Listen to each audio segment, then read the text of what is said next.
Good morrow. Hello, a little bit people. preemptive there, I would think. We hadn't even transitioned properly, and you were like, "Good morrow." I just heard morrow. Oh, did you? Oh, fair. Guys, let me know. Let me know in chat. Did you hear the entire good morrow? Good morning. Good morning. It's good to say good morning. How are we all doing, everybody? What? Have you wet yourself again? I did. I thought so. Why are we all lagging? We were both lagging then. That was really weird. Is that on my side? Anyway, good morning, guys. Welcome. Greetings. Whatever other greetings. I can't think of any other. I'm brain fogging today really bad. Anyway, hello, everybody.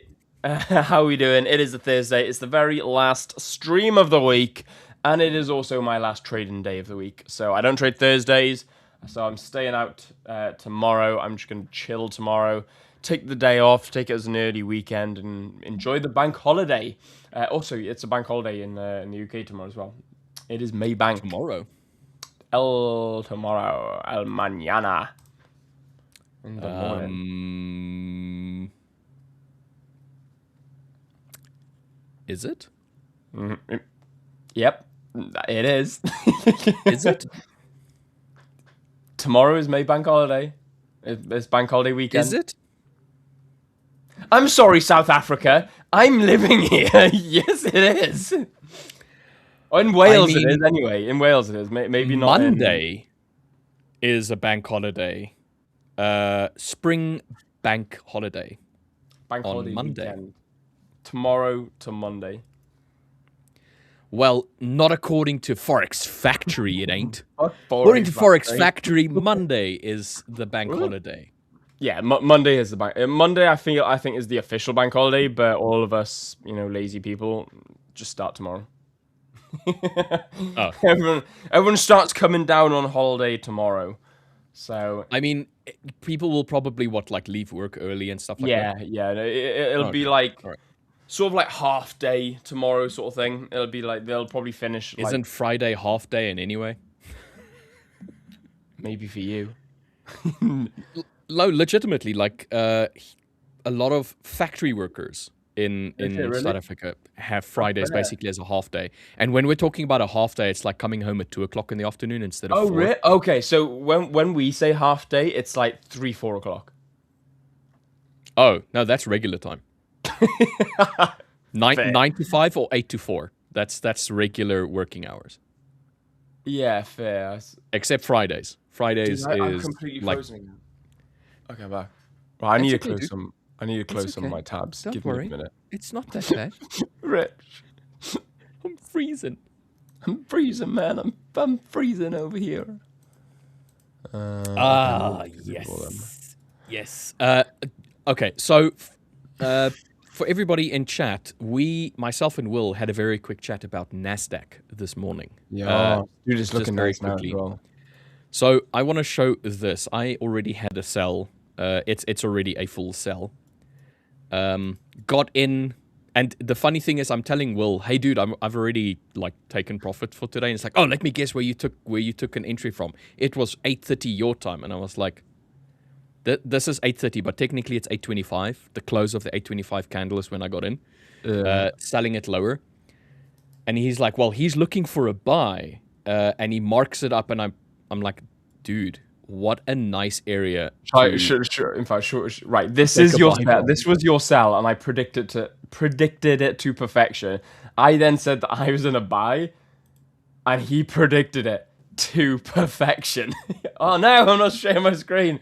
Yes, I am. You are just wrong screen, I think. Oh, I'm just sharing the wrong screen. Of course. Yeah, sharing the wrong screen. I see what I've done wrong here. No. Oh, okay. I see what's happened. Okay, right. Give me 2 seconds. I need to switch. I'm on that. That's my old account. Let me replace. Do you need to exit? No. Okay. No. I need my screen back. Come back. All right. Stay there for a second. Stay there. Give me a second. Oh. Yeah. Okay, I know what's happening. Yeah. You know what's happening. There we go. Right, I'm aware what's happening. There we go. I was thinking, what's just happened? You have to do it for every studio. Every day. I'm gonna. Yeah, so I'm gonna have studio. to do it Monday, Tuesday, Wednesday. Yeah. Well, at least you only have to do it for Monday and Tuesday now. No, because no, I you've already don't. done No, I Wednesday don't and have to do Thursday. it Tuesday. I don't think, because I did it. I switched over Tuesday, so Tuesday, Wednesday, Thursday. I only have to do Monday now. Excellent. Yeah. Well, so your buy area. I was telling you before we went on. I was like, dude, such a good buy area. I think we swept. We didn't really sweep, but like we had like consolidation, rollover, consolidation, and then just run off during the Tokyo session. And then we swept yesterday's highs, started pulling back, and that's where I got in. I was like, okay, this is a great area. If we were to come down for your strategy, a continuation of the retest of a area of consolidation. Now this would have been. So this is my and this is like my sort of NAS strategy. I tend to more trade this in New York, but this is my NAS strategy. And again, like I say this all the time when it comes to simplifying or keeping my strategy simple. There's very little to note in my strategy. It is literally follow trend. So there we go. Follow trend. Look for breakouts, continuations, consolidations, and then it's just a matter of looking for confluences. Retest, rebounds, rejections. Literally that. Trend, consolidations, break and retest, highs and lows, confluences. That is dude, every strategy I use. It doesn't matter whether it's a swing strategy, a breakout gold strategy, a higher time frame 15-minute sort of NAS strategy on the New York session, a pound dollar, euro dollar, 5-minute strategy in the London session. It really doesn't matter what strategy. I use the exact same concept, should we call it? And that is what I just labeled out then. The only thing that I want you to do is to actively start taking those trades. That's the only thing that I would like for you to do, is the fact that I'm getting closer and closer to that NAS. I am. It works so well. I will admit. It does. True. I am, dude, getting... You are encouraging me every single day, and you're baiting me in ever so closer each day to putting that onto a live NAS trading strategy. Join the Nasdaq dark side. Yeah, literally that. But, on all my gold strategies, I take them. My swing strategies, I don't take as much. My swing strategies are almost like a backup strategy if my intraday stop working. My pound and euro dollar are slowly starting to stop working. And it doesn't help because my pound dollar, euro dollar are starting to underperform. And then I've got Rich coming through being like, Will, your strategy really works on the NAS if you just add some of my confluences and just do it. And I'm like, yeah, no, I can actually see that. The only thing about that was true was how I sound. Nothing of what he said was true, but the accent, yes, perfect. Yeah. So in all fairness, if the pound dollar and euro dollar continue to underperform, I will be adding NASDAQ as a bit more of a definitive test, should we call it? Because I'm sort of like unofficially testing it. I test it every now and then, and I look at it, and I'm like, oh, this would actually be really nice in London session, or ooh, this, or I'll message Rich, and I'm like, oh, Rich, this is your strategy here. I would have hit a TP with your strategy, or I've just added your confluence to my confluence, and it looks awesome on NASDAQ on the London session. So unofficially, I have been testing it, and it is really performing really, really well. And it is if anything, it's actually closer to my gold strategy than my pound dollar and euro dollar strategy is. So if anything, it's actually more aligned with the way I trade. But then it's 8 years of being a Forex trader down the drain then, because then I officially don't trade Forex pairs anymore. I'm like, Yeah, but I mean, don't consider yourself to be a Forex trader. Consider yourself to be a retail trader. And then none of that... Dude, I'm not even that. I'm just a profit. Matters at all. Yeah, are you a Forex trader or are you a gold trader? I was about... he was about to say. So that's what I'm saying. Fair It's like point. you've already transitioned. I'm not even a Forex trader anymore. I'm a gold trader. Yeah. So just view it as you're a saying retail she a trader gold and trader. nothing is off limits. But she ain't messing with some broke traders. I ain't saying she's a gold trader. Yeah. We did have news this morning on the euro, and it ended up being more of an impact than it was anticipated to be. Mm-hmm. So we had the French French French manufacturing. It was the French flash manufacturing's PMI, as well as the Services PMI, which came out lower than expected, lower than 50% on top of that. And if you look at the news, the news outlets itself, the French business activity sees sharpest decline in 5.5 years during May. Mm-hmm. So this is one of the reasons why when I look at Forex Factory and I look at the orange folder, I treat it as if it's going to be a red folder. Like, don't be complacent. Yeah. Don't be complacent with the news events and whatnot, especially if you don't trade news, or especially if you think, it's orange folder, no need to worry. It ended up having a lot more of a reaction than anticipated. But that's the thing about orange. It's caution. It can have medium to high impact. I think you were talking about this yesterday, actually. You were saying about you've got to be prepared for potentially the worst case scenario. And when it comes to orange folder news events, it's like you said, unless you're LJ, who is a fundamentalist, who loves his macro data, unless you're someone who truly understands the macro data, then always assume the lesser news events, for example, yellow folder, orange folder, is a folder above it. So red folder news, always assume it's red folder news, even when it comes to, is PPI red folder news still? Or is that orange now? Yeah. So even like PPI is one of those sort of less impactful red folder news events. Unemployment claims now. In fact, I'm pretty sure unemployment claims has dropped to an orange folder. Yeah, exactly. So as you can see on your screen right now, we have unemployment there you claims. Go. Yeah, bang on. There you go. Happy days. That was a happy coincidence. Unemployment claims is one of those. It was a red folder news. It was a red folder news event. It's now dropped to an orange. Always assume. Yeah, fair. Always assume that red folder is red folder. Always assume that orange folder could be red folder.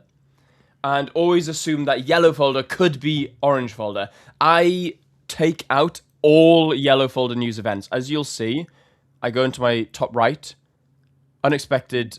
I got bank holidays or no trade or holidays.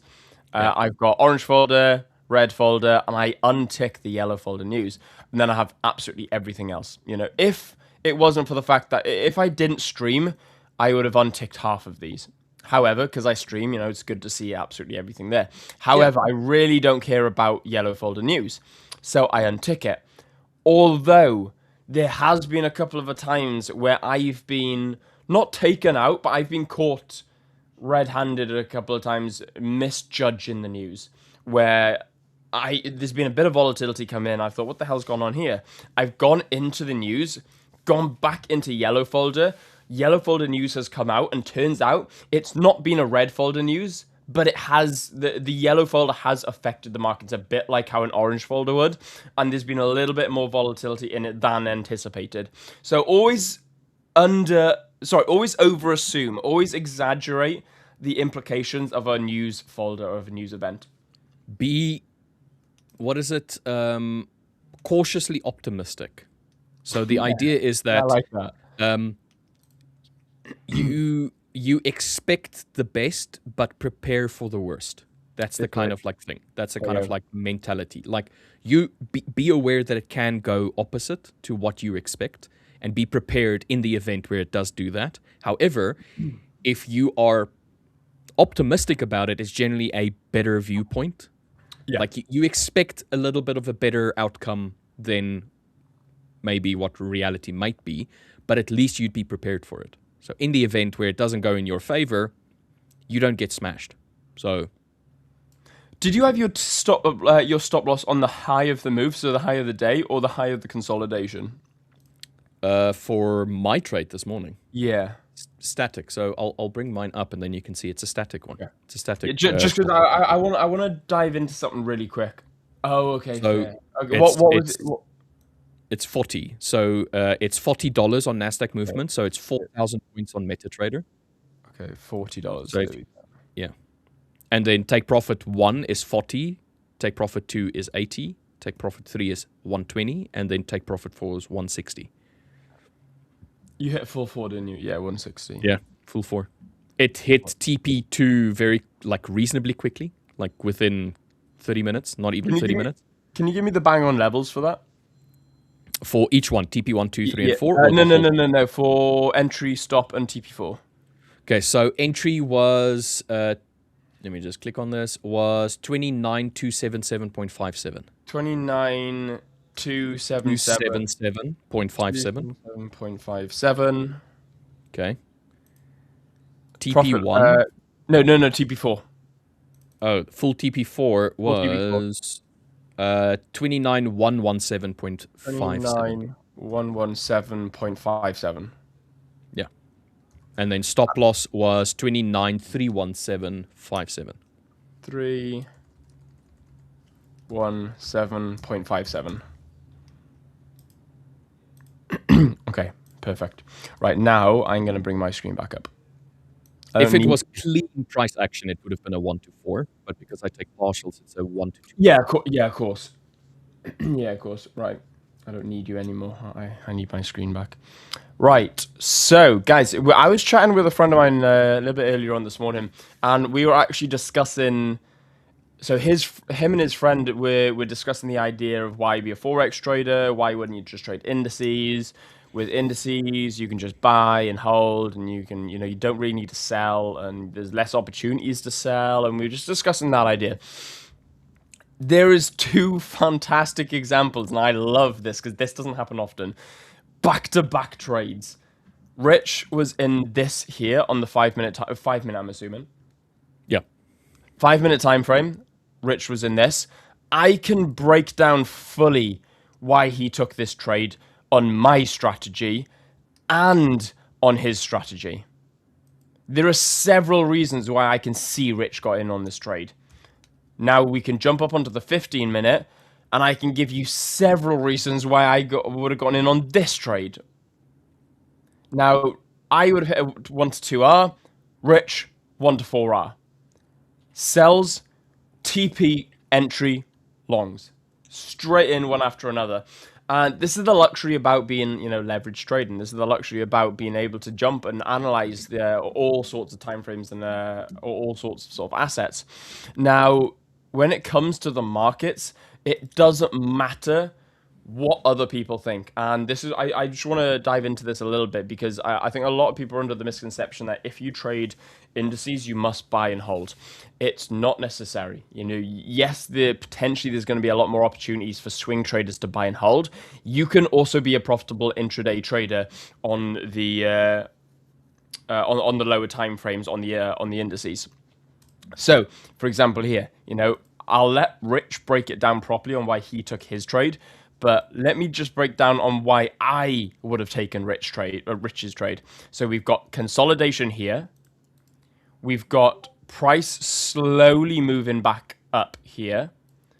We've got a high, slight consolidation, failure to break above. We've got this low down here. In fact, let me actually mark it up with a proper line here. We've got this low down here. We've also got this identifiable point here. And what I mean, why I call it an identifiable point, it's not a low, but it's where price stopped and thought for a second. It's that area that price didn't keep moving in momentum, and it's where price didn't pull back either. It's almost like a consolidation zone. It pushed up one last time, then it consolidated, it paused once more. No, I want it. No, yes. There you go. It paused once more before then dropping with a nice bearish engulfing. Paused again, dropped with a nice bearish engulfing again, And then we had clear consolidation. Clear consolidation, we had in fact, I'm going to put this over here because that's his exact entry, and I'm going to steal it. There we go. I would have entered here if this was my strategy. Stop loss at the high. Come back. And then I probably would have had something a little bit like... Yeah, a little bit like that. So I probably would have only had a 1 to 3 or 1 to 1.3 out of this. So, Rich's strategy is clearly a little bit more profitable in this sort of in this example. Now, however, consolidation, clear trend is shifting. Consolidation, break, close, entry, just taking out a few pips. Now, once you get onto the higher time frame, and what I mean by that is just the 15-minute. It's not the higher. It's just a higher. Higher one, yeah. Yeah, a higher time frame. We can then identify the overall trend. Identifying the overall trend, we've got, slight consolidation, break and close above, consolidation, break and close above, consolidation, pull back into this area of consolidation here. So that retest, continuation higher, break and close above, pull back, area of interest, slight consolidation, literally tapped into before then continue. It's basic order flow of time frame. Yeah. So once I was able to identify basic order flow of time frame, what do you do then? You identify time frame, you identify consolidation, an area of interest, a pullback, you identify patterns, quick entry there, stop loss at the low. Why at the low? Because if we broke and closed below this low, price may continue on that reversal pattern, and then therefore Rich's sell idea would then be able to move. I'm gonna throw that ring light at the wall in a minute. Every day it's starting to... I think there's a screw loose. I need to tighten it. I was about to say maybe the tension on the screw is a little bit... Yeah, I think it's a little loose on the hinge.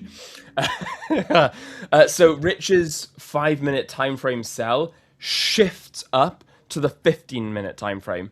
And so that's all that time frames are, is being able to identify order flow on the current time frame that you're trading.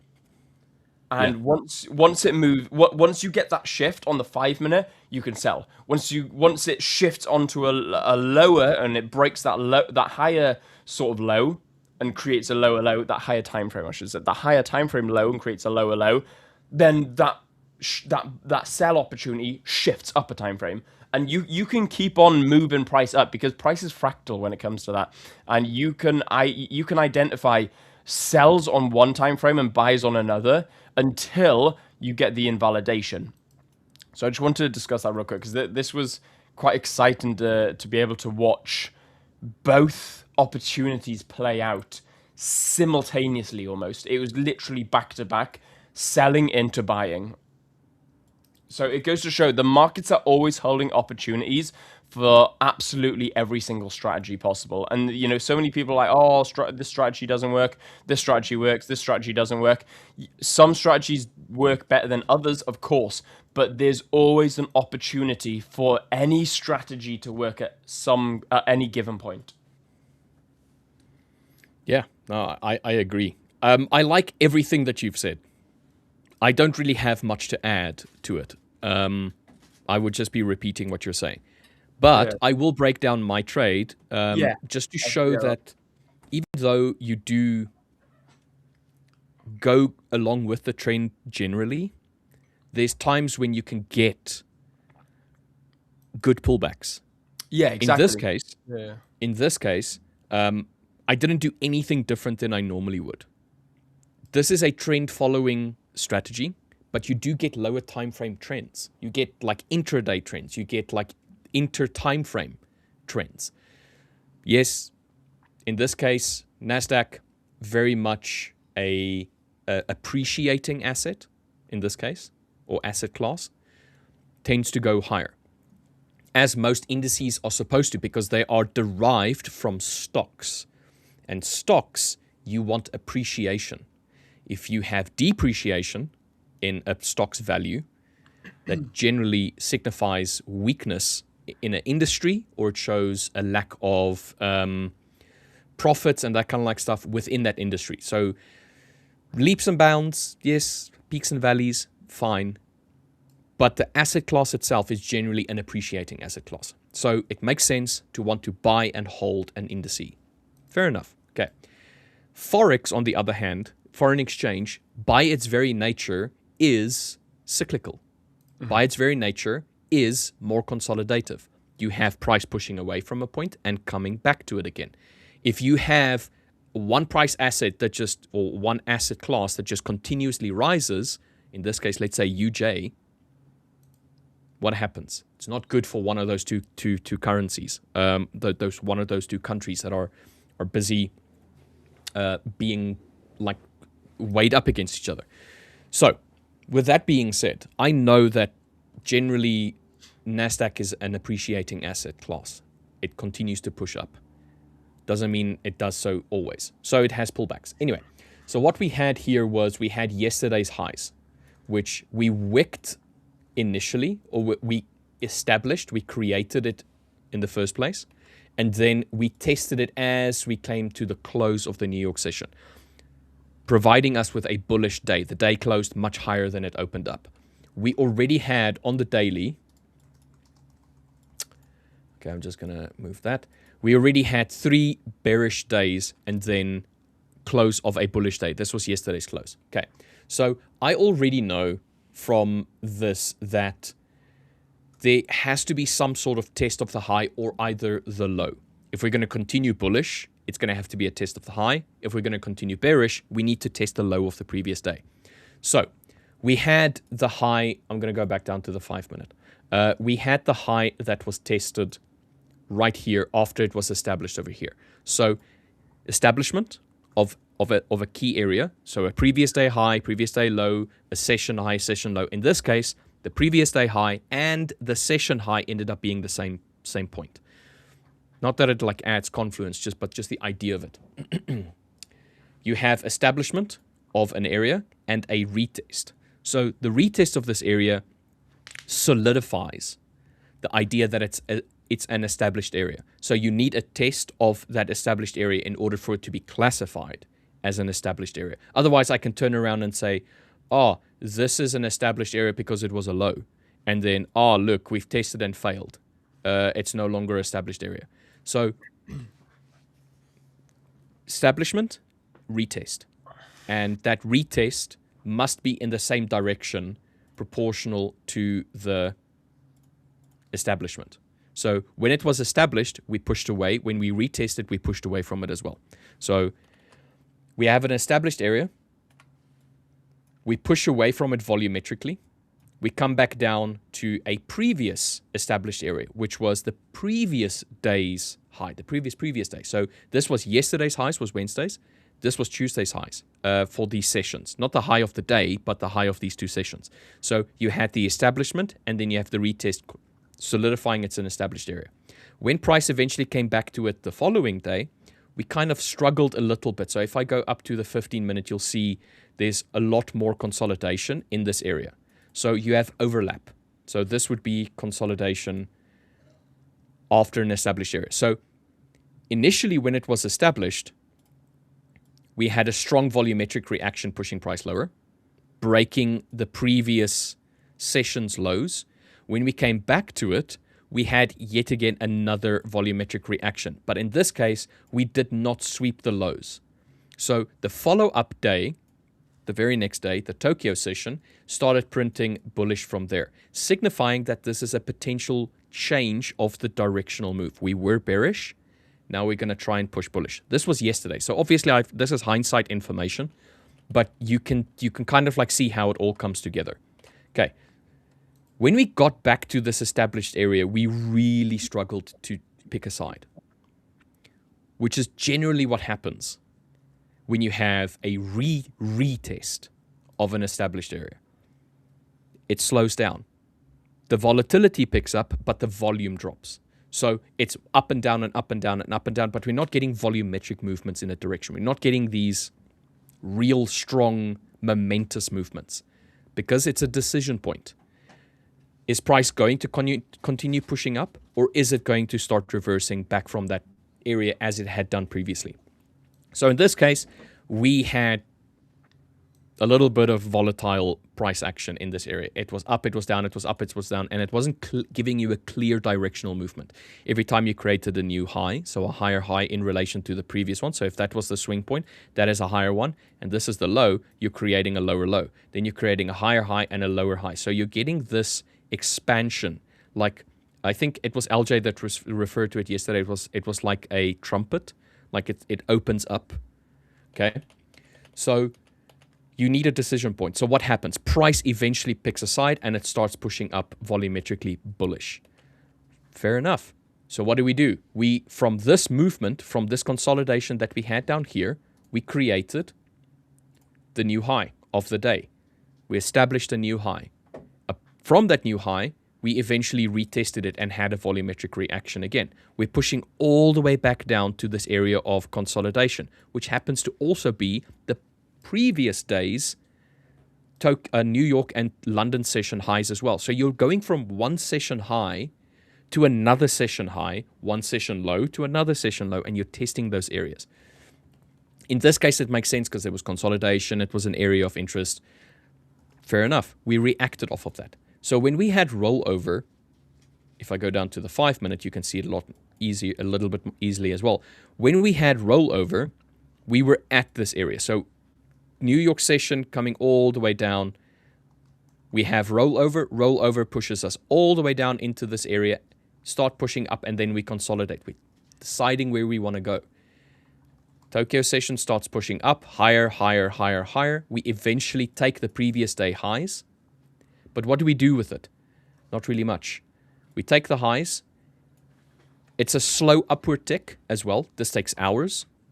You know, from the bottom of the Tokyo session to the high end, it takes hours to get to that point. But what happens when we reach basically the high of the Tokyo session? We start getting these bearish volumetric candles. When you compare it to how we were pushing up, we would have strong pushes in the beginning and then eventually much slower, much slower, much slower. So we're reducing this upward momentum on our way back towards the high. So it's kind of like running out of steam. This signifies that there's a potential chance for us to have a bit of a pullback. So in my case, I'm looking for a change in the momentum. So we've got the established area, which is this. We have the reaction off of the established area, second finger, which is this reaction here. We break above it, but we do nothing with it. We don't continue. So when we have the retest of that established area, we're not continuing higher as you would have expected a potential continuation would do. Doesn't have that. So what does it have? It volumetrically breaks lower, rejects off of a base area previously with a nice wick. So now you would say, maybe this is going to continue pushing higher. It does come back into this area of interest, into this established zone, and once again, does nothing with it. It doesn't break through. It doesn't continue higher. We're looking at the momentum now. We're looking at the candle characteristics. The candles itself is struggling to push up higher. Remember, that was the original direction of the day, was bullish. You're continuously pushing up the whole day. And then all of a sudden, you reach an area and you start having more momentum pushing price lower. Stronger volumetric candles trying to break price lower. And then when we're trying to reinitiate price going higher, it falters. And this, in this case, is where this happens. So we have a bullish candle and another bullish candle, and then it's followed by 3 bearish candles that actually sweeps the previous bullish candle and is pushing out of that area of interest. So now I'm starting to pay attention. Look, what's the chances of this starting to push bearish from here? We do have a very nice area of consolidation to come and test. We've swept a previous session's highs. The momentum is starting to show that there's this potential. So very well. What happens? Price tries one more time to push bullish and is then immediately followed up by yet again another bearish candle. This to me just signifies that this area over here does not want to be broken above just yet. To me, it means that it's potentially going to start pushing lower. I could have tested even to this swing point down here, and I would have been happy to take profit there. But my strategy says put in your orders, TP1, 2, 3, and 4, and let it run. Very well. I'm looking for a reaction off of an established area. I get it. I'm looking for a change in momentum. I get it. I'm looking for a change in characteristics. I'm starting to get it as well because I'm not making new highs. I'm making new lows, even though this one was a slightly higher low as well. The fact that the original direction was bullish and we're struggling to go bullish is the changeover. So in that case, I'm getting a high. I'm getting a low swing that is being broken, more low swings that are getting broken, more low swings that are getting broken, and we have an eventual area that gets tested, rejected off of. You would assume we're going to start pushing bullish. We have no continuation. To me, this just signifies that there's a potential for a pullback, or at least a bearish price action. I get in on the close of this candle. As I was drawing all of my lines, I got in ever so slightly higher than I anticipated, but it's still fine. Price eventually took TP1 very quickly. Started pushing lower TP2. The moment TP2 was hit, my stop loss automatically moves to break even, and I just let it go. Then I don't care where it goes. This is already a profitable trade. So that is the full direction. And it just so happened to come back into this. TP4 happened to be right in this area of consolidation. Technically, I could have drawn the area of consolidation a little bit better, but you get the idea. So that is that trade in a nutshell. Yeah, the only thing that would have worried me about entering in on that short is that wick was pretty big. This one. Yeah, I think that's the only thing out of that entire trade. That's the only speed bump that I would have come to. Other than that, dude, that is such an A+ short. So the reason why I don't just look at the wick as a rejection is I look at the follow-up after the rejection. Because the rejection makes sense. You know, we come into an area. So if I go onto the 15-minute, you'll see it is a base area here. So we have one base area and then another base area, another base area. So you have a few base areas where there was a decision point. So when price comes back down into this area and it rejects off of it, I'm cautious because now it needs to decide. It's rejected, yes, but is there going to be follow through? And it's the follow through that I feel is the thing that sets my trading apart from a lot of other people. Like someone might look at this as a rejection and say, by all means, fuck it, I'm going high. You know, I'm going to take a buy. I'm going to carry on pushing up because we're rejecting. But it's a rejection, but where's your confirmation of continuation? And in this case, it's this area over here. It's the price action that happens here. If you reject and you immediately go into consolidation, I'm like, was this rejection actually a rejection or not? Yeah, fair. 100%. That's what I say. You know, that's the only speed bump that I would have come to. But like you said, you know, once we got the consolidation and that just drop in volume after the rejection, there's not much saying, yeah, cool, this is a rejection, we're gonna start heading higher.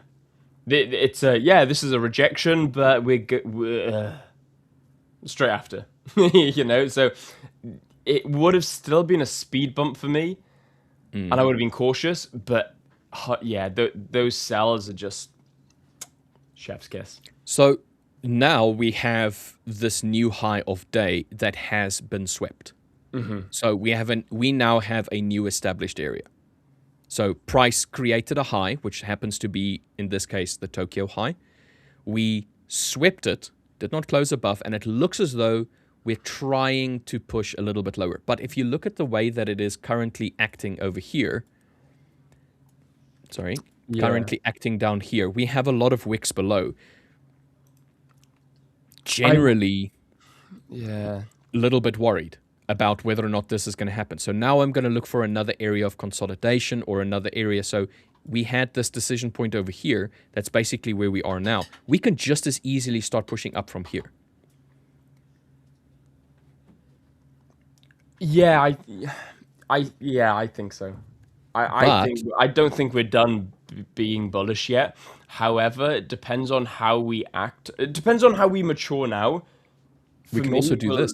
will depend on, yeah, exactly. Will depend on whether we try and come down to those Tokyo lows.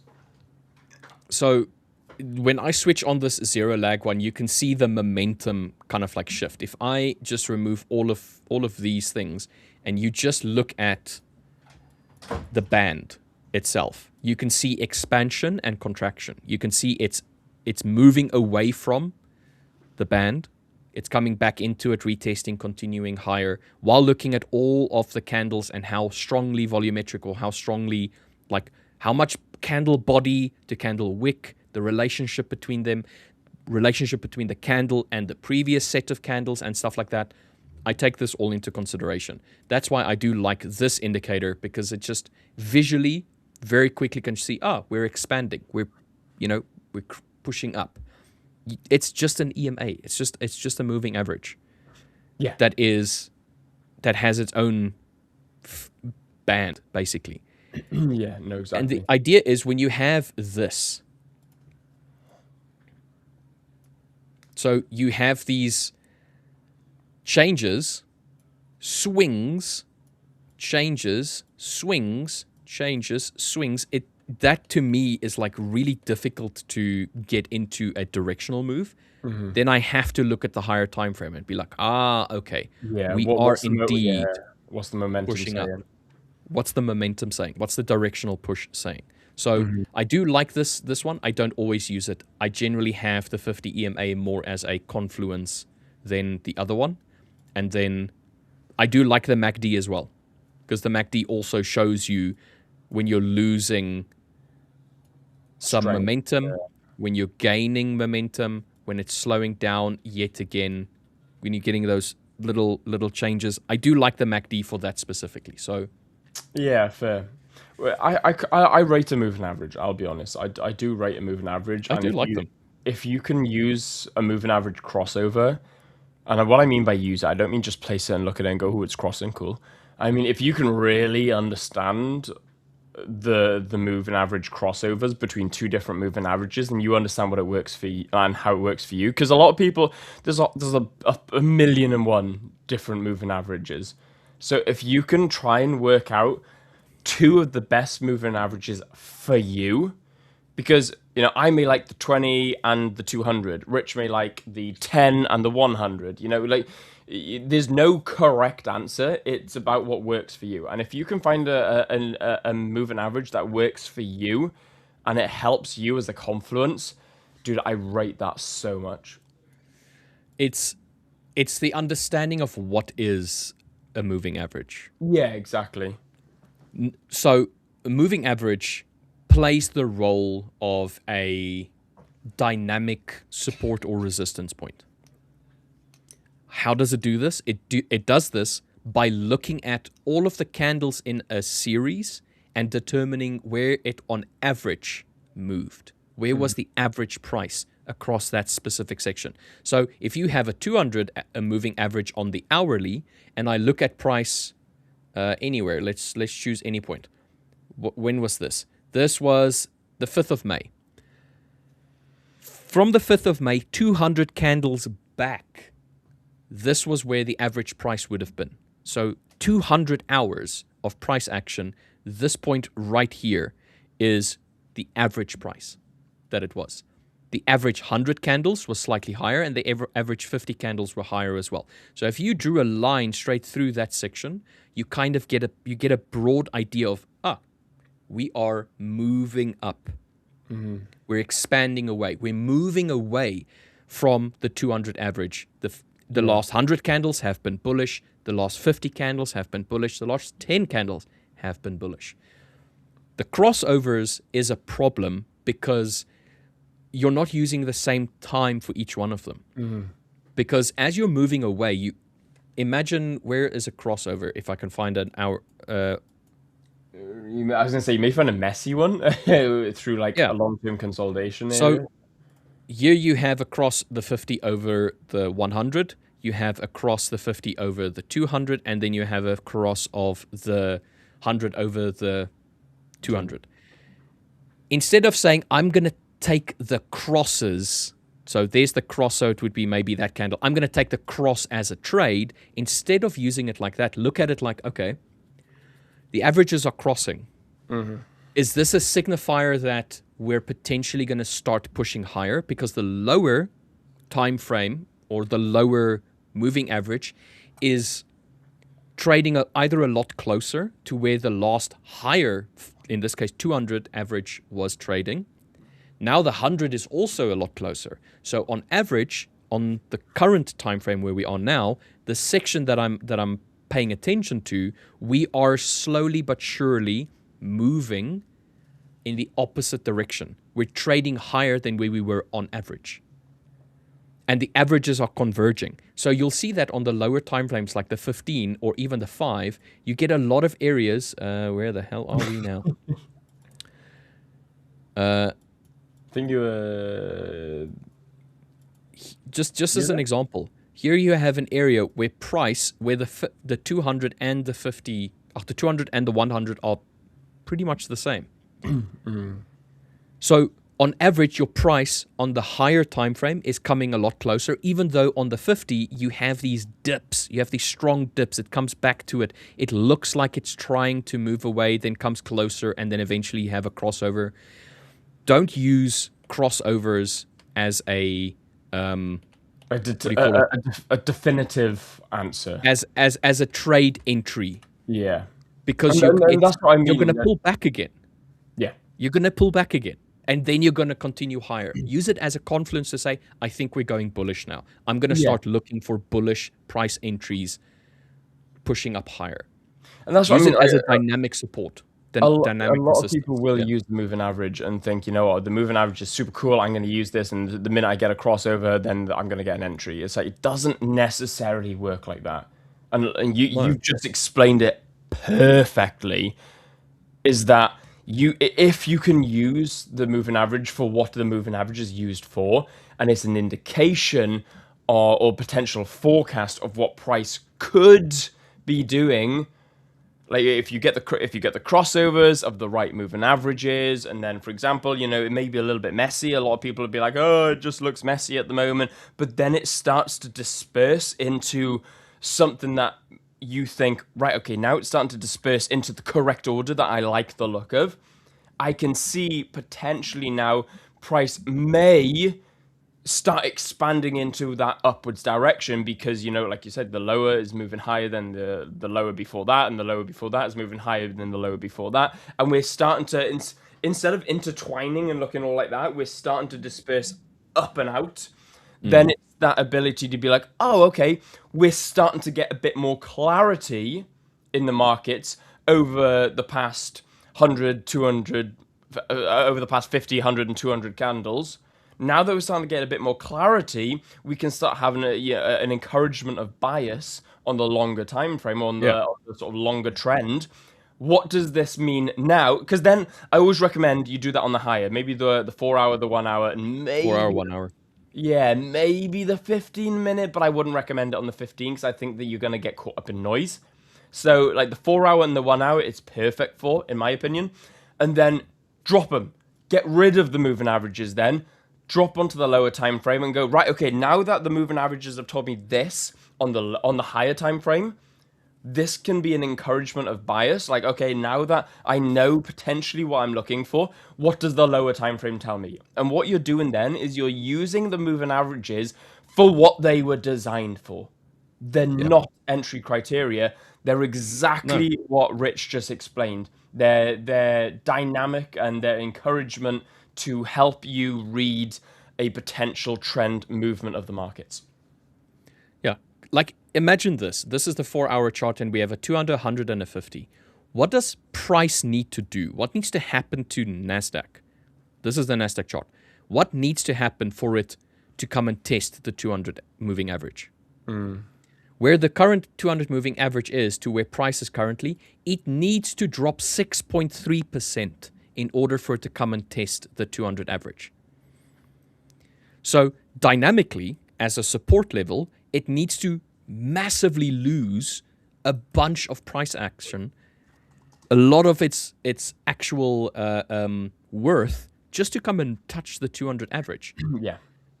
If you're going to use it as a cross, what needed to happen in the market for that to happen?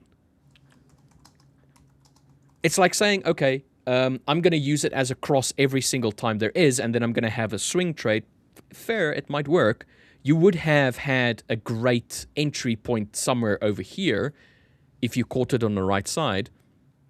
And if you caught it maybe over there, it would have been nice. But you would have entered somewhere down here, or you would have waited for the retest. And where would you have put your stop loss and so on and so forth? It gets confusing after a while if you need to start taking crosses. I don't know. The cross to me is such a silly way to trade. It's unless it feels almost a gambling way, isn't it? Yes, unless you're doing a lower time frame thing, trying to scalp crosses where the price action on the day, during the session, in the last few hours that you've had, aligns with that. That makes a lot more sense, because it's what you need to gain and what you need to lose on the higher time frames that makes the crosses such a silly concept. Because you have to lose, in this case, 6.3% for you to even come close to the 200 average. By that point, you've already had 6.3% worth of movement that you could have participated in. Mm-hmm. And if it loses 6.3%, I can guarantee you that there's going to be some sort of push to try and push it back up again to retest before it might continue pushing lower. So you're just gambling at that point to try and trade. Anyway, long... I feel like it's just almost a way that traders almost don't know how to, I don't want to say don't know how to trade, because it almost, like I do know a lot of traders that do trade successfully with moving averages, but they have a lot more to it. A lot of traders will put in a moving average, say that they're day traders, when actually they don't know why they're day traders. You know, they don't know why it works. They don't know how it works. Use it as a confluence. You may be profitable, but you don't know why you're profitable. And if you don't know why you're profitable, potentially that's only going to last so long. If you can't understand why you're doing something, it will only last a certain amount of time. Does that make sense? Yeah. Yeah, and that's what worries me with moving averages. That's why it scares me when people say they trade with moving averages. I always ask why. And if they can explain why, then I'm like, all right, fair. I got that. Because if it stops working, I like a moving average. I really do. I just don't use it as the trade entry, or I don't use it as a trade validation. I use it as a confluence. It's that extra level to say, I'm looking for a sell. On average, we're moving lower than the 50. Yeah, so exactly. It feels as though we are in a bearish time frame right now on the lower time frame. You know, a bearish movement. That's what I'm looking for. Yeah. Anyway, guys, we are so sorry. Let's catch up with chat. Let's say hello to everyone. Let's say good morning, because I feel like we just came straight out of the gates this morning with some exciting chart movements, which doesn't often happen, you know. So when you guys do complain about us sometimes that we chat a little bit of garbage and we don't do enough live trading, but when the markets are displaying live trades and the markets are displaying some really nice movements, I haven't touched gold this morning. I've just been looking at NASDAQ with Rich. So we've done a lot of sort of breakdowns of all sorts of charts and sort of indicators and confluences. So let's say hello to everyone this morning. Come say hello to us, guys. Let us know what you're doing this morning. Let us know where you're coming from. Let us know what you're trading and how your week has been. Actually, you know, it's a Thursday, so let's jump straight in and let's say hello to everyone. We got Sanya coming in. Hey, I'm a big fan. That is absolutely awesome. Big fan of you also, brother. Welcome in. Or sister, Sanya. I'm awful with assuming genders. I just assume everyone's man. I just say, "Sup, brother? Sup, dude? Hey, man." It's dude, all the time. Like, chicks can be dudes as well, dude. Not fair, dude. Literally. Oh my god, I called the Mrs. Mate once. She didn't. I did the same thing. She did not like it. But it's just that habit, isn't it? It's just I call everyone. I call you mate. I call Ellis mate. I call other Ellis mate. I call Griff mate. I call LJ, mate. I call everybody mate. And then I looked at my wife the one day and I was like, so, mate, what are we doing tonight? And she's like, mate? And I was like, sorry, love. Oh, what have I done? Sorry about that. I think I called Cece dude once. I was like, oh, dude, what are you doing? She was like, I am not your brother. Like, like I am your wife. I was like, oh, shit. Noted. Yeah. Noted. So whatever you do not call your partner dude, mate, brother. Like, try and remember, who they are. But yeah, Sanya, welcome in. Big fan. Thank you very much for being a big fan. We're a big fan of you also. Make sure you do subscribe as well if you are new here. It will start after 1:30. What? I can't remember what we were talking about back then. I can't remember either. I can't remember. I'm sorry. Madra. 1B. Hey, welcome. What is good? Welcome in 1B. It's Madra. It's what? Madra. It's Madra. Madra Uchiha. Who the hell is that? It's an anime thing. Oh, fair. That makes sense. Yeah. Oh, ring light. Stay there. Dude, I'm right. Before my next session in 2 hours' time, I'm gonna go get a ring light. Or I'm gonna I'm gonna go get a screwdriver. Just tighten it a little bit. Yeah, no, I'm gonna. Good morning, both. What is good, Divi? Love that name. What is good, Divi? How you doing? Hello, brothers. RM, what is good, brother? How you doing, my man? You could be a female, but I'm gonna call you brother now, so deal with it. Everybody's my brother. I'm less scared of you than I am of my missus. So, and if I can call my missus brother, then your funeral, mate, not mine.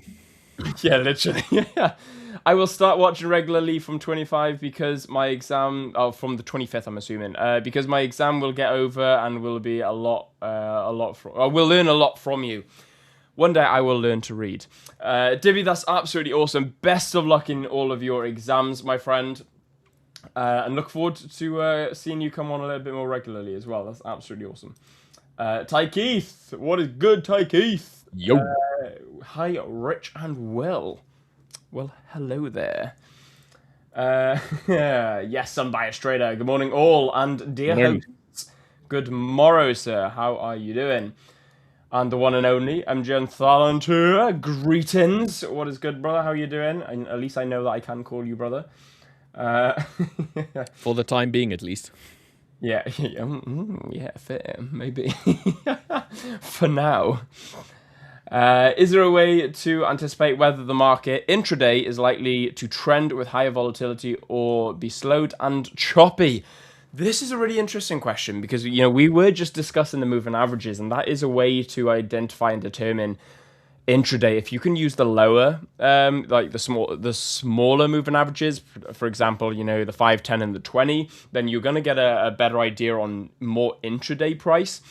However, you've also got volume indicators, you've also got RSIs, you have got indicators to help you. When it comes to forecasting, all indicators are lagging, so it's, you can't really forecast. So, and that, the forecast, anticipate, to gather, whatever, adjective you'd like to use. Honestly, no. There's maybe candlestick characteristics, as you come into an area of interest or an area, so if I just bring my chart up real quick. It's like a proof of concept. Yeah, sometimes, with a little bit of experience. There's no guarantee. No, nothing is guaranteed. Nothing is guaranteed whatsoever. However, you tend to be able to identify certain zones. So, for example, here we got a consolidation zone, we got choppy price action, and really nice bullish movement off as well. We've got really nice bullish movement off. Price starts to consolidate. Price starts to slow down. As we dip down lower into this area, you can see the candlestick characteristics. You can see we start to get a little bit choppy. We can start to see that the momentum isn't in the candles. We're sort of wick heavy, short stubby candles, a little bit of indecision on direction. that could be a way to anticipate, but maybe if you're in an area of interest, so for example, around here, we've got a nice area of interest here, you could potentially anticipate that price may want to come in and chop around for a little bit. But again, you're not guaranteed then, because what happened a little bit earlier on the Nasdaq, we came in, but let me go into the 15-minute, we came into this area and wicked straight out of it. So no, there's not a way that you can anticipate price to consolidate. However, there are certain ways that I've frozen. Why am I frozen? I'm back. There are certain ways that you could anticipate, but they're not guaranteed. I just trade what you see, not what you want to see. That's the best advice I'd give you. So I'm gonna say this. So it's like I said, it's that proof of concept. There's no guarantee. There's no guarantee that a day is going to be choppy, it's going to be ranging, or it's going to be trending. What I can say is that you can expect more probabilistic one day would be more choppy than another. Like, for argument's sake, if you have a bunch of holidays, bank holidays, you can expect those days to be choppy. You can expect those days to have some volatility, but maybe not directional movements. So round about the holiday season for Christmas, Easter, all of these, like next week Monday, when we have let's just go onto the chart and I'll show you. We have Monday where we have CHF, Euro, French, German, Pound, USD, bank holidays. You can expect those assets to have a higher probability of being consolidative or less volumetric, momentous, trend-moving days. So that's a higher likelihood. You have days that you have, for argument's sake, a lot of red folder news. We don't really have a crap ton of red folder news. Let's take Wednesday during the Tokyo session. You have the Australian dollar and the New Zealand dollar having some high impact news. You can expect those days to have more volume, expect those days to have more volatility, and maybe have a more directional move, depending on what the information is. But when it comes to predicting on the day, there's no, in my case that I've seen, I don't think there is an indicator that can tell you it's going to be a bullish or a bearish day, because the information that's on this indicator is lagging, means it requires information to have been printed. It needs a source. The source needs to be available, and then you see the information. So it is, like I said, it's like a proof of concept idea. Yeah, exactly. You can see what happened in the past, but it's no guarantee that you're going to have a continuation of what happened in the past. And that's why I say, experience. It's that reaction. You need to react. That's why I react to trading, because predicting, the prediction models is way more like what LJ does, where he looks way more macro, looks way more towards the fundamental side of things, because those are precursors. They're a little bit more predictive than technicals. I don't think technicals can be predictive at all. No, 100%, and that's why I said, I think that this is where experience kicks in. Rich, you've been in the industry 4 years, I think, give or take, yeah, about 4 years. I've been in the industry about 8 years. Then you got a whale like LJ just comes out with I think it's 13 plus years. So this is where experience comes into the markets. When it comes to lagging indicators, how Rich just spoken about, indicators need that information prior. It's the same with the trader, same with traders and the information. They're able to predict, not predict, they're able to analyze past data and sort of understand patterns. And especially when it comes to technicals, it's a lot harder, because, you can look at patterns and try and predict. But when you're trying to predict something happening, your probabilities decrease significantly. Whereas, me and Rich, we're reactive traders. We react immediately to what's happening. Then you don't have to predict. You're literally just trading what's in front of you. Whereas someone like LJ is more able to predict, because he's able to understand and digest the macro and the fundamental data out there, making him able to say, right, okay, well, if this happens, doesn't matter what happens technically. You know, it doesn't matter what order blocks, Quasimodos, fair value gaps, RSIs, it doesn't matter what happens on the charts. He's able to say, if shit hits the fan in Afghanistan, or something happens in UAE, or if America does this with Venezuela, you know, he's able to say, if this happens, that could be a result. You know, this could be the result. So therefore, he's able to put in some form of fundamental forecast. That's the only way you can anticipate market moves, in my opinion, anyway. But speaking of anticipating, I'm anticipating that the guy that we've just spoken about will be coming on very shortly, and I'm talking any minute now. But in the meantime, we are having. I was looking at chat, mate, and there's a lot of people. Okay. Jeez, LJ, just mute your mic for a little bit, mate. What the hell? LJ is sending a hate email. Anyway, .b all men know that shape. Will the drawings? The What drawings gave me trauma. Will What drawings have charts I just done? Charts got balls. Oh no! I didn't even realize. That's why I was giggling, because I saw the comments and then I didn't want to. Oh no! What did I draw? Have I drawn something? But I'm gonna have to try and go back in. It's the banana indicator, mate. You did banana on apples or banana on orange indicator is what you did on your chart. I'm going back now to. I can't. It's when you were doing the squiggles. Oh, was it? Yeah. I'm gonna have to go back and watch the stream back, aren't I? Yeah, you're gonna have to. It was. Oh, dude, I didn't even realize that. See, that's visceral. Oh, that's good. I like that.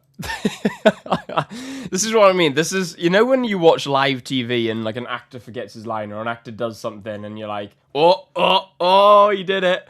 You know, it's, he messed up. It's like that, you know, because it's a live stream, we do things and you're like, ooh, whoops.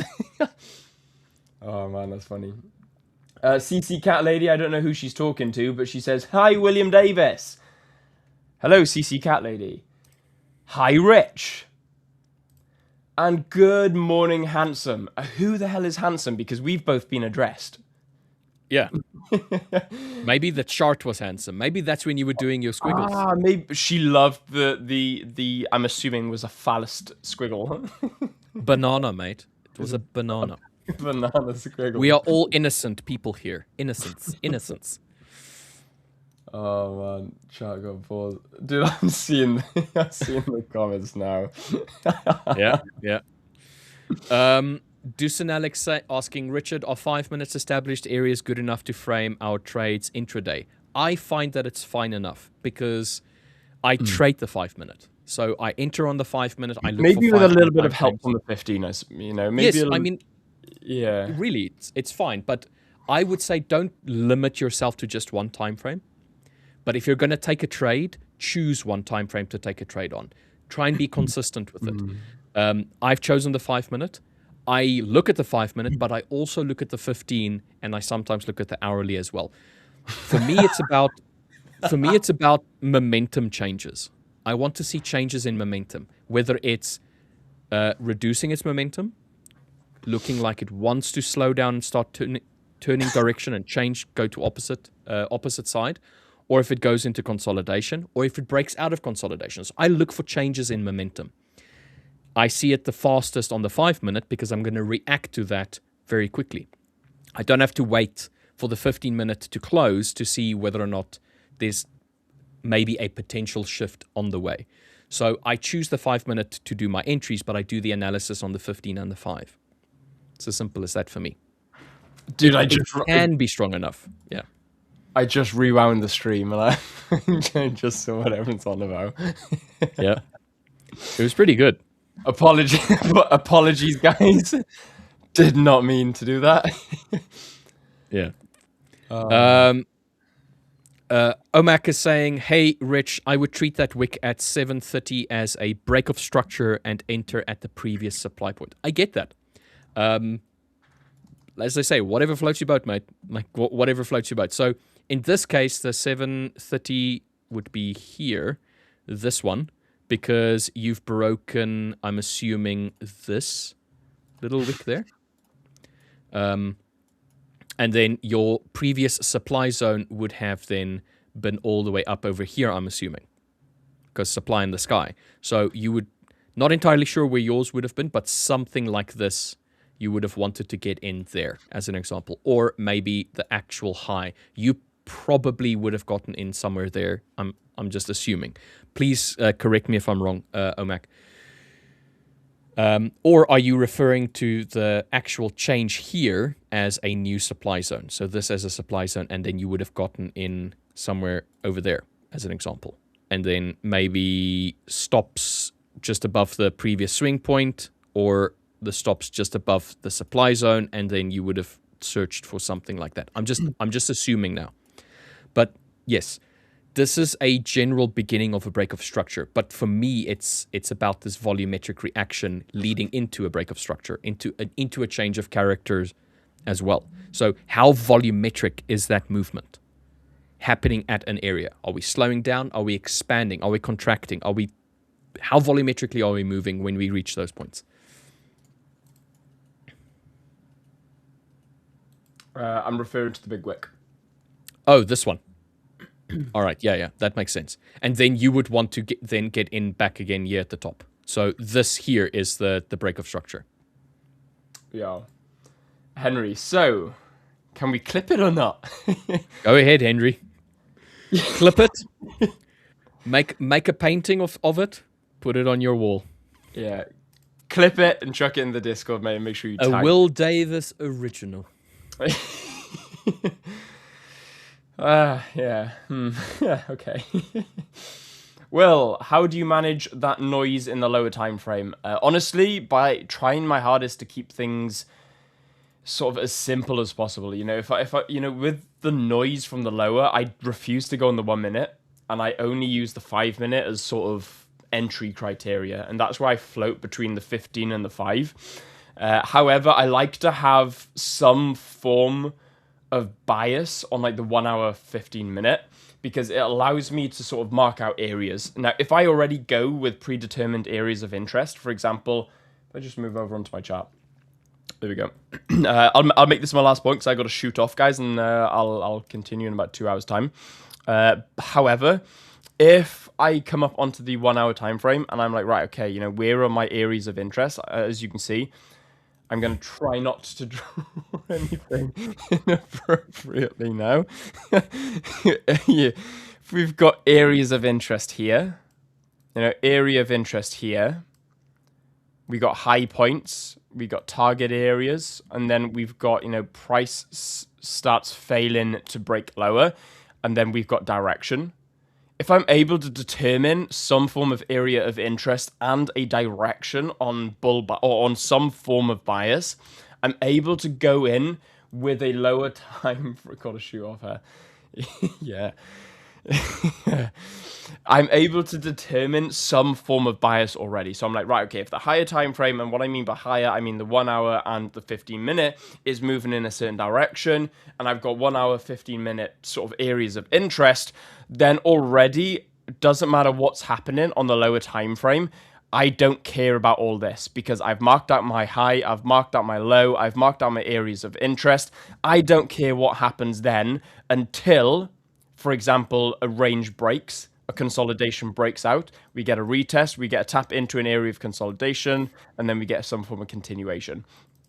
So all I'm looking for on the 5 minute and the 15 minute is literally an opportunity to come into an area of my interest, or an area of interest for me, and then identify how we react from there. So, for example, if we were to look at this area here, let's say you were trading Asia session at 1 a.m. UK time, so GMT plus 1. So we've got area of interest here, reaction from it, pull back into it, double wick, and then we've got consolidation here. Now that we've got consolidation on the 15 minute, we can go down onto the 5 minute, identify that consolidation a little bit better, a little bit more defined, and then we can, let me just, why isn't it move? My trading view has frozen. Okay, we're back.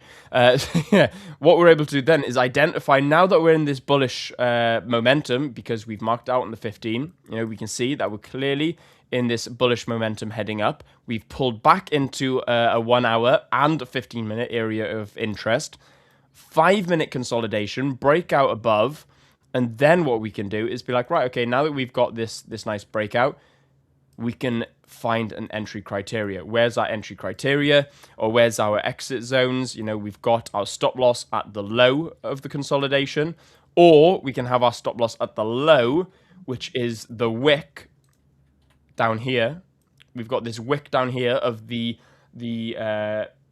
pullback into, or the retest of, that 1 hour consolidation zone, or the 1 hour area of interest. Reaction, consolidation, break, and continuation above. So that's how I navigate through the noise of the lower time frames, is I solely do not care about it. I literally just look for a reaction from a higher time frame area of interest, right? Which is exactly what happened here. So again, you could have gone for, okay, 1 to 1.9, just under a 1 to 2. If you wanted to be a little bit more risky, you could have come here, but I think you would have... I don't think you're getting up. What's happened to my screen now? Why is it frozen? There we go. I don't think you would have gotten a 1 to 2. Okay, maybe you would have. If you got a break and close above here, and you would have had the candle open of this bearish candle, maybe you would have got a 1 to 2. So, yeah, it was quite a nice price, I suppose. That's how I go through the noise. Anyway, yeah, yes, Henry, I've got to shoot off. I've got to go speak to HR about my drawing. Yep. I did see that earlier, and I was like, "Well, what are you doing? What's happening?" Well, stop. No, usually I'll notice. Usually I got to be so careful because, for some reason, I tend to accidentally draw inappropriate drawings. So I tend to be a little bit cautious when I'm drawing. I didn't even notice that. And then I saw Rich laughing. I was like, what's Rich laughing at? Then he brought up the chat, and I was like, oh, okay. Yeah. So yeah, public apology, guys. I'm going to go speak to HR now, and I'm going to go put myself in a 5-minute timeout. So anyway, guys, thank you very much. Make sure you smash out that like button. Make sure that you subscribe to the channel. Click that bell notification. Let's see if we can end the day on over 200 likes for this stream, as it is the last stream of the week. Anyway, LJ is going to be dropping some absolute words of wisdom on you guys now, talking about all things from fundamental, macro to technical. But for now, I shall see you in 2 hours' time. Peace. Cheers, Will. Yo, LJ. Yo, how we doing? How we doing, Rich? How you going? Hello, chat. Hello, everyone. Happy Thursday. Happy Thursday. How's it rolling? How's it rolling? Tis rolling all right. Already got a little winnie this morning. So I did. Very nice. Very nice. Now I am just waiting for the next follow-up. I feel like I want to buy NASDAQ. But I would like to see us break and continue higher off of the Tokyo session. So I want to see how it reacts now. If we're going to start pulling back, maybe I'll consider another sell. But as of right now, still looking for a buy. Yeah. I mean, it's tough. Let me bring up my chart. There we go. Get rid of Will. Yeah, so we've come up to that good riddance. Get rid of it. We got this kind of like neckline thing through here that we've come back into, right? So yeah, this is definitely the wall to beat. So I do like both selling against this, or hence obviously conversely buying on a break. So I think NASDAQ's actually quite well positioned for potential trades for that reason. Got very nicely defined risks. Nvidia last night, we did have a beat. It was much better. We sold off initially and then rallied back after. Again, that comes down to like an options positioning thing. We've seen that the past couple times. The question was if we're going to break that this time. But but yeah, that seems to. I've seen. I got to do a bit more work into it, but I've seen a number of funds starting to rotate out and beginning to short a lot of the big AI tech players. Not outright, but like options plays. Down the line, and this doesn't mean we're going bearish. We're falling out of bed, just as like a rotational shift to some of the other portions of that AI sector, because obviously Nvidia, these kind of players are quite mature now in terms of market cap. They're starting to, stall out, which makes sense. We'll see how much that actually starts to, if that becomes like more in vogue, I guess, like that kind of rotation, which hence in that case, we could see things like NASDAQ and the S&P sort of stalling out through this band as we get that rotation. So it's not going to fall lose off, that momentous movement. Yeah, start to consolidate these highs, trade sideways as far as an index, whilst capital shifts to some of the other players that might have more juice in them.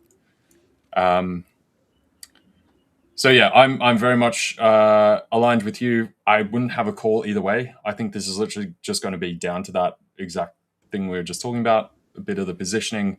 There's no real reason to punch things higher or punch it lower. So it's literally just going to be who turns up and what button they press for the next couple of days. So I'm very interested to see the New York Open, though, because I have a theory. Yeah. When we have the earning reports for NVIDIA, in general, so obviously the earning reports was released at rollover or end of day, but the impact on the NVIDIA stock, we're going to see at New York Open today. Or at least the impact of what people think of the release of the information we'll see at New York Open today, because the New York Stock Exchange was closed when the information was rolled out. So there's a crap ton of people that are, putting in their orders, readying for the Open. I have a theory, and the theory is that we're going to see some initial selling at market open. Strong one, maybe two downward pushes, like really strong, like momentous. We might like gap higher and then sell off. And then we'll see a gradual increase again. So every time we've had that in the past, when we've had the earning reports, the following day, the New York session open has either a gap and then a sell-off, or it has a gap and a continuation buying up. But a gap there is almost every single time, with the news coming out basically for it at open. So I'm going to look for that today. So I'm going to look for a potential, like a run up higher and then a sell-off. So gonna wait for that. I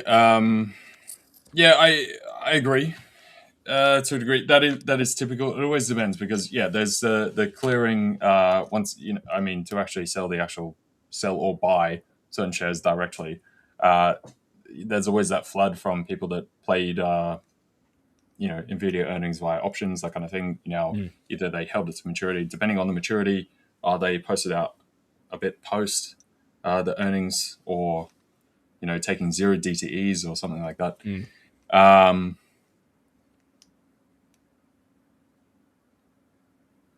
I'd call it 50-50 though. I do as well. Yeah. I'm not going to trade it. I'm going to see if my theory carries some semblance of water. Okay. Yeah. Yeah. That's basically what I'm saying. Because I don't trade the open. That's just volatility that I just don't want to participate in. But I have a theory that we're going to see either a gap higher and then a quick, let's say 1 to 3, 5, maybe a 15-minute, maybe a half hour, maybe a 1 hourly candle that's going to drop volumetrically, like a solid drop. And then from there on, choose its direction. Slow down a little bit and then decide a direction. Yeah. Yeah, I would, looking at like the 4 hour on NVIDIA, I'd say we've got a bit more downside. So I'm not posturing for long. I don't know. That's what I'm saying. I'm not posturing for a long. on on Nasdaq specifically. I'm looking for that sudden movement, and then I'm looking for a potential try and pick up, and then for the rest of the day, just it to go lower. So that's fair. The rest of New York session, let's rather say. So an initial sudden, let's say, here's what I'm thinking: a gap up, a massive fall off, then a retest of let's say that top end of the gap, maybe where price had kind of like peaked out at, and then a continuation going lower. That's what I'm predicting. I can see that then in that case. I mean, we're talking about today, so I'm trying to think about a bit further out and a few of the other. I'm just thinking of the impact at the same time of the earnings report and the initial acceptance of it, like how it's going to be digested today at market open, and then if we're going to see a follow through with it. I mean, if it's good, you expect it to go up. You expect it the long term, or let's say next week, I don't know, whatever, because it's good. The earnings looks good. The dividends are going to be good. They're going to be happy. People are going to want to continue investing more. So upside general for that's Nvidia. What was tripping me out. It's not showing my time down the bottom. Oh, that makes sense. Yeah, that's what I was trying to figure out. Sitting here trying to scope out where rollover was and stuff, but it's showing. Showing America time. Okay, that makes sense. America.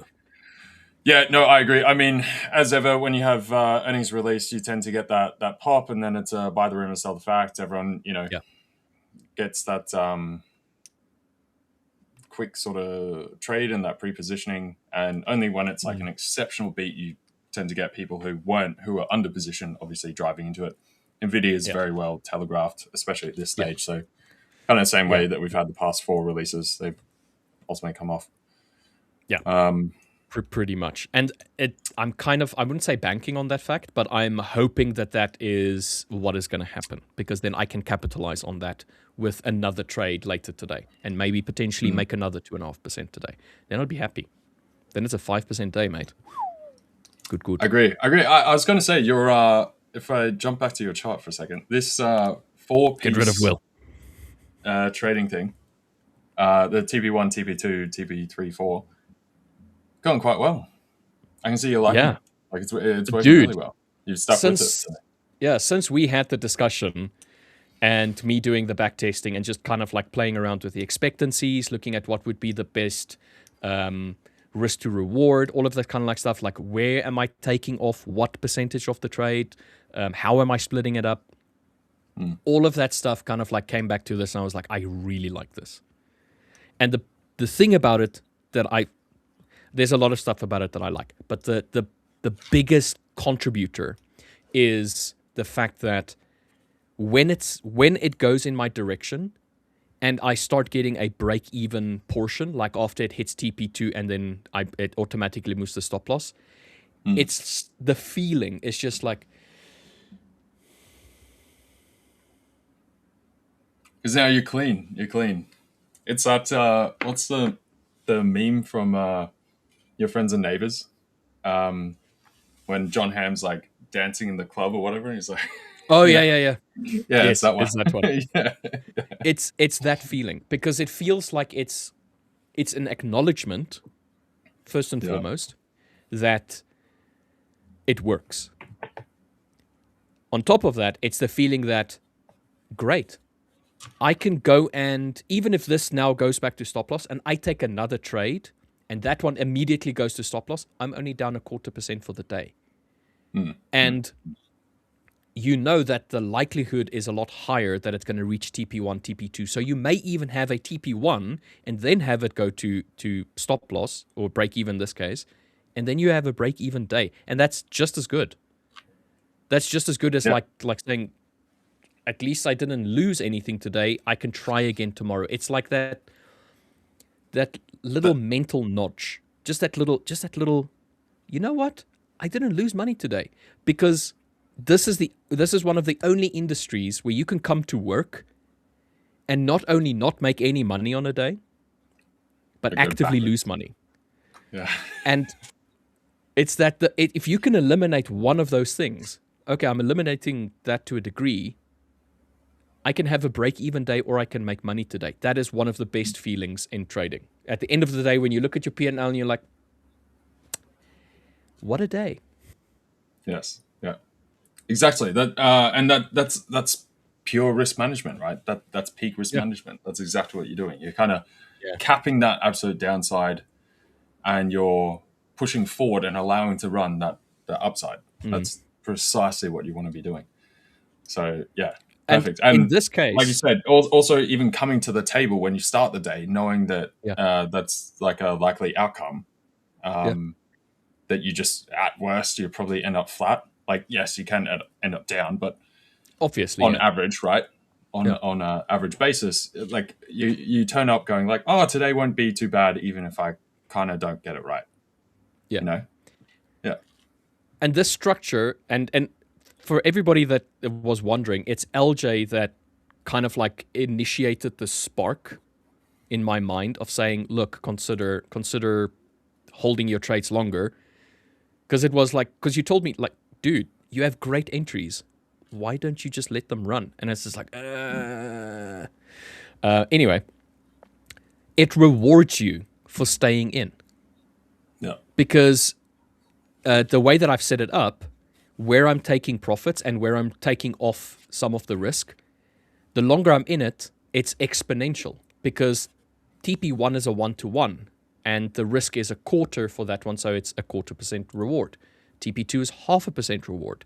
TP3 is 0.75%. But if by the time that you've reached it, you're 1.5% up, and doing TP4 is a full 1% that you're locking up if it reaches that, and then you end the day with 2.5% for minimal drawdown and minimal risk as it's going through the motions, as it's going through TP1 through to 4.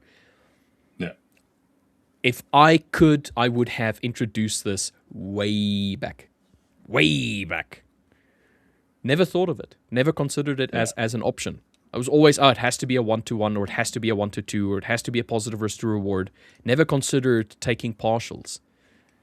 Because then, you're taking a partial at TP1, and then it goes to stop loss. It's still a lost trade because I'm taking little bits of profit. But then the conversation with you, and then looking at, for argument's sake, Sol, when Sol does his trading, he's the inverse.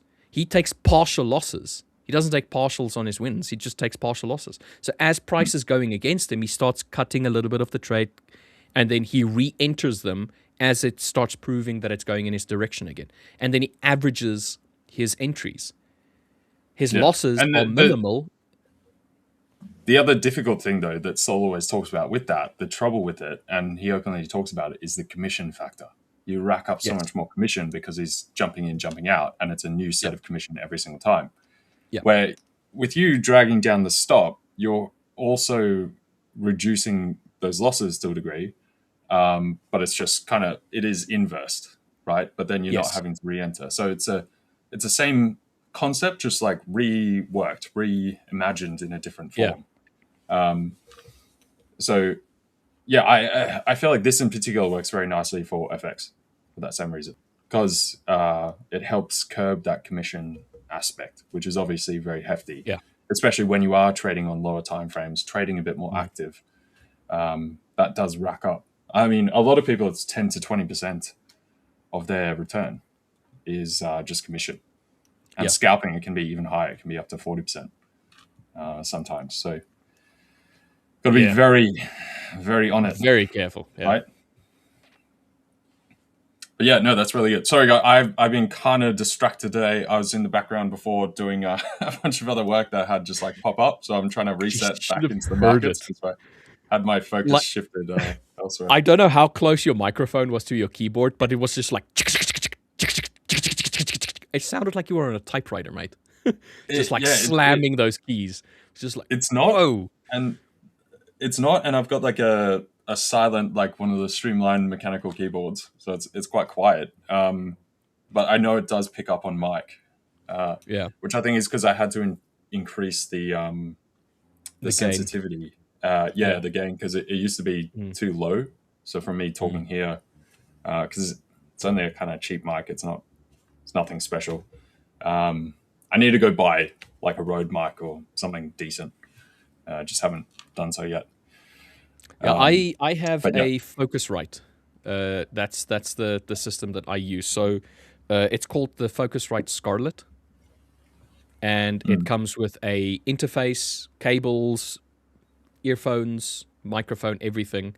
And I've had this for years and years, like genuinely. I think I've had this for close to 10 years now. Yeah. I've only ever had one issue with it, and that was a little while ago when, for some other odd reason, the microphone didn't want to pick up. Right, okay. And then I went and bought a cheaper one. A friend had it. I bought it from him. He couriered to me. I used it or I wanted to use it the next day, and the microphone worked again. I was like, what the hell? What's going on here? Fair. Because I've gone through looking through like mics and all this, and dude, there's so many and so much you can go through, and like, oh, this one's the best for this, and this is. I'm like, oh, look, at the end of the day, I'll just go and buy one, you know. Because I used to have a decent one, but I ran over the cable with my chair, and it just like spliced it, and doesn't work anymore. Yeah, unfortunately. Sad days. Henry, OpenAI is about to launch an IPO. Yeah, it seems like it. And especially now that they've cleared the lawsuit with Elon. So Elon lost. I don't know if I want to buy an OpenAI IPO. Even if, obviously to have access to an IPO, you have to be a sophisticated investor or accredited investor. It's often called elsewhere, depending where you are in the world. I think it's going to have such a high market cap at open that I question how much it'll actually run. When are they considering bringing it out? I don't know. I haven't kept up on the specifics of or what banks they're getting to do the IPO and that kind of thing. How much they're giving to public versus the current private owners, that kind of thing. I haven't checked up on it. Just tangential. Oh, okay. Things I picked up on. So the estimated valuation, the private market assessment and initial projects reports projects the initial public offering trill or something, value right? 1 trillion. And then it's going to depend on the amount of shares that they're going to allocate at initial public offering, the IPO. And then that is going to depend on how expensive it's going to be. Yeah. Yes. Yeah, exactly. So interesting thing though, like Polymark and that kind of stuff have now opened up markets where you can trade on private companies. Which is interesting. So it's basically, I think for now, they'll develop more markets for it, but it's basically, will X private companies' valuation be above here or here? Oh, okay. I was about to say, so you're not trading kind of a way to trade an asset. Yeah. You're not trading an asset, you're speculating on its appreciation or depreciation.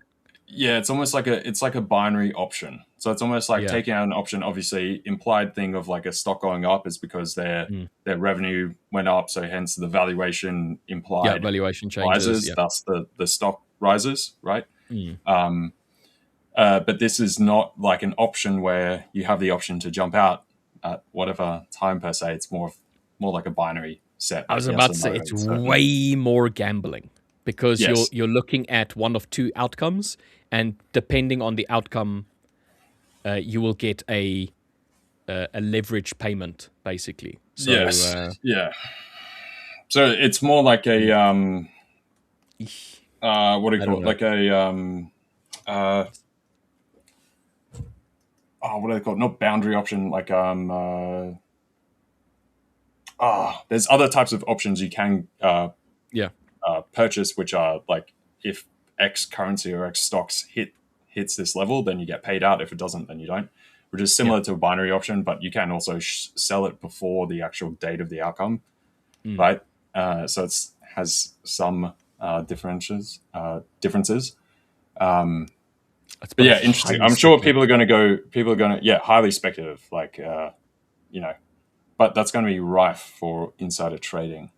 Oh, of course, yes. I'm very sure. Yeah, no, it's private markets, dude. I was about to say, I cannot imagine that is typically regulated, So, yeah. Look, I'm not going to tell people where they need to put their money. If you want to play, you play, mate. Like, go and play. But I would always just be like, caution. And another thing to take into consideration when you're looking at IPOs is that is technically not trading, it's investing. It's the idea that we have an initial public offering and there's this expectation that price is going to go up. The stock is going to evaluate or appreciate, sorry, not evaluate. It's the company is going to prove growth over a long period of time. So generally when you do IPOs, there's this expectancy that it's going to be 3 years, 5 years, 10 years of appreciation. So if you're going to do something like that, don't expect, as anybody in chat, don't expect price in the next few days to double, triple, or whatever. It's going to just, it's going to hop around and all that kind of like stuff. Typically they actually come off, right? Because the entire point of going public is where people have had that capital locked up for quite some time, and then they want to dump it on the public market so they can actually exit. Normally it's like it's used as exit liquidity. So initially there is often, a big collapse, and then only then if the company proves itself, it runs off. Steady, Because the evaluation is one thing. The reality is something completely different. Yeah, so they might evaluate it to be worth 1 trillion. The actual assets that they have, the actual, that's the projected growth that like you would be projected to reach this at this point in time. It's usually overestimated. Yeah, and normally you want an IPO that is kind of not so hyped, not so mainstream. So I remember back in the day when Alibaba went IPO, and I did get some access to that back then. That went very well. Like Alibaba, that at the time was, I think it was the largest IPO ever. Then when that I'm not came sure. through. I did not participate in the largest or second Alibaba's largest. This was 2015, 16, 17 maybe. I forget. It was somewhere around there. This was a long time ago. But yeah, that was an example of something that was rated, but also a lot of uncertainty around how that would actually go. Now, obviously, they smashed it. That's when China was rising. It's basically Amazon 2.0, but the China version. And that went gangbusters, right? Low input cost, high output cost. Yeah, and I definitely sold out of that way too early because you see 150, 200% gain. You're like, okay, cool, right? And then I'm good. And then it ended up being thousands of percentage. Which this was then around going into the whole Trump thing. And I thought like, there'd be, we were having the China trade difficulties, that kind of, So I forget, I have to go back and check exactly when that was. It's a long time ago. Like I was still at home. I was living at home at that time still. So it was 2014.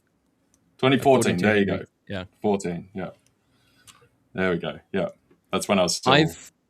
I've participated in 2 initial public offerings. One of them was about 6 years ago now. I still have the shares. They were locked up for 5 years. So the only thing is that I saw slightly less than the growth on that was slightly less than what a specific, like in this case S&P would have given me. So if I had invested that same amount of money for the same time, I would have made more. So it was less than what I thought it was going to be. However, it was in disruptive technologies. And at the time, the disruptive technologies were like really picking up. There was like, look, there's this driver for like the fintech disruption and stuff like that. And yeah, now 5 years later, and it's kind of like plateauing. Yeah, just sideways. Yeah. So I'm waiting for the financial year to be over, or my secondary financial year here, midterm, let's put it like that, so I can get rid of the assets, and then hello tax man. Yes. Yeah. Exactly. Because in South Africa many years ago, you used to have a I can't remember. I'm going to put some music in the background as well, by the way. Yeah, you can do that. I think it was called a 12J investment, which was a specific high-risk investment where basically you could claim back a portion of your full investment up to a certain percentage, depending on how much you invest. Yeah.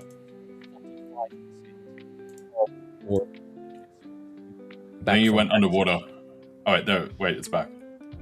Sorry, it was probably the start of the music. As the music, it plays up and then sorry, go again. So you're back. It could be up to 45% of your initial investment. Like, let's say you invested $1 million, you could you could claim back $450,000 from tax from the profit portion though, above $1 million from the investment.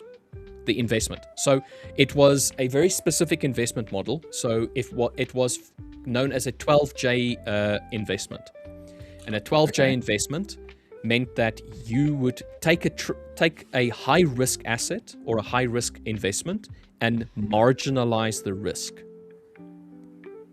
So you could claim back a portion of your investment in the tax year that you invested. So, example, if you invested $1 million, you could maximally 45% of that $1 million you can claim back in the year that you invested from the tax. So if you had gains somewhere else, say you had another 500K in gains somewhere else, right? You take no gains yet. I know, but on another investment, right? Oh yeah. On a different one. So hence you can then deduct 450 from that 500K gain and only pay tax on 50K. Is that what you're saying? So it is per investment medium. So you would pay capital gains tax here for that 500,000 that you made, but it would then be offset by this investment. Yeah, so hence you'd only pay on tax on 50K because you got 450K. Maybe, right. Because there's other stuff as well, like there's they write off a certain section of capital gain, and then capital gain, it's referenced like only 18% of that. It's a whole mathematical thing. But the point being that you could then invest almost risk-free. So at the end of the day, you're technically only going to lose, if it were to go belly up, 55%. So you'd lose 550,000. Right, because you get deduction on the other portion. Yeah, because you can deduct it. And then when you have appreciation, then you only pay capital gains on the appreciated amount. Yeah. Not from the 550, but from the million. Yeah, we have capital gains. If it then goes to 2 million, then you would pay capital gains tax on when you do get rid of the asset, obviously. Which made the investment very, very lucrative. But also, you can imagine, very easy to have some laundering happening around that. That's why they had a maximal cap on it. And that year, when I invested, was the last year that they allowed the 12J investments and tax returns. So I feel like I was like, okay, this is great. I got tax return on my investment portion. And whatever I'm going to gain now is going to... It was so cool. It was so cool. That's good. Yeah. What's your actual capital gains tax then? 18% you were saying. So how it works is, if you have capital gain, they take 40% of the capital gain amount. And that 40% is then written off, effectively. So you got a 40% discount. and then you pay taxes on the remaining 60% of the gain. They take the remaining of the capital gain that you had, they add it to your income, and it becomes part of your income taxes, and then you are taxed according to your marginal income rate. Yeah. So it's not viewed as a separate. It's not viewed as a separate one, but basically it boils down to about 18% of the capital gain gets added to your income tax. Okay, so first of all, guys in chat, throw us some stuff to look at. We do trade all sessions. It just depends what the market's actually doing at what time, that kind of thing. So, I mean, I often sometimes trade Asia as well, depending if there's something going on and if I'm awake. We then do trade London. Recently, the past couple of weeks, London has been more active initially, and then we go into this lull zone between London and New York, and then New York starts to pop off again. So it depends kind of what's going on. Prior to the past couple of weeks, when we had the peak of the war, and obviously between, I don't know, Feb all the way back to last February, when we had Trump come in, we were trading all the time, every 5 minutes, right? Because everything's popping off. You're all in, over you're the out, place you're in, all the you're time. out, you're in, you're out. Yeah. So, and like, I guess the point of trading is trading. It doesn't matter necessarily what session. It's when there's actually a good trade. So it could come whenever it comes. But yeah, so yeah, hammer out whatever you guys want us to look through and that kind of thing. I just got a couple final things for Rich with this. So you were saying it nets out to 18%. So hang on, you were saying give or take, you get a tax exemption on a portion of your capital gain. Is that on the 40% or the 60%? So how much portion, which percentage is excluded from assessment? How it works is like this. So if you have any, and it's both ways around. So it's capital gain and capital losses. So if you have capital gain, is it a 40% discount? So okay, say I made no, not necessarily. Gain. You have a capital amount, a minimum capital amount that is exempted, first and foremost. Okay. So if I made 100,000 Rand in an investment, they take 40,000 Rand and they say, this is exempted. So yeah, it's just the other 60%. Then they take the 60,000 and 40% of that 60,000 Rand gets added to my income tax. So the 40% of 60 of 60%. 40% of the remaining portion then gets added to my income, and then so based on a relative 24%. It equates to about 18%. So 24% assessment, then multiplied by your personal income, your marginal tax rate. Yeah, where you are in your marginal rate, it's added to that, and then let's say you are now bumped into a new bracket, then that bracket's initial amount plus percentile tax gets added to it, and then you're like, okay, cool, this is how much tax I need to pay within that segment. And like I'm saying, it like roughly estimates about 18%. 18% of the total capital gain you will probably be paying in tax. Yeah, so that's what ours used to be. Hence, Henry's here talking about the CGT drama that we've had. Yeah. So we used to get a 50% discount, and then you'd be taxed on the rest of the 50% gain. Now, at the top marginal tax rate, which is 47% basically, it's 45 plus 2.5% for above a certain threshold for Medicare, health stuff. So essentially, you'd pay like 23%. Sorry? Do you get taxed on medical stuff? Yeah. Above a certain tax rate, yeah. We get tax exemptions on it. Like if you've paid for a medical aid, you can claim a portion of that back. If you have out-of-pocket payments above a certain point, you can claim that back. Yeah, so that for us, once you're above the age of 30, if you don't have private health insurance, you get taxed extra, right? And then each year you don't pick up private health insurance. Your private health is locked in at being 2% every single year. I believe it's 2%. Henry will correct me on that. Every single year it increases compounding until you actually get private health. Now, so they want you to get private health? Yes. Yeah, they basically force you into getting private health. And then on top of that, if you earn over a certain bracket, I believe it's now, because they shifted the numbers, I think it's 190K, you pay an extra 2.5% on top as a Medicare levy, just because you're wealthy and you can afford it. Yeah, 2%. I think it's 2.5 for the Medicare levy, and then 2% every year levy for the private health thing, like Henry's saying. Yeah. And then hence why we have basically like free healthcare, but we don't have free dental, which is something they need to change. I don't understand that though, because it's also considered like this is a funny thing. Like you get fuck no, I can't remember what it's called. I'll remember in a moment. I'll remember. But when it comes to taxes, it's a very interesting thing. I consider South Africa to have one of the best tax structures in the world. It's just a shame what it's getting used for.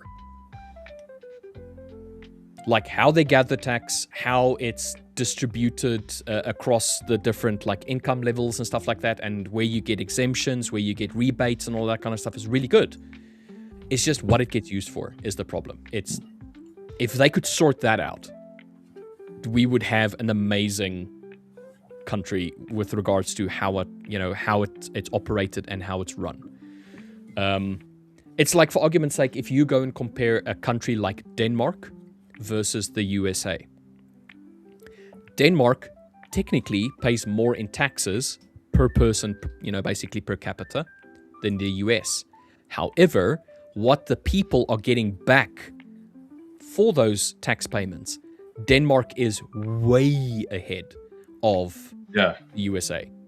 So and the USA doesn't pay you don't pay small amount of tax. You pay a high amount of tax, but Denmark is higher, but they're actually getting stuff for it. Free public transport, free medicals, all of that kind of like stuff. So it's not a comparison. I would pay a lot more that all of that stuff worked. Yeah. So same deal. We have a bunch of that stuff that works, but we do have a bunch of things we do have to pay for, like transport, like all that kind of stuff. Queensland here is the only country right now they introduced 50-cent fares. So for public transport, wherever you're going, it's just 50 cents. It used to cost you like both ways it'd be $7-8, right? And then you add that every single day, blah blah blah. It stacks up to a lot for people. They shifted it to 50 cents. They've kept that in. We're the only state in Australia that has it though. Now, with the other stuff, our university, we definitely pay a lot for it. They also doubled some of the fees for certain bachelors that you want to do in the past, year and a half, 2 years? Or 3 years? I forget when they exactly did it. But for instance, law has more than doubled. Trying to incentivize people into other certain areas and it's not. You've got too many lawyers. And now people just paying double. And well, the other thing, really want this ice cream? We're gonna double the price of ice cream. Yeah, like you're saying, Denmark. So Denmark has the highest proportion of personal income tax to their total tax base, which is 43% of it comes from personal income tax. Australia is number 2. We're at like 42% in the whole OECD, right? But we have to pay for uni and pay for this and pay for that and pay for all these other things these days that Denmark has done the other stuff to. They have free schooling, for free. You have free Medcare, all of that kind of like stuff, because that's coming from the state and it's state run and it's state operated but it's paid for by taxes. So and then that's what taxes were for. That's what they're supposed to be for, not to line a corrupted official's pocket and have him have a mansion and lovely life while everybody else is just paying and paying and paying. Yeah, and then this final thing, Henry, as well, just to wrap up, and then we can move on. But did you know that for HEX or HELP, right? That's basically the debt you take on for uni or tertiary education, that kind of thing. Did you know they've changed it now? So everything above 67K that you make in income, whereas it used to be above 54 or 55, I think it was. Incrementally, as you go up every couple of thousand, it's like 2%, 3%, 4%, et cetera, that you have to pay out of your tax, which goes to pay down your student loans, right? Now, anything above 67%, 67,000, you pay a blanket 15% tax. So at this kind of rate, like if you then leave uni, you earn, depending on what area you're in, 70 to 90,000 as like a post graduate. You're then getting taxed towards 30% plus the 15. Therefore, you're getting taxed at the same rate as people earning over $250,000. So you're up towards that 45%. And you're going to have to do that all the way until you actually pay it off. And then if you breach that 130K amount, you then go into the 37% tax bracket, and you now have to pay 17%, 17 cents on every dollar above that for your student loans, which then takes every incremental dollar above that to an effective rate of 54%. So this just gets ridiculous of how you save any money. And we've gotten to a point where a lot of people are spending close to, 40, 50% of their income just on rent. So you've got like nothing, that you have no money to save. The average household now here, 2 parents, 2 kids, has $48 a week left over. That's it. Dude, and I've seen the price of burgers. That's impossible. Taxing the heck out of everything. Yeah. It's gone ridiculous. It would have made sense if you got something back for it, but yeah. Hello, Rich. Hey, guys. I'm just wondering what I've walked into. Taxes. We were just having a boring conversation around taxes because the market wasn't moving, and somehow we got here. We were talking about IPOs, and we went from NVIDIA to OpenAI IPO, and then talking about stuff around there. Got into capital gains tax. Whatever. Dude, all I caught was 60-something thousand, and I was thinking someone had a rough gig learning to trade. But obviously that was something totally different, right? Yeah, totally different. A little bit different. Just no worries, Henry. Can I get a bit of feedback, just the audio? We've been playing around with the microphone. I just want to make sure that the audio is still relatively okay, that Jack can still hear. It's not too loud, it's not too quiet. Yeah, it's good. All good on your side? Yeah. It's definitely good here by us. Yeah, we can hear you crystal clear. I've been twiddling these buttons on the back of the mic, so hopefully it's all. You're solid, Rich. Absolutely perfect. So nothing. Now that Rich is here, I'm going to take this moment to drop off. I have 1 or 2 things that I need to get to that I've been putting off. I don't know if you saw my screen up. There's some WhatsApp messages that requires my attention, and it's audio.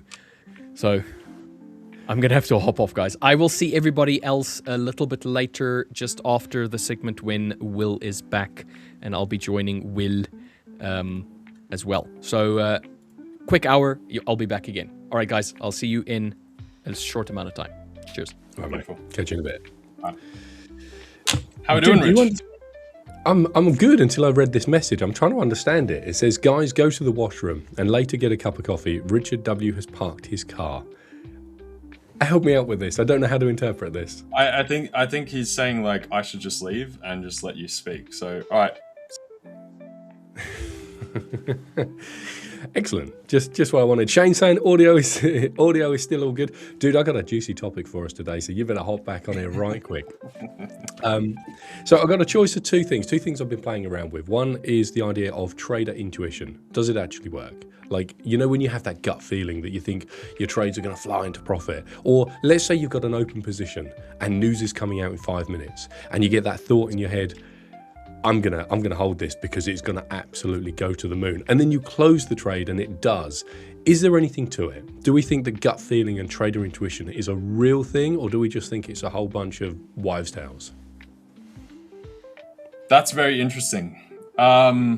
I will say, for me personally, yes, it has worked a number of times. Like sometimes I'll look at a chart and like, bang, yep, long, boom. And sometimes just not entirely think about it and just enter. Now, when I say not entirely think about it, it's not like I'm clued up on the past action of the market, where we lower, higher yesterday. What's the general volatility? What's coming up what's coming up next?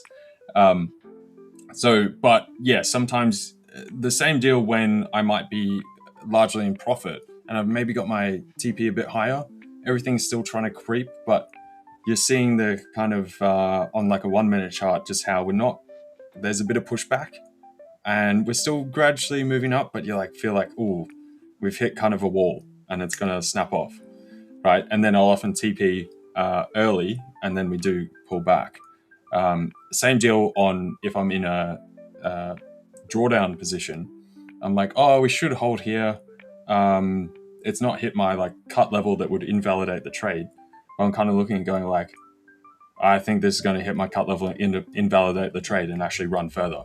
But right now, the total structure, if you zoomed out onto higher timeframes, looks stable. Go down to something like the 1 minute, you're like, ooh, this is looking nasty. So I definitely see it as valid. I think it's something that comes with years of experience. Some of that thing of spending that much time literally looking at the charts, some kind of like pattern recognition thing in the synapses in your brain, that kind of situation, and just getting a general like feel, that kind of vibe thing. This is very esoteric of the market kind of sentiment, how much nervousness kind of feels like it's in the market. And the further thing I would say from that is I also see a lot of the big, massive player, like hedge fund billionaires that everyone knows, like all the popular guys that often talk about these kind of trades as well, where they've been in something and they just get a weird feeling and they pull off, or vice versa. They haven't done the full research into something. They're in the progress state of that. And then they just go like, no, I just need to pull the trigger here. Or similarly, they've been in something for heaps for a long time. And then they have someone else that works at the firm or someone else they respect saying like, I've got a bad vibe. And they're like, nah, we're not fully played out in this trade. And then the times that they've ignored that from someone else they find credible, it's then flipped the other way and they wish they pulled that. So I do think it's a thing. I question how many people might believe that themselves feeling that is actually valid. Valid meaning it actually has legs, some kind of outcome that actually produces like positive results, versus they've just got a random feeling, right? That's completely different. These are obviously deeply experienced people then feeling that, versus someone who's like new to trading, new to investing or something. And I would even say that people newer to investing often go the opposite way, right? We see that in the stock market all the time, where we see stocks come off and people sell, they get out because they fear, panic, that kind of thing. And then also when we hit those lows, they're too fearful to get in, right? And then we obviously drive higher. Or vice versa, when we're near tops, people feel like, oh yeah, it's going to go, keep going, and then they get in at the top. So I think yes, but it comes with a long-standing experience in the market for that to properly translate. Dude, I like where you're going with that, because that was the first two comments which I see on here. First one was from Shane, and it said, intuition is only good if you have experience. This is not just a trading thing. So that kind of, and we often talk about this in the coaching workshops in the Discord, that there's a very close connection between discretion and experience. And often I like to swap that word out. When traders say, hey, I'm a discretionary trader, I'm thinking you're probably not in your first couple of years of trading, because the word discretion ties very closely to experience.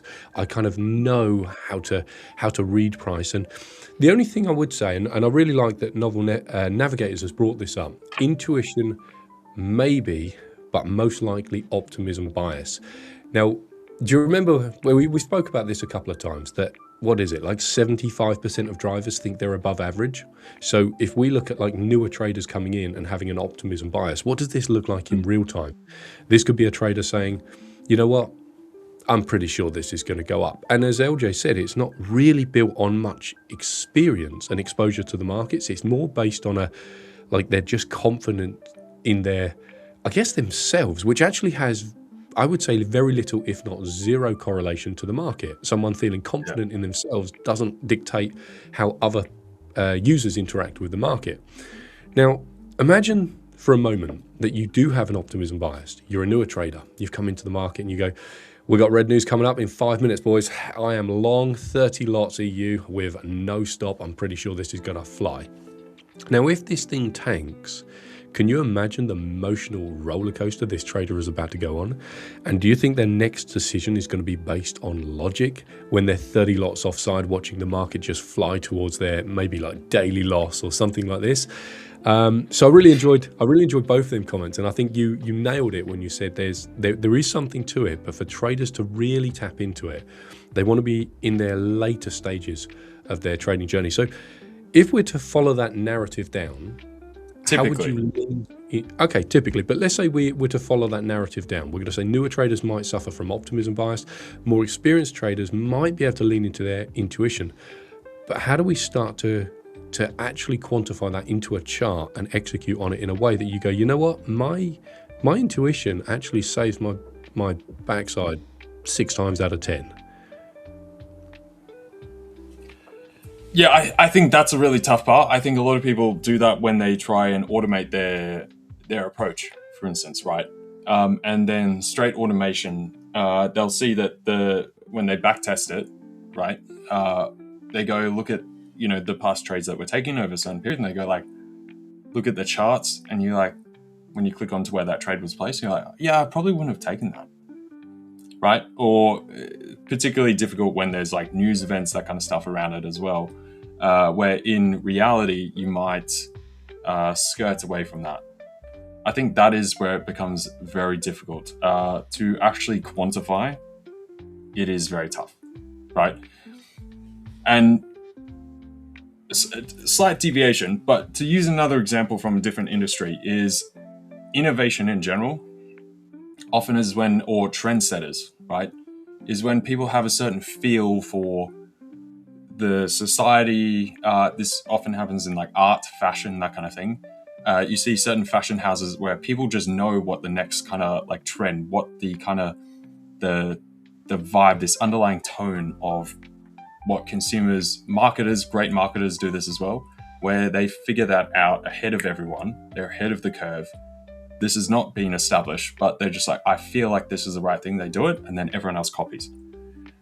And so hence why before I said typically, because I think there's definitely some people that just have this like sense of what the next thing is. And you see the same thing in like inventions, all this kind of stuff, but it's a very, very, very, very rare attribute.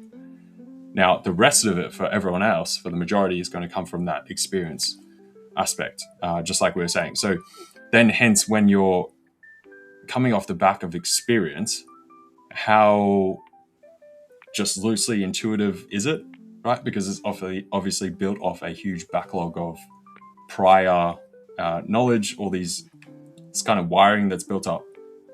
And this also goes to the optimism and bias thing, because we do see it in the negative sense as well, where people hurt themselves because they've had a certain run and feel something's going to do X, Y, or Z, and they're too over-optimistic, right? And then it doesn't play out that way. We've seen that with the crypto cycle. Or the same way, there's also a bunch of fund managers that lived through dot-com bubble, GFC, and then all the way through 2012 to 2020, right up to now. They've very much underperformed in a lot of ways because they're still waiting for that next crash, that next wobble, that next thing that's going to kill everything, right? And they're anchoring to that kind of intuitive feeling of like fear or anxiety, right? So I think that's where you have to have that determination, which again probably comes through skill and experience, once again, that you've identified, are you anchoring to these types of biases, either over optimism, exuberance, or like fear, anxiety, that kind of thing. So yeah. I like where you went first with that. You said it's hard, but you've got to be able to, well, I interpreted measure it, but what you said was go back through your data. So you're looking for evidence. You're looking for hard information that says, you know what, when I have these ideas, these gut feeling moments, these intuitions, these experience moments, I need to be able to quantify it in a way that says, you know what, I'm holding this trade because it is my experience that says so. And then we look at a sample size of 10. How did they work out for you relative to how did they not work out for you? Or maybe a sample size of 20. One trader I spoke to a long time ago, we had this conversation, and I said to this trader, I said, look, if you're trying to distinguish the difference between can you trade discretionary, one of the big components here is going to be how emotional do you get when you're wrong. And the trader was like, well, I'm super fine with it. I said, okay, so if you took on a demo account or a small challenge account and you just woke up on a daily basis and said, hey, I think price bounces here, or hey, I think I can get in on a break retest here, and you were willing to define your risk on every single trade and keep your risk static, but just trade ideas that make sense to you, I said, come back to me when you pass your challenge account, and what you'll have is evidence that you were able to back your gut feeling about how you read price action and use your experience to get in. The trader never come back to me, so I never did find out what happened with the end result of that experiment. But it was like either way, it's about being able to measure and saying, look, I've got this thing, I think it works, and then actually build some evidence. And this is the cool thing. If a trader is still in the cycle of not trusting their analysis and adding to losers and getting emotional when they lose, they're going to be trading and their P&L is going to make no sense to them, because they're going to have small wins, very big losses, revenge trade, maybe get lucky. And so even with this kind of discretionary approach, the trader has still got to have some kind of framework where they come in and say, look, you know what, this is a trade that makes sense. At this point, it no longer makes sense, so I need to cut the trade here, and I'm going to place this X amount of risk on it. And then what they've got to have is a way of documenting that behavior in a spreadsheet, for an example, so that when the trader has taken 20 trades, they can say, right, the account's down 5%. And they can see it from the spreadsheet and say, you know what, I actually traded every idea that made sense to me with 1% risk. Let me get a bigger sample size, or clearly it's not working, right?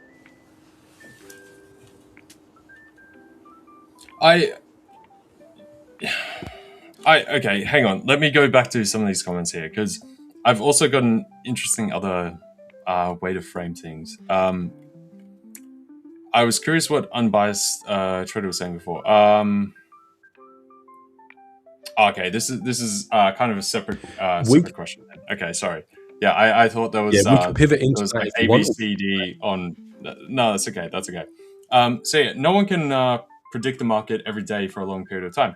No, they can't. But you got to be like, it's a thing of being on average, you're more correct than you are wrong, right? And then obviously the other component being sizing the trades correctly, so that you have an asymmetric payout with a higher upside and a lower drawdown total. And yes, I also agree with, there was another one somewhere saying that, yeah, pattern recognition becomes automatic with experience, right? Definitely true. I think that, to use a weird analogy, right, it's almost like, should you pull the trigger on some intuition, some kind of feeling? It's kind of almost like the first time you kiss a girl or something, right? Or a boy, if you're female, or whatever your sway is, right? You get that kind of feel and you know that it's right. But how do you quantify that, right? So back to your question of how do you quantify it? Like, it's very hard to actually quantify, but you just kind of know it's right, right? And then obviously there might be, then you got to equate the risk. How sure are you of that? Because there's a lot of people that have fumbled that. Turns out terrible. That was not the right time.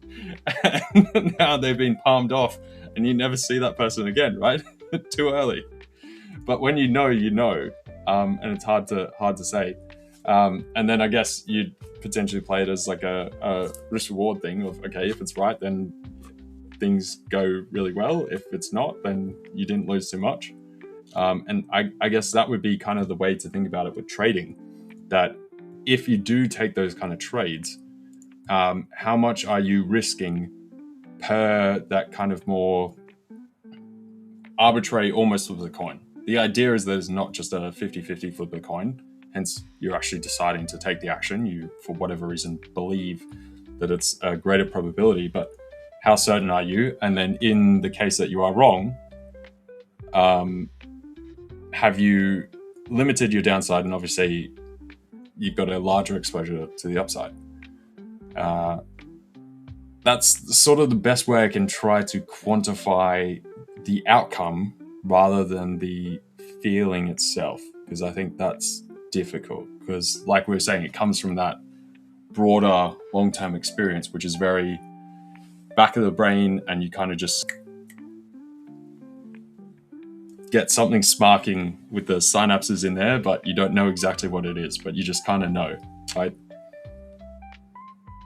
I'm still taken back by how only LJ could tie his metaphor into trading through gut feeling and kissing a girl or making an approach on someone. But it makes sense. It makes total sense in my mind. Okay, all right.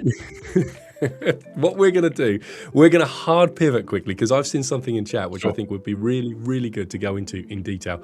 And it is going to be this, but this will be after what we touch on in a sec. So how simple can profitable strategies actually be? So we're going to pull this up in just a sec because I really want to dive down the rabbit hole. However, what I will say is Unbiased Trader has done us a solid here, and I don't want to ignore it. I know it was a minute ago, but I'm going to pull it up. So Unbiased Trader says, I'm very close to hitting my target to pass the account. What should I do?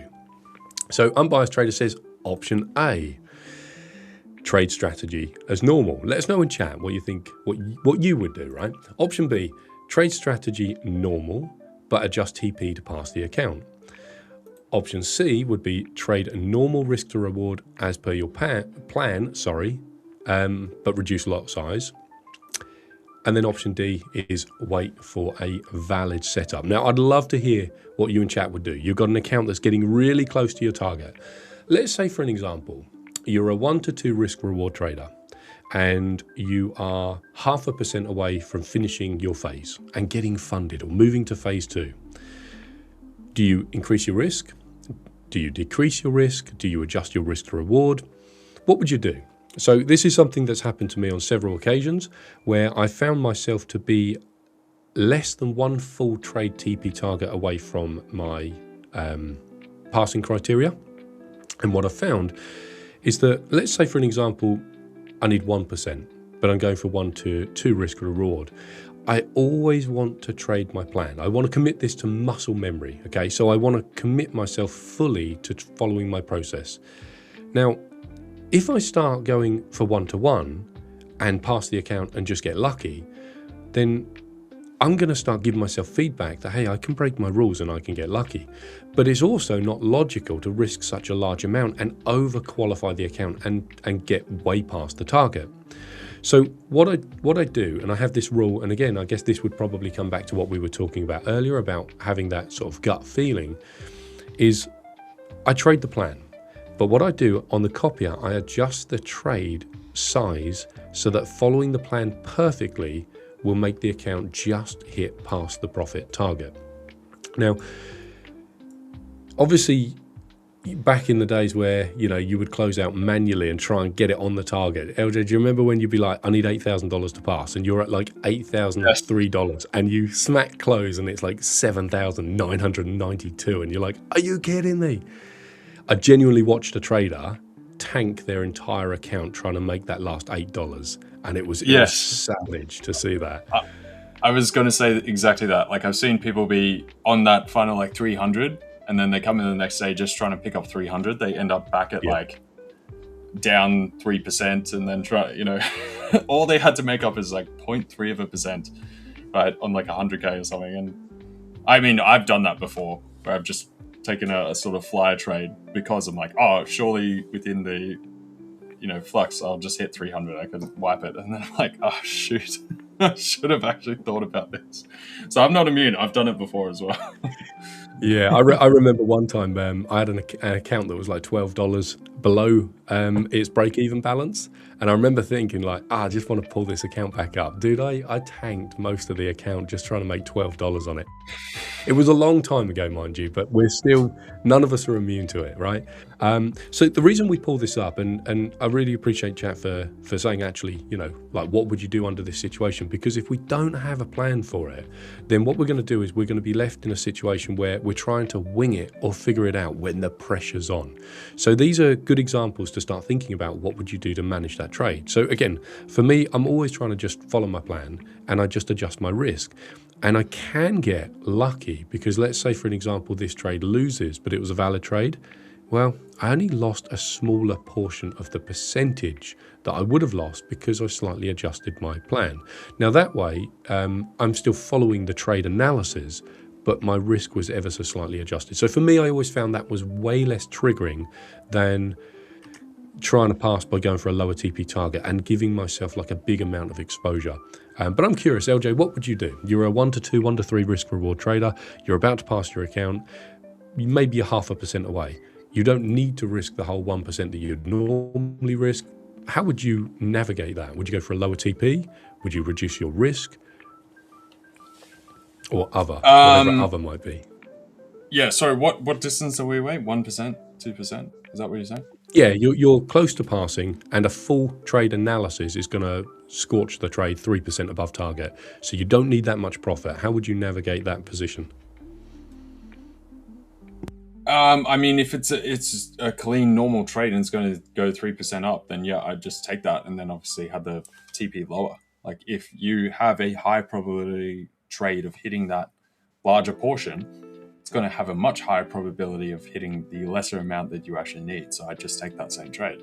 Now, typically though, I would say if you are very close and you don't want to end up going backwards, and because you are so close, and then hence anything over and above the target, doesn't matter, doesn't count, everything gets reset. I would typically reduce your lot size, your exposure, just in half, and you should just stumble to there pretty easily, right? If it's an extra day, doesn't matter, right? If you ended up just below, right? But it's going to protect you if something somehow goes wrong, that the next day, because that same day went wrong, which if you had a further lot size, you'd be even deeper drawdown, and potentially the next day, obviously you come back, you make up that difference, completely fine. So I would tend to just do it as normal, right? Per se. Now, at most, I might reduce the lot size or the risk that I'm trading for that final portion, and have kind of a time frame. I'm trying to knock it out. If it's today, the session, whatever. And then just try and mostly maintain where I already am. But overall, I'd still say trade it as normal, because you're going to have to come back tomorrow, start, depending if what phase you're on, phase 2, trade as normal. Funded, trade as normal. Scale up, trade as normal. Scale up again, trade as normal. So I would tend to lean still to trading as normal the whole way. I understand, obviously, people want to get through the evaluation periods for the reason that you're not actually picking up that as income. So hence it is your time output versus what you're getting. But yeah, like you were saying, Rich, like often when people try and push that, they burn it. And I mean, I've done that plenty of times as well, especially being trading for so long, very confident, whatever. I'm just like, oh yeah, I'll just smash through this. And I'm just like, oh dude, what am I doing? I just ended up backwards when I could have just chilled out. My personal accounts are way up, but I tried to punch this thing way too hard, and now I've clapped it. Where if I just acted normal, I'd be over and ahead beyond where I am. So yeah. You know, when you go to your copier and you just pull that one account off and you go, let me just kind of play with this account a little bit, and then that account gets a massive deviation from where it should be relative to the other accounts. I remember I was very close to finishing up, I think it was phase 2. I want to say it was a 20k account, and 3 times I needed like 1.5% to pass, and my TP target on my strategy was 1-to-1, and 3 times I pushed the TP target and I got clipped every single time. And finally on the 3rd time I was like, I need 1.2%, because I had to build it back up. I was like, I need 1.2%, and I remember closing that trade out at 1%, leaving myself 0.2% left, and that trade rallied to 3R. And I was like, why couldn't you have done this on the first trade? I was like, all I needed is... And you know the biggest thing, and I really want to dial into this. So chat, when you pick a milestone, it could be getting funded, it could be getting your first payout, it could be finishing phase 1. Traders, and including myself, have this horrible habit of zooming into that milestone, thinking it's the finish line. And as LJ said, it's not. It's the start line of your continuing point. When you're when you're funded, you've still got to trade your plan. When you scale up, you've still got to trade your plan. You know, when you lose an account and you buy a new challenge, you've still got to trade your plan. So just an unbiased trader, I appreciate you sharing what you shared. And if you are really close to getting funded, then I would just say, just recognize it for what it is. It's a milestone, but it's not the finish line. And once you realize once you recognize that in your mind, you pull it back down to put it into perspective. And that's the best way for us to trade the account as an equal value, rather than just getting caught up in in too much noise of like, I can't believe I'm going to get funded, I'm going to get paid for all my efforts. If you think about it on that premise, going back to LJ's metaphor earlier, it would be like looking at someone as a 10 out of 10 thinking, I'm going to get totally blown out if I approach them. And then therefore you don't really even try. You end up being a stuttering Stan, whatever that is. What are we looking at? Sorry. Just the current moves. We had this headline saying that Iran's supreme leader has ordered that near weapons grade uranium must stay in Iran. So obviously this goes to the current talks where Trump's been talking up that they might have a deal getting done.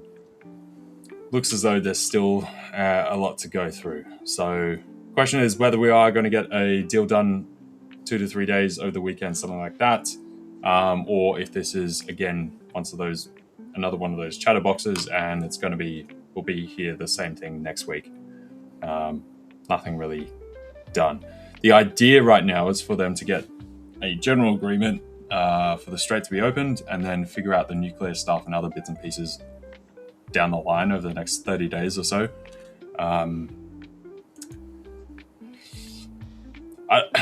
don't think that's exactly going to happen. So not right now. We're not seeing any indication. So what, you think the market still rallies, like recovers this move, or? Yeah, I mean, I think like we're actually going back to moving somewhat on these headlines, where we've been moving like not at all on a bunch of these headlines. But now, because of last night, we had the specter of potentially actually having some kind of deal done. Where was the euro move? Like we had some of these punches through here. That was backed up. Hang on, has my times changed? No, it has. Okay, we're on the 1 minute, that's why. My bad. So yesterday, if we go back here, this was the potentiality that we're getting a deal done, right? We had this descending channel on the euro, smashed through the tops of it, came right up. That then kind of got wound back today. But yeah, honestly, the market's only slightly caring about it now because there was semblance of a actual deal, which did seem legitimate because we saw bits and pieces from both sides, both from the US and Iran. So more than just like chatter, But yeah, I don't know. The whole Iran thing right now, I'm just like the whole market, kind of done with. We'll see when it happens. It happens. I don't think it's going to happen just now at all. So we can talk about that later. We'll get back to what you were talking about, Rich. Otherwise, I'm going to spiel on for half an hour about this. So, well, we promised that we would come back to this comment from earlier. So Mixie said in chat, how simple can a profitable strategy actually be? All professionals on podcasts always say, keep it simple. So what does simple realistically look like for a consistently profitable trader? Now, there is layers upon layers upon layers to this, but I guess because the traders are asking, look, everyone says keep it simple, then what we should do is try and keep the answer super, super simple. So LJ, when a trader says, all the professionals are telling me to keep it simple, but what does it actually look like in real time? What does simple really look like if I was to try and bring this into my trading? What professionals as well, I would say. Yeah. Well, it says all the professionals on podcasts. So that's like all the professionals. What is all? Is this YouTube, social media type people? Keep it simple, whatever. Look, I think we spoke about this a bunch previously as well, where you want something as simple as it needs to be, no more complex, But if something needs to be complex, you can't have it simple, because it just doesn't function, right? So as complex as it needs to be, but no more. And as simple as something needs to be, but no more complex. So you got to identify what you're trying to do, right? For instance, like if you think you're building a rocket and you go like, oh, keep it simple, I guess it's not simple. But the point of, yes, you do also want to keep a rocket simple because you want to reduce tangential risk in the entire infrastructure. Now, this is the point of reducing waste. It doesn't mean actually keep something simple as though it's just easy to do. This is as simple as something needs to be. So something might be very complex, but this is its simplest form of complexity. Now, if we're talking about professionals, this is what I was saying, like what professionals? Because most people will be trying to sell you or offer you some kind of like holy grail, or like, oh yeah, this is the easy way to do it, or blah, blah, blah. Think like nutrition, that kind of thing, or lifting weights, getting jacked, whatever. And they're like, oh, here's this simple way where you just cut out this one thing and you're great. Or people will try and sell you like some pill and be like, hey, you just take this and you'll lose weight. Or you take this and you'll just automatically get jacked, right? There's no simple way to do just about anything. Anything needs exactly what it needs and no less. The simple thing comes from exactly what it needs, and if you're adding more and more and more on top of what it just needs, you've got diminishing returns, so therefore it's wasted energy per the amount of energy you're inputting versus the return you're getting out. So that's what's known as a diminishing returns curve. So it goes up like that and then starts to level off, right? So that final couple percentage points, the amount of energy you have to put in to get out the next 0.5%, might not be worth it. And that's what that's meant to mean. Not to say that you can just like turn up, do one simple thing, not use your brain, and okay, it's done. Very different. People confuse these arenas, I guess. Dude, I love your answer on that. So in black and white, can trading be profitable if kept super simple? Or does trading actually, as its bare bones, need to be relatively complex? Is trading building a rocket, or is trading just drawing a circle? Okay, going back to that then, I think you can be profitable. The question is, can you live off it? Can you make a full-time income off it? You probably, as you go through each of these stages, going to have to increase certain levels of complexity. And a lot of it often doesn't even come into how you're trading, what you're trading, but it's also protection, right? Figuring out ahead of time, especially now that you're reliant on it, that your edge or whatever style you're trading or something else is not going to get impacted by what might be coming down the line. So it's forward anticipating future changes, right? So that technically increases the complexity. Whereas often people just do the thing and then they hit a wall and it goes down and they think they're just in a lull period and keeps going down, and now they've lost money from everything that they made beforehand because they didn't increase that complexity. They just thought they've got something that works and I can ride off that forever. Doesn't happen. So I think in that sense, can you make money? Yes, but I also would conjecture you to learn a bit about statistics, that you might also be a statistic. That law of large numbers, as if you get a bunch of monkeys on typewriters pressing things, there's going to be a certain subset that make a heap of money, a heap that lose just by doing complete random actions. And now that's very simple, but is that you being a professional? Is that skilled? Or you're just one of those lucky monkeys on a typewriter? And if you want to go into something and take that chance, got to decide if that's actually a good idea to just run off that pure chance. There's a certain probability that you end up there. There's a much larger probability that you don't. And this is also something that like happened through the whole crypto period, where a bunch of people got super wealthy, super rich, and they were literally just that statistic of that dumb monkey on a typewriter, but now because they made $1 million on whatever, and they have a social media account, everyone will listen to them. And then we've seen that time and time again, where the next 5-6 years, they've gotten clapped. And often a lot of them have lost everything. They also over leveraged because they themselves thought they had some kind of skill. They buy certain things, houses, Lambos, that kind of stuff. We see this a bunch in America, and then they've had to go bankrupt and they disappear off the planet of the earth. Right? So I would say if it functions as simple and it's designed to function as simple, then yes, keep it simple. But you have to recognize its weaknesses, its flaws, something that might impair it functioning simply.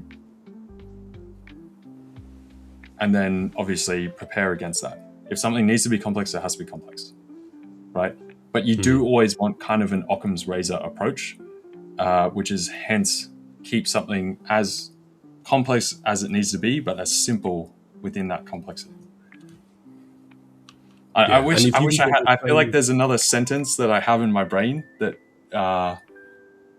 paints it perfectly, but I've been trying to grab onto that. There's another quote that I've heard before, but that's not the one from Shane in chat that says, "If you can't explain it simply, you don't understand it well enough." Often quoted by Einstein, but probably misattributed. Yes, and there's also a further extension of that quote as well, where he basically goes on to say what I was saying,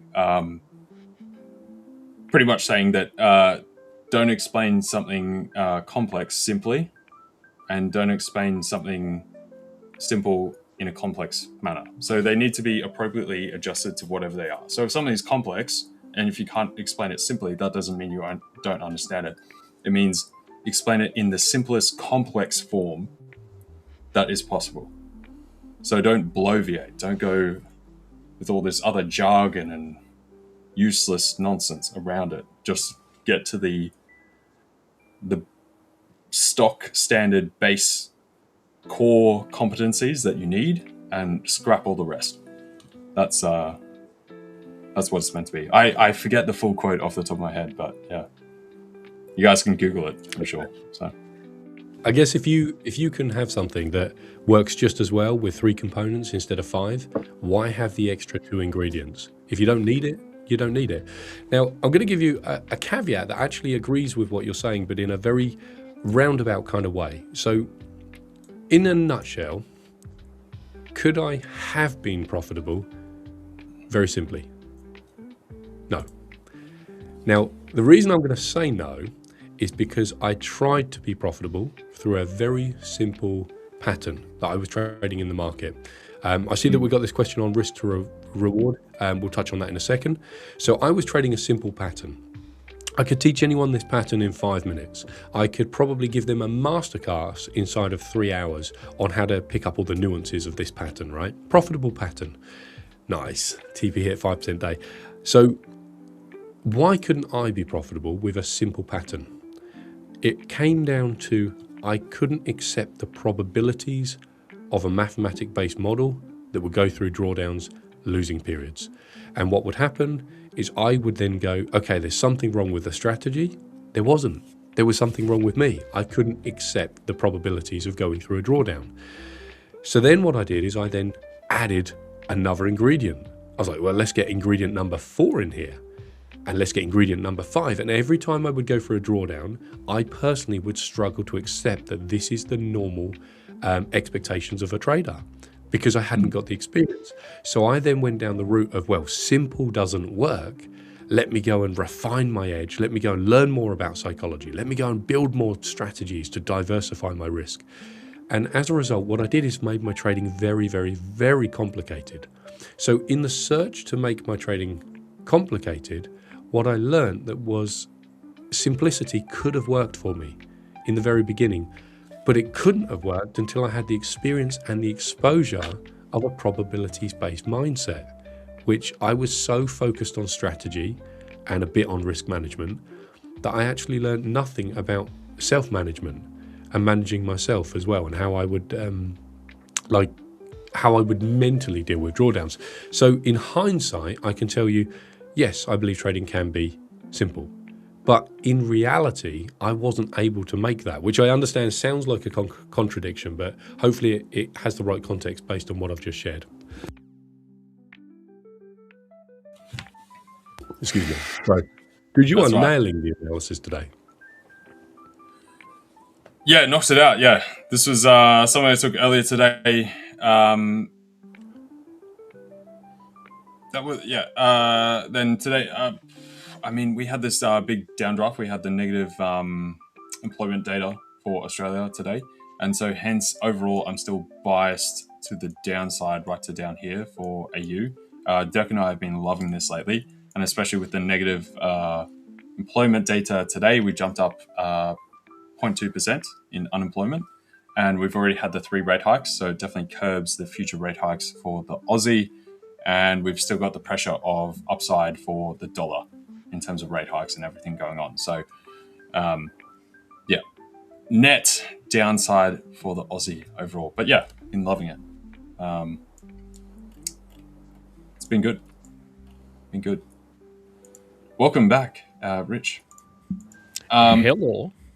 Whilst you're here, Rich, if you wouldn't mind, if you can just give me a sec, because sorry, other Rich, sorry, Richard Wells. I've also been having to do a couple of background things at the same time. You just give me 1 sec to send an email. Now you hear Butler, and I'll be back. Sorry, I'm super distracted. This is pulling me too many ways at once. Give me a sec. No problems. Let me bring Rich up to speed. So we were talking about the idea that can trading actually be simple? The professionals on the podcast talk about trading being simple. What does it mean in actionable terms? Then we went down a rabbit hole. LJ shared his ideas on kind of simple strategies, and then how it takes the ingredients it takes to make it work. Sometimes building a rocket isn't simple. It could be the same for trading.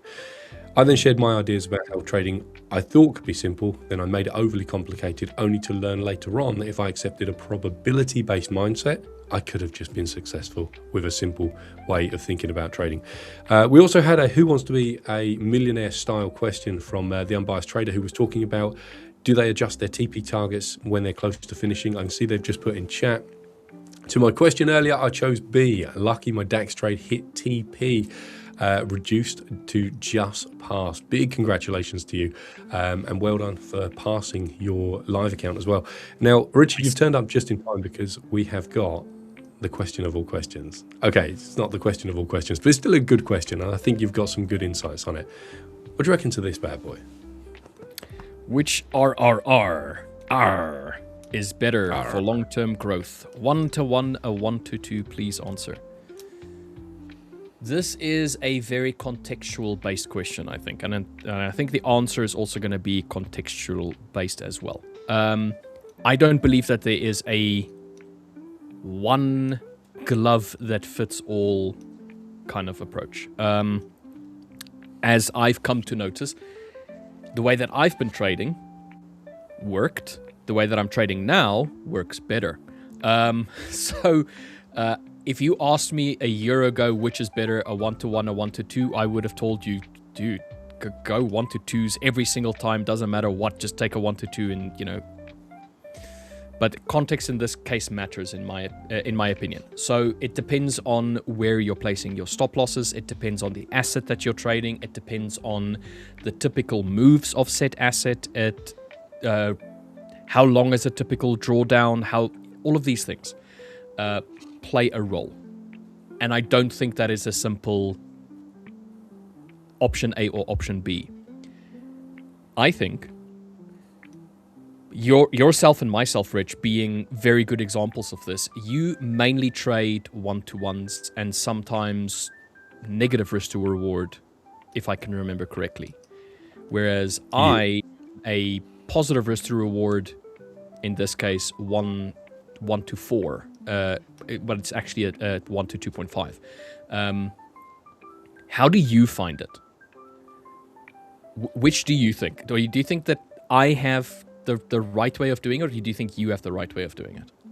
Because that's effectively what the question is. Who's doing it better, you or I? So LJ touched on this really cool thing earlier, and he said, a lot of the times, he said, which professionals on podcast will tell you, keep it simple, keep it simple. He said most of the time people online are going to try and sell you something.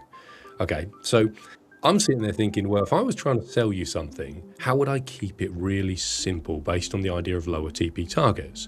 Now, I'm going to build you the best case I can for a lower TP target strategy. And then Richard Butler is going to build you the best case he can for a higher TP target strategy. And then in chat, what I want to do is I want to hear which one would you buy into if you had to, okay? We're going to try and keep it nice and simple, but we're going to give you our complete biased version of why one system is better than another system, okay? Are you up for the challenge? Sure, Yes. let's go for it. All right, let's do it. So lower TP targets.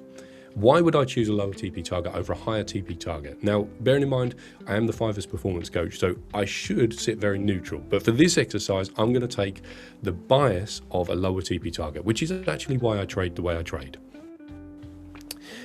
Because you control drawdowns so much better that you can bring that risk up to a level where you can actually get funded in a significantly reduced time relative to the level of risk you would have to trade to sustainably trade a higher risk to reward target. Okay, let's say I've got a 0.5 to 1 risk reward strategy. Now, this is a negative risk to reward strategy, but it doesn't mean that it doesn't make money. So I know maths can be a sticking point for some people, so we're going to make this very simple.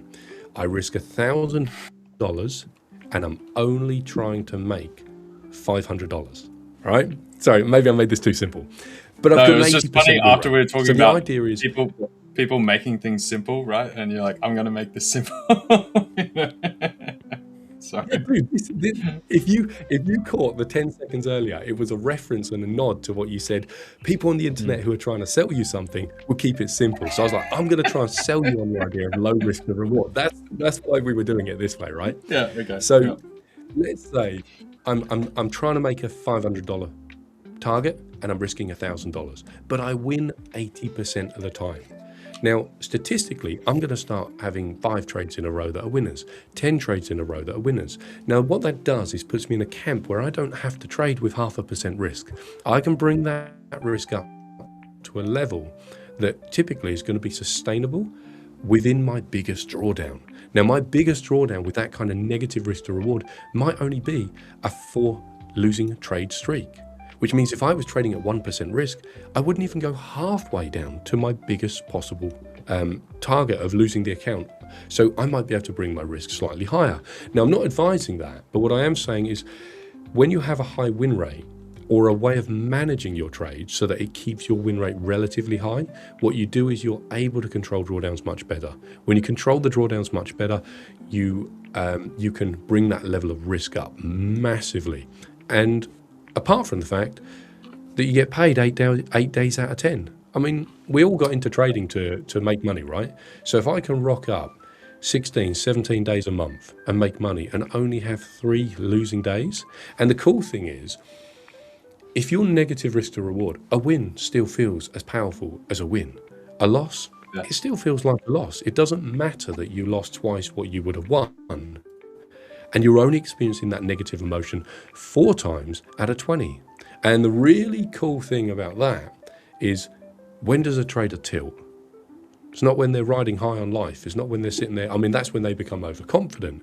But typically a trader tilts and goes on revenge trading mode when they're struggling, when they're losing, when they're getting unlucky. So if I'm giving myself less opportunities to get unlucky, then I'm giving myself a more pleasant opportunity and experience in the market. If I have a more pleasant experience, I'm less likely to be dumb within my trades or silly within my trades. And as a result, it gives me a chance to follow my plan much, much, much easier. That's the best case I can pitch for a lower TP target with a higher win rate strategy. Richard Butler, it is your turn to pitch to the audience a high TP target, low win rate strategy and tell them why it may be better than what I've suggested. Then we're going to turn to the audience and we're going to see which one actually takes the top spot. Interesting.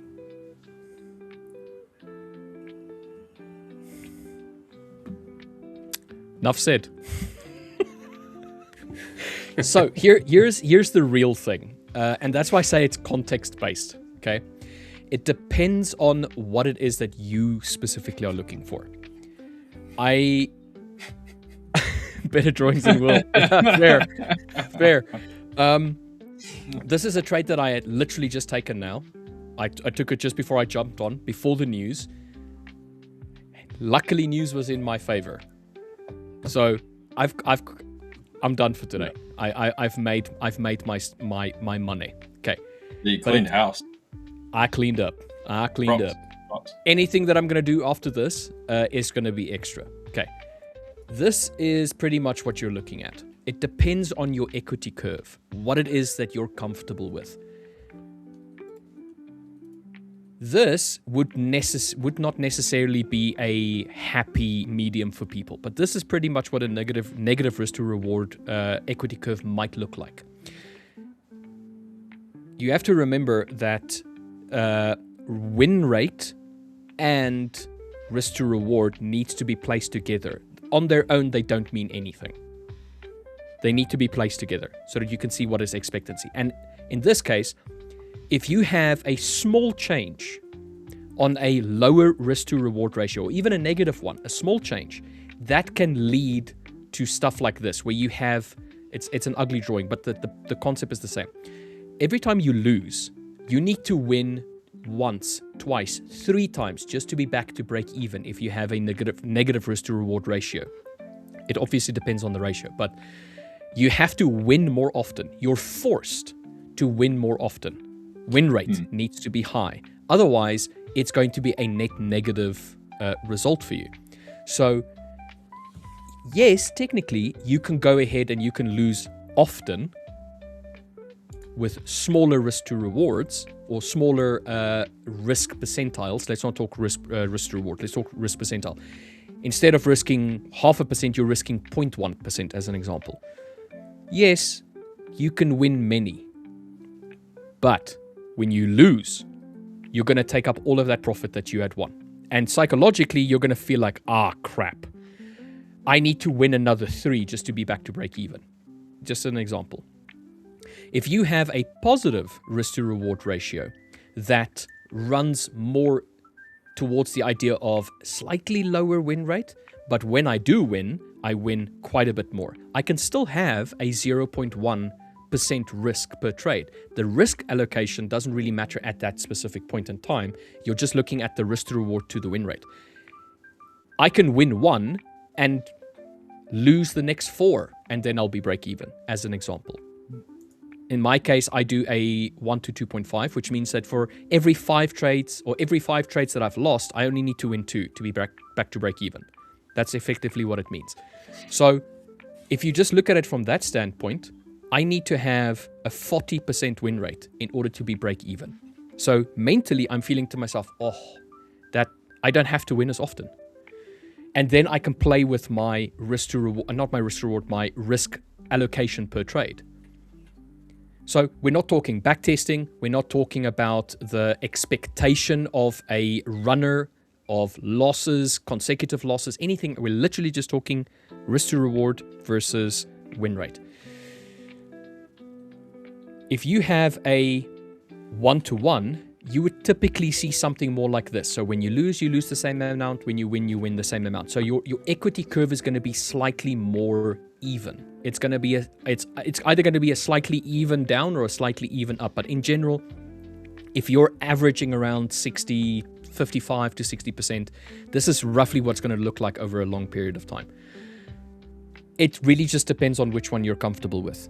Myself personally, I would rather have a positive risk to reward ratio, knowing that if I lose or if I win 1 trade, it's covering the potential 2 next losses, 2.5 next losses, as an example. But I don't think that is the context of the question. That's the answer. But I don't think that that's the important thing. I don't think risk to reward ratio and win rates is the be all end all. I honestly think that if you're going to look at expectancy, and this is kind of funny because I'm like smack bang in the middle between the two of you, and you two have completely different approaches, and yet there's approaches that you both have that I think is absolutely perfect for trading. So, Rich, you used to in the past, when you considered how to allocate risk, you would look at your back-tested data and you would say, on average, I would have X amount of losses, and this is the theoretical maximum amount of losses that I would have. And you would take that, you would double it as an example, and then you would take your risk allocation that you have, 10%, and you would divide it by that number and then say, oh, okay, cool, I need to go 0.12% per trade and I'm covered. I love that approach because it's the approach of I'm making sure that I'm covering all of my bases. I am overestimating the likelihood of a negative drawdown on my account. And if I'm going to be going through winners, I can then eventually start scaling up. So there's like a logarithmic level to this increase or decrease in your risk, which I love. LJ, you have a complete opposite way of doing that. You sometimes full send a trade, but you have the idea of taking partials, taking a portion off and letting the rest run. And you both have like a completely different approach to it, to your risk management, and yet both is perfect for you. So I feel like that should be the focus point, not risk to reward, not what is my win rate. It is expectancy that is, in my opinion, more important than those two factors because they're part of the equation. So it basically takes into consideration both of those things. But it's the risk management associated with your particular strategy that I feel like is the more important portion. And whether or not you, as an individual, are comfortable following that without straining yourself or feeling like you're forcing yourself to be something in the market that you're not. Answer, asked and answered. Dude, you're meant to let chat. Try and pick a winner between us before you put out there Dwayne Johnson. It doesn't matter. I win. Approaches work. I win. No, joking. Okay, well, what I do is so similar to you, Rich, a little bit. I will set out trades as like Richard Wells first, and then Richard Butler after, because I do kind of a combination of both, right? Kind of like what you were saying. Now, often it's I'll set out the trade first of all, Richard Wells style. However, I start out the trade with like a 1 to 2. But then I'll often take the trade at like a 0.85, 0.9 of the TP and close out early and just bank that and then run it again. Then I've got the other trades that end up being like 4, 5 to 1 type thing. And then that sort of averages out between that like 2. I think my long-term average over literally 10 years is about 2.22 to 1. Right, and then you've got some of the ones that are break even, and some that might be around a 2 to 1 or 3 to 1, and it's picked up but stalling out, that kind of thing, right? So I do, but the majority, so probably like the bulk of my trades, it's probably 35% slightly negative risk reward, like that 0.8 to 0.9, and then 35% as close to a 3.5 to 4. And then the other 30 is roughly somewhere in between that, either break even to 2.5 to 1, right? Something like that. And then obviously you got the proportion that drop. But yeah, so hence I get like a split in between of both, and kind of like what Rich was saying, where you take partials, which is basically what I'm doing. Hence they're split up that way, and I'll just take them as individual trades. Like what Rich is doing right now is having the one trade and then having it take individual TPs on the one trade, like incrementally average out. I'll just place each individual trade as like a new trade, but doing the same kind of thing. And then that's where it averages out. And then my long-standing percentage profit is about 77% over 13 years. So then when you run that, you end up... Your actual win rate. Yeah, my actual win rate. Yeah. Okay. And then depending on the year, it'll flux. I think I've said this before, somewhere between 69 and 88% on like good years and lesser years. And so it averages out over time, roughly 77. But those are the two low end and high end extremes. Yeah. So on average, what has everybody learned? Averaging. Average your trades. Yeah, it's an aggregate. It's not one thing I'll tell here you or what. this next week or month or whatever. You're looking 3 months, 6 months, 12 months out, and then 2, 3, 4, 5 years, whatever. And then you got to also equate that with taxes. There's all these other like back things depending where you live. If you live in a certain place that might be more advantageous, obviously you can get away with different differentials if you want to do it full time. If you live somewhere else, you can't do that and have this kind of a stat and try and do it full time because you're going to get killed on the back end. You might need a job. This is where some of these approaches differ, right? So, welcome, Will. I'll tell you what I learned. Oh, hello there. I think Will's been waiting for someone to say hi to him. We're just like, who's this guy? I was literally going to segue into that. You can't sit with us. Dude, let me do my segue. It's perfect for this, right? Okay. I'll tell you what I learned. I learned that Richard Butler is a massive cheater. Will, how you doing? We had a competition a minute ago, and we were just talking about what's best, lower risk to reward targets with higher win rate or higher risk to reward targets with lower win rate. Richard drew a massive example of it, really good. We both pitched our best case. We asked chat to declare the winner, and then Richard Butler just declared himself the winner with no feedback from chat whatsoever. I don't know how you do it, mate. But yeah, that's bringing you up to speed anyway. Awesome stuff. Awesome. I did also see better drawings than Will. I'm assuming people have been drawing. I've been drawing. I had a few drawings here at the top. Oh, okay, fair. Yeah. I see. Okay, yeah, they're definitely better drawings than me. Yeah. Fair. No one's better than mine though. You can't beat the Trumpetu. And what do we have, like Bart Simpson a while ago? You know, Picasso here is still. I'm immortalized. So there we go. You are. Like I sell my art. When you guys start selling your art, then you can match up. I sell my art. You just need 18 plus identification verification to buy it. I think that's this is the wrong site. Yeah.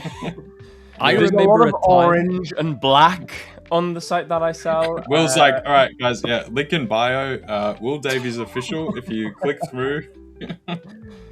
Yeah. You know the secret link. You know the secret place to go. I remember a time when LJ had, I think it was 2 indicators on his trading view. Yeah. If you were to go and look through his trading view now, I think there's 11. That was a time. That was when I was like, guys, how do I use this thing? That was excluding his own drawings. Just the indicators. Yes. 11. So I was on the free version, right? I couldn't do anything more. I was limited by the ability landlocked. of TradingView to do anything that I wanted to do. Now the limitations, my shackles have been removed. So final thing, which I didn't quite give on Rich's question was which one is better or worse, basically, right? Is what we're saying. Yeah? Yeah. Okay, so, I mean, I feel like typically negative risk reward is actually going to be better on lower timeframes and trading more actively. And I would say, obviously, higher risk reward is going to be favorable to the higher timeframes, 1, 4, daily type timeframe. So a bit more swing and also intraday swing. If you're trying to like swing the sessions. So maybe end of Asia into start of London and then towards New York, just before New York or just after New York Open. That's more of like an intra-session or intraday swing. I think that will favor that slightly higher risk reward, that kind of like 1.5 to 3, we'll call it, bracket. I think trading more actively on those lower timeframes, that 1 minute, 5 minute, 15, a bit more scalp-like, or intra-session, which intra-session meaning often as well the first burst of liquidity for the certain session. So say like the first 2 hours, right? I think you'll have a better time trading lower RR in that time frame. And then of course, swing, you need that higher RR by definition over days or to the week. The idea that's is why to I'd say. run. And then hence I do a combination which leans into, like I was saying, like I have some of them that are slightly negative or at 1-to-1 or just below or just a tiny bit above. which is more my active trades, and then those longer intra-session or potentially multiple day trades, which are higher, and then hence you get that average in between. Then that allows me to cover both sides. So I would say do both, but obviously if you're starting out, it's more defining what kind of trader you want to be. If you're trying to trade more actively, then yeah, you probably shouldn't be going for like a 3 or 4 to risk reward, right? If you got like a 4, like people do like a 3, 4, 5 point stop loss intra-session trying to capture 20, they get wicked out, they get stopped out, and then just runs up there anyway. Like if you just did 10 or 12 and then captured 12 to 15, or maybe you only capture 8, you're going to hit those bars every single time and you'll have a much greater time. So one thing that I do really like about this sessions indicator, I think I need to switch that one on to see it. Yeah. It shows you pretty much what was the move. Some of these session indicators shows you what is the percentile change, what is the pip change in pips, that kind of like stuff for that specific session. It's a great thing to kind of like know what is the average movement for your for the session that you're trading, and to make sure that if you're going to go like what LJ is saying with a negative risk to reward or slightly lower risk to reward, that kind of like thing, just understand what is that session's capabilities, or let's say the chance of it giving you what you're looking for, and then adjust according to that as well. So it's always a good thing to know. It doesn't help I'm looking for 100 pips movement in a section or in a session that generally only moves 20 pips. So yeah, curve fitting. Exactly. Yeah. So Rich, who wins? I was going to say, yeah. I think LJ wins because he kind of sat on the fence and then kind of alluded to the idea that actually you can do a hybrid between all of them. So where Unbiased Trader went with Richard B, I'm going to double down and go with myself. Will's got my back. There's no way Will would tag team anyone else. He's definitely got my back on this. But I think LJ takes the crown. I'm going to say that LJ's hybrid version has with the 11 indicator as well. You know, it's got to come with the 11 indicator. Yeah. Well, it doesn't really matter. I'm the stream manager. You all are wrong. I'm right. I win. Oh, I love democracy. Anyway, so that guy's gone. So is that any of your guys' friends? Like, do we know this guy? Or all right, never mind. He can go away. Oh, welcome back. Right, I'm gonna clear off, guys. Cheers for having us on stream. Thanks. I'll catch you guys in a bit. Nice. For anybody who is interested, today is Thursday, so that means that Monsieur Richard Wells has a Discord call this afternoon. What is it? 4:45 GMT? 4:45? What's the time? Let me go and confirm. Yeah, just confirm. Hang on. It's 3:45 UK time, so that makes it 14:45 GMT. So if you are in the Discord, if you have access, go and support Mr. Rich Wells. He always has some really crazy good discussions in his session. So yeah, go and support him. And that's also where you guys can talk directly to him, get direct access. Like literally basically one-to-one. Right? Obviously, there's going to be a number of you guys in there because he's very much in demand, but it's definitely one of your best places to get like kind of one-on-one contact with Rich over there. Yeah. So somewhere you can be, like you said, be seen and heard. Yeah. Henry's saying, I'm Richard Castro. I would like to think of myself more as a Richard Mugabe. So,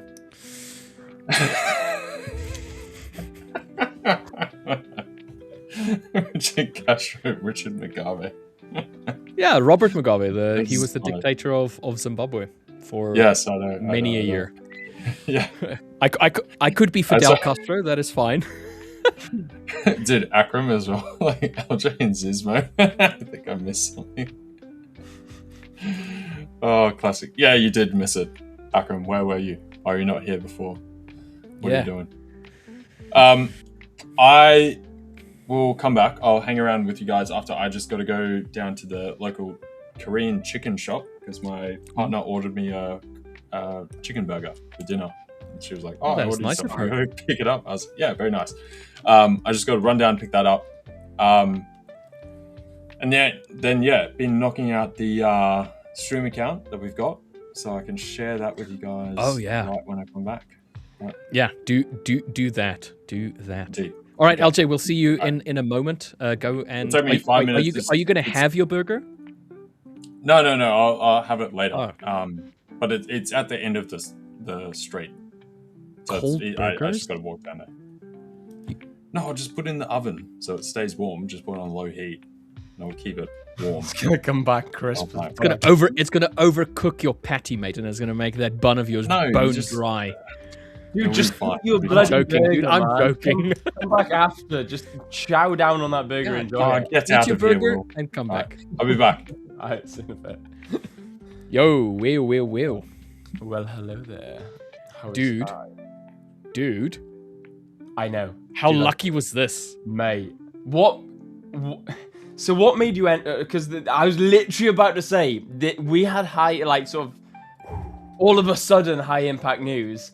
And I was debating. I was like, do I sell gold or buy gold? I was like our ratio wise, I'd love to be buying gold. But there's also like a higher potential probability that we're going to be selling. So I was like, I think I'd like to sell gold right now. And then I was looking at it and I was like, where would I enter from? I was like, if we get a nice break and close under, then potentially I'd be looking at selling. all of a sudden, it melted. And I was like, huh. Well, I mean, okay. What's happened here? So I thought I'd give it 5 minutes. Checked out Forex Factory and I saw that. And I was like, okay, I wonder who's been in this, or I wonder who got taken out, or I wonder what happened with this. And then, I jumped onto the live stream because I was working on some projects that I'm working on in the background here. And I thought, why am I not listening to the guy's chat? So I opened up the YouTube, and then I just saw Hans Gunter, 5% day. And I thought, bro, what the hell?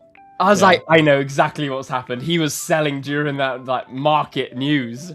So here's what happened. So while I was spending some time with LJ when you went off, we had this kind of like price action. It wicked above. It didn't really had any conviction trying to push higher. We were both of the opinion that there was a potential for Nasdaq to start coming off a little bit, but not yet. Later, New York session and so on and so forth. That kind of like thing. So basically, what we had the establishment of the Tokyo high, which we spoke about earlier. We wicked above it, did not close, and then it looked like we were trying to slowly start pushing up again. When we failed, we basically came to this area over here, and this roundabout to me was like, look, if I'm going to take a trade, I'm going to be looking for a sell, because it seems as though the Nasdaq doesn't really want to go up. When it's going up, it's slow. It's not the same volumetric reaction. Wait, let me just remove that because this is in the way.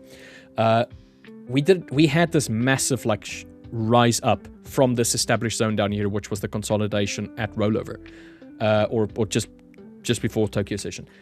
This was the Tokyo high, and we literally just wicked the high. But on top of that, if I go onto the hourly and I go a little bit towards the left, you'll see that we basically came into this area over here. Now, there isn't much that you can see initially, but if I were to pull a box through here, it would make a little bit more sense like this. So you have an establishment, a push lower, a retest, a push lower, a retest, a push lower.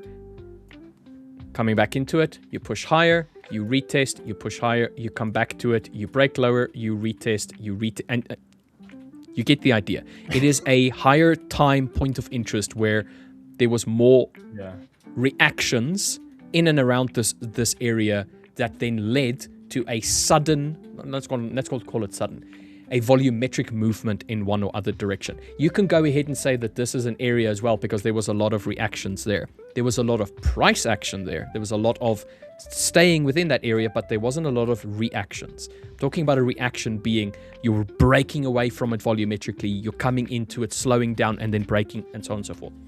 Anyway, and that is basically the upper area where we came to test. It happened to be the Tokyo high. It happened to be that initial high swing that we had earlier. And when we had that second attempt over here, it was so slowed. Then we started getting these very nice bearish candles. And I thought, okay, if we're going to start moving lower, it's probably going to be off of another retest. So initially I had this area a little bit further out and I wanted it to come and retest and then start volumetrically pushing lower. But then what we had was we had this like section here, this whole low that I thought, okay, if we're going to break, it's probably going to be lower than that. But we had this here. So this whole section here looked, wait, maybe I should draw a box. This whole section here looked to me like it was a little bit more of a consolidation. It was struggling. Then we had this candle here that looked to me like, okay, there's a potential that we're going to probably try and push lower now. I will wait for the follow-up bullish movements to see how high up we're going to go again. And what happened was, instead of us pushing all the way back up here, what we ended up doing was just to there. So we didn't even break this little bit of consolidation that we had on the upper side. And then I thought, you know what? If the next bearish candle we have, I'm going to take the sell because I am confident that it's not going to go all the way up there. If you consider this, that was the high of the day. You've created a lower high. You have a low. Yes, it's not technically a lower low, but you have the other factors. You have the slowing of momentum going higher. You start getting a little bit bigger candles on your way down, struggling to really push up higher. You're consolidating ever so slightly, and then you start getting a little bit of volume. This little bit of volume here was enough for me to say, you know what, I've already locked up a 2.5% day. I'm willing to offer up 1%. So I'm willing to offer up one of that. Even if this lost, I still would have ended the day with 1.5%, and I would have been very happy with that. I entered the trade. I had just made sure that my take profit points and everything was exactly where it was when TP1 just went off. So you know when you enter a trade and you right click here at the bottom and you say modify or cancel, it brings up a box, and this box fills this whole area. So basically, while I was making sure that, okay, TP1 was at where it needs to be, TP2, I think I was busy with... It was all done. I think I was busy with TP number 4, and I just see it go from 4 trades here to 3, and I was like, what the hell? So save, close, and I see, oh, okay, we got some volatility, just a little bit of movement, which is what I expected. And then it wasn't a minute. The rest half is a second. TP2 gets taken. I was like, okay. And I can see it's like doing this. Like, yeah, it was the way it reacted to me. I was like, oh yeah, this is news. Yeah. And then it hit TP3, but by the time that it hit TP2 and moved stop loss back to break even, I went to go and check, and I saw that they had it was this Iran news that came out to play. And I was like, okay, fair enough. It's already at break even. I don't need to close this. I can just leave it. TP1, TP2 was taken. So very fortunate that the news came out when it did. It was in the direction of my trade, but it was also in the direction of what I anticipated Nasdaq was going to do. Yeah. So this could have been a TP1, TP2, then to stop loss, even without the news. So being all the way down to TP2 and having it move to the stop loss to break even, I'm happy with that. I feel like it was a really good trade. 100%, man. 100%. Look, you followed your rules, you followed your plan, you executed accordingly, and if news happened to come out in the opposing direction, you can't predict that. Shit happens. However, you were fortunate enough where the news came out in your direction. Very. Dude, That's just trading. You know, nonetheless, a happy coincidence. It's a happy coincidence, exactly. You know, and like a lot of people will regret that. And you know how we talk about, you know, trading news events aren't guaranteed, and you know, when you hit TP after trading a news event, you shouldn't feel good about it because it's just potentially gambling. You know, a lot of people will talk about that. When it's unexpected events, and it still hits your TP, don't feel crap about that. You know, like, or don't be like, oh my god, I'm so lucky here. Yeah, I suppose, you know, you're lucky that it went in your direction, but you still anticipated that direction. You still looked at that, you followed your edge, you followed your plan, and it moved in the direction that you wanted and intended it to go. Bro, it was an awesome trade. And when I saw the 5% in the comment section, I was like, yeah, that makes so much sense. I was like, I already know exactly what he's done there, and you know, it was super nice. It was a bit, it was, when I saw that, it was a bit brave, but like you said, you have that risk in place where your stop loss was already at break even. You've secured 2 TPs. Your stop is at break even. Leave it run. You know, 100%. Yeah. You've got that analysis there. Now, if I just bring my chart up real quick. Before you do that, Will, I wanted to just address this. Like, Richard, can you explain your second trade? I remember you said you didn't take the trade when the second zone, or when you tap the zone a second time. That assumes that the change in, like, the break of structure and the change in characteristic had already happened. So here you did have, on this one, you did have the change already happening. Here you didn't. This move that we had here was too volumetric. I needed to wait for it to slow down first and prove that it indeed wants to start going down. And that's where this price action over here made a lot more sense. So even though the establishment was here and that's where the reaction was first, because of how strong the move was prior to, I would not have taken this trade because there was no break of structure yet. There was no change. So remember what I said, establishment, reaction off of establishment, and then you need to have a break of structure or a momentum shift. In this case, there was no momentum shift just yet. This is too momentous. It needs to slow down. So this is where my discretion comes in within my trading.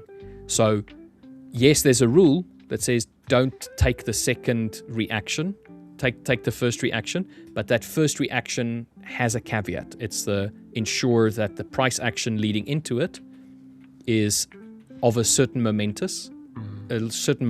let's rather say, and the break of structure happens going downward. So there's this proof that it doesn't want to go higher at this point in time. It wants to go lower. So just wanted to explain that. No, yeah, love that. I was actually probably going to subconsciously explain that on your behalf. And why I That's say because that, you are a man and we are friends. And you understand this man. we and are when a man men understands and we read another each other's man. minds. Yeah. They complete each other's crossword puzzles. Yeah. We are telepathetic. Yeah, well, emphasis on the pathetic. Yeah, not telepathic. Anyway, so yeah, I loved that, and part of me wanted to see sells due to the fact that we had swept, and I said this on my last session this morning with Rich. I was like, guys, yeah, we've wicked the Asia session now. We got Tokyo down here. I really thought we were going to come down for Tokyo, I will be honest, but then we also got this low here. So I thought, okay, when you think about it, you could target Tokyo low, or you've got low-hanging fruit. And you guys know that I love my low-hanging fruit. I can't be bothered. I mean, we saw it with your drawing earlier. Yeah, fair.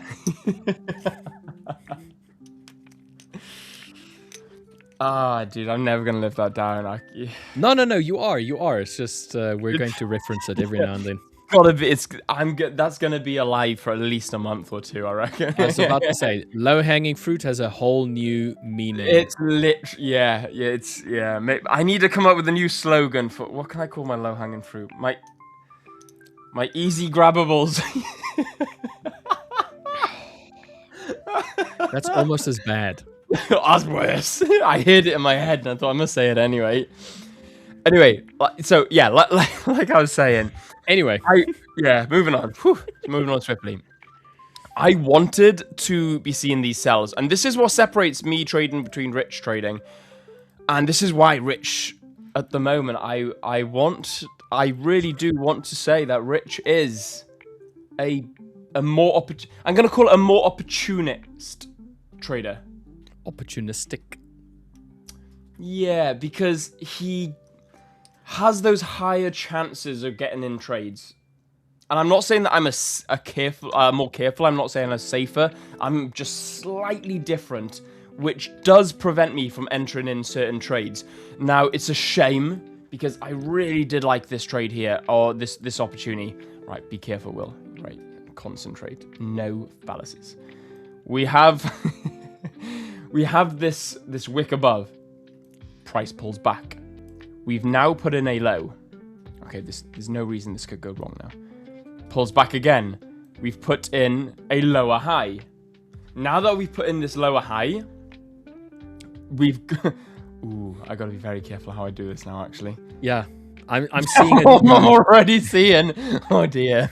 Let me delete some of these. There we go. That's better. Yeah, there we go. Yeah. Oh, that could have been that could have been strike number 2 with HR. Right, okay, so we've got this high here. We've got this low. Already, now we've got our trading range. So we've got an area... No, too much. There we go. We've got this area, which is of high interest. Now what we want to see is a break and close below either this here or this here. Or the wick, yeah, it depends which one. You can either go with the body or go with the wick. I like to go with the wick. And the reason I like to go with the wick is it's more definitive. It has to go lower to beat the wick. So therefore, I don't care about this. Apparently, I want to put I don't care about this area here. I want to take this wick into consideration. So now I've got my trading range. We've got, there we go, this high, this low. As we can see now through these trend lines. Now what I want to see is a failure to break higher than this point. We didn't get it. Okay, cool. Yeah. That's fine, but we did get consolidation. So I was like, okay, cool, okay, fair. You know, we've got consolidation. We've got a little bit of something. Now, if I want to see this sell, I need to see a break and close below or above. And why I need to see a break and close below or above is because everything inside what I call my trading range is garbage price action. Doesn't mean it's garbage, just to me, I don't look at it. So price can do all sorts of squiggly, doohickey garbage all in all this. I am not interested until we get a new lower low. Once we get a new lower low, I have two options. I can either market order or I can wait for that pending higher. Now, we didn't get that, whereas Rich has the ability in his strategy where he can identify lacking in volume, he can see that, you know, we put in a lower high, he can see that there's consolidation, a nice bearish close, and then he can market order from there. You know, and he can do whatever he wants to do from there. However, me, I need to wait for a close below. It would have been beautiful if we could have had this candle here close here. If that was the case, I would have also have been in this sell from here. I mean, the probability would have been that would have been the outcome had the news not come out in any way, because we were starting to show that potential change already. Yeah. The news event just kind of hyper accelerated it and removed your opportunity from entering a trade. But if that news event did not come out, that is probably what would have happened. Truth be told, I reckon it would have happened on this stream as well, because you could see it was slow. Structure was slowing down in volume, and then we were heading down there. We were dropping, and we could have had that opportunity, potentially 2 entry zones. We could have had something like this. And then we probably still would have had a little bit of consolidation, bit of a pullback, and then we would have started slowly falling down. However, news, like you said, news just accelerated it. You know, not luckily, because it's not luck. It is pure skill and judgment. But I'm going to say luckily anyway, just because it wants to roll off my tongue. Fortunately.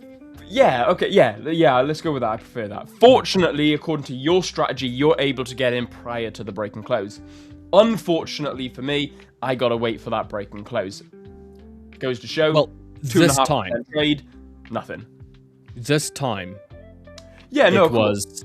Yeah, no, of course. You missed out. There's going to be days where I'm going to miss out, and you're going to catch the move because exactly. the move is not aligning with my strategy, but it's more aligned with yours. So it's once again, it's like I'm not a better trader. I'm a different style of opportunistic trader. I'm just different. I'm just a different trader to you. There's days like where you've taken trades where I was like, dude, that is such a good trade. I didn't even see that. And you caught it. So I don't like to compare myself with other people. No. I like to compare myself with who I was yesterday. You know, it's me versus me kind of like thing. And I will say this, I do feel like that I have improved my trading quite a bit, but I haven't done so on my own. 110%. I haven't done so on my own. I've improved because of the people that surround me. I have improved because I've listened to other people's advice, or I've at least paid attention to how they trade. And I've stolen. And I've told you this before. I steal, mate. Yeah. I steal with my eyes. Well, you're South African. Yeah, obviously. So, by the way, if there's any South Africans in, you will get the humor. But for anyone who isn't South African, that was a joke. Yes, and I'm a resident South African, born and raised, and I'm okay with the joke. Approved. Yeah, this gives my stamp of approval. Yeah. Stamp of approval. It reminds me of what was it? What was the movie? Dodgeball. Where they were doing something and then they needed the approval, and then Chuck Norris is sitting going, yeah. Chuck Norris approval. So that's the thing, is I steal with my eyes. I'm gonna pay attention and listen to what other people are doing, and I'm going to see whether or not I can either replicate or incorporate. If I cannot replicate, I'm gonna find a way to incorporate it so that it is similar or as close to as I can get it without knowing every little aspect of it. So I steal, mate. I'm a thief. Dude, so you should as well. And we discussed this. So when me and you first met, and what I mean by met was, it was my dogs are barking on the postman. I don't know if you can hear it. Hopefully I can hear it. Is it Chester or is it no, the Great Dane? The Great Dane, the one that goes. Roo, roo. Won't shut up. And give me 2 seconds. I need to make sure the Dane's not going to kill the postman. What, with kindness? Thanks for that, unbiased trader. But yeah, this was a lucky trade. The fact that it went as quickly as it did. Very fortunate that I caught it prior to, but it was setting up. I love that. That's the thing, is it was setting up, and I wanted to take the trade. So 100%. This is like, here we say it fell off the truck. Yes, we say the exact same thing. But what you don't know is that we caused it to fall off the truck as well. So you were shaking the truck. You were there laying speed bumps down. We overturn a truck and then it spilled. It fell. Yeah. So like we were saying, when me and you first met, you were Richard B. Best of 3 as me, and you weren't a live streamer. You were literally you were just like the guys in chat watching the stream. And I remember you saying to me, you're like, yeah, look, I'm profitable, I got this, I got that, and this is my strategy. And I was like, yeah, screw it, look, jump on stream. Because this was back in the LLTF days. After the 5ers stole Rich from me. It's okay, I can say that because... I was about to say, like, we can joke about that now. We can joke about that now because we were the sister company of the 5ers, and they also poached me, so...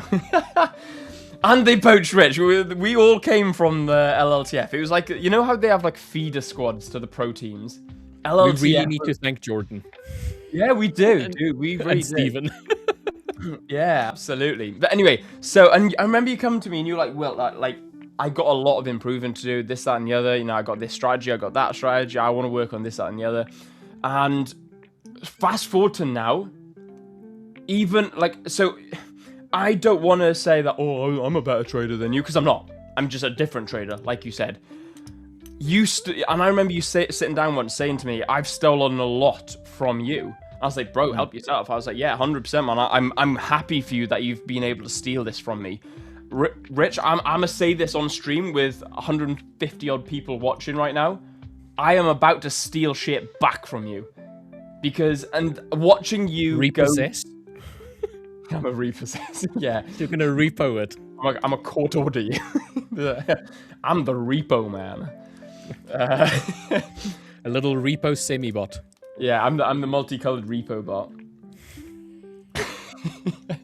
But I will say, like, it's awesome to see, and I fully agree with Unbiased Trader here. Rich B is definitely GOAT status now, because watching you go within 12 months from where you were, still a profitable trader, but you were struggling with certain things, to where you are now, even I'm looking at you being like, what can I steal from you now? Because, like, I've watched your risk management. I've watched how you look at your style of risk management. I thought, I could now take things from you. I'm thinking, I like this. So, like, watching from where you've come from to where you are today is absolutely unbelievable and should be an inspiration to everyone watching. Because you were literally, and I don't want to sound patronizing, but you were just a normal, everyday trader watching the stream. And exactly, you are still now. But now you like look at where you are and you're trading live, you're talking about your trades, you're breaking down, you're doing it in front of all these people. The pressure that puts on any normal human being, any trader, is a lot. Okay, I'll tell you what's the secret sauce, mate. Go on. I imagine everybody naked. Takes the pressure right off. I've been imagining you naked for a long, long time. Okay. I was joking, and then who's drawing? Then Will made it personal. No, dude, I appreciate that. Thank you for the kind words. Yeah, no, 100%. Yeah, you know, and I think every now and then it's nice to hear, because you know, as traders, we are traders, but as streamers, it's different. And to live trade, to analyze live, to be held accountable in front of all these people, and the 5ers, we're not a small firm. You know, we're a big firm. You know, we're top 2% of firms out there. I think we're rated.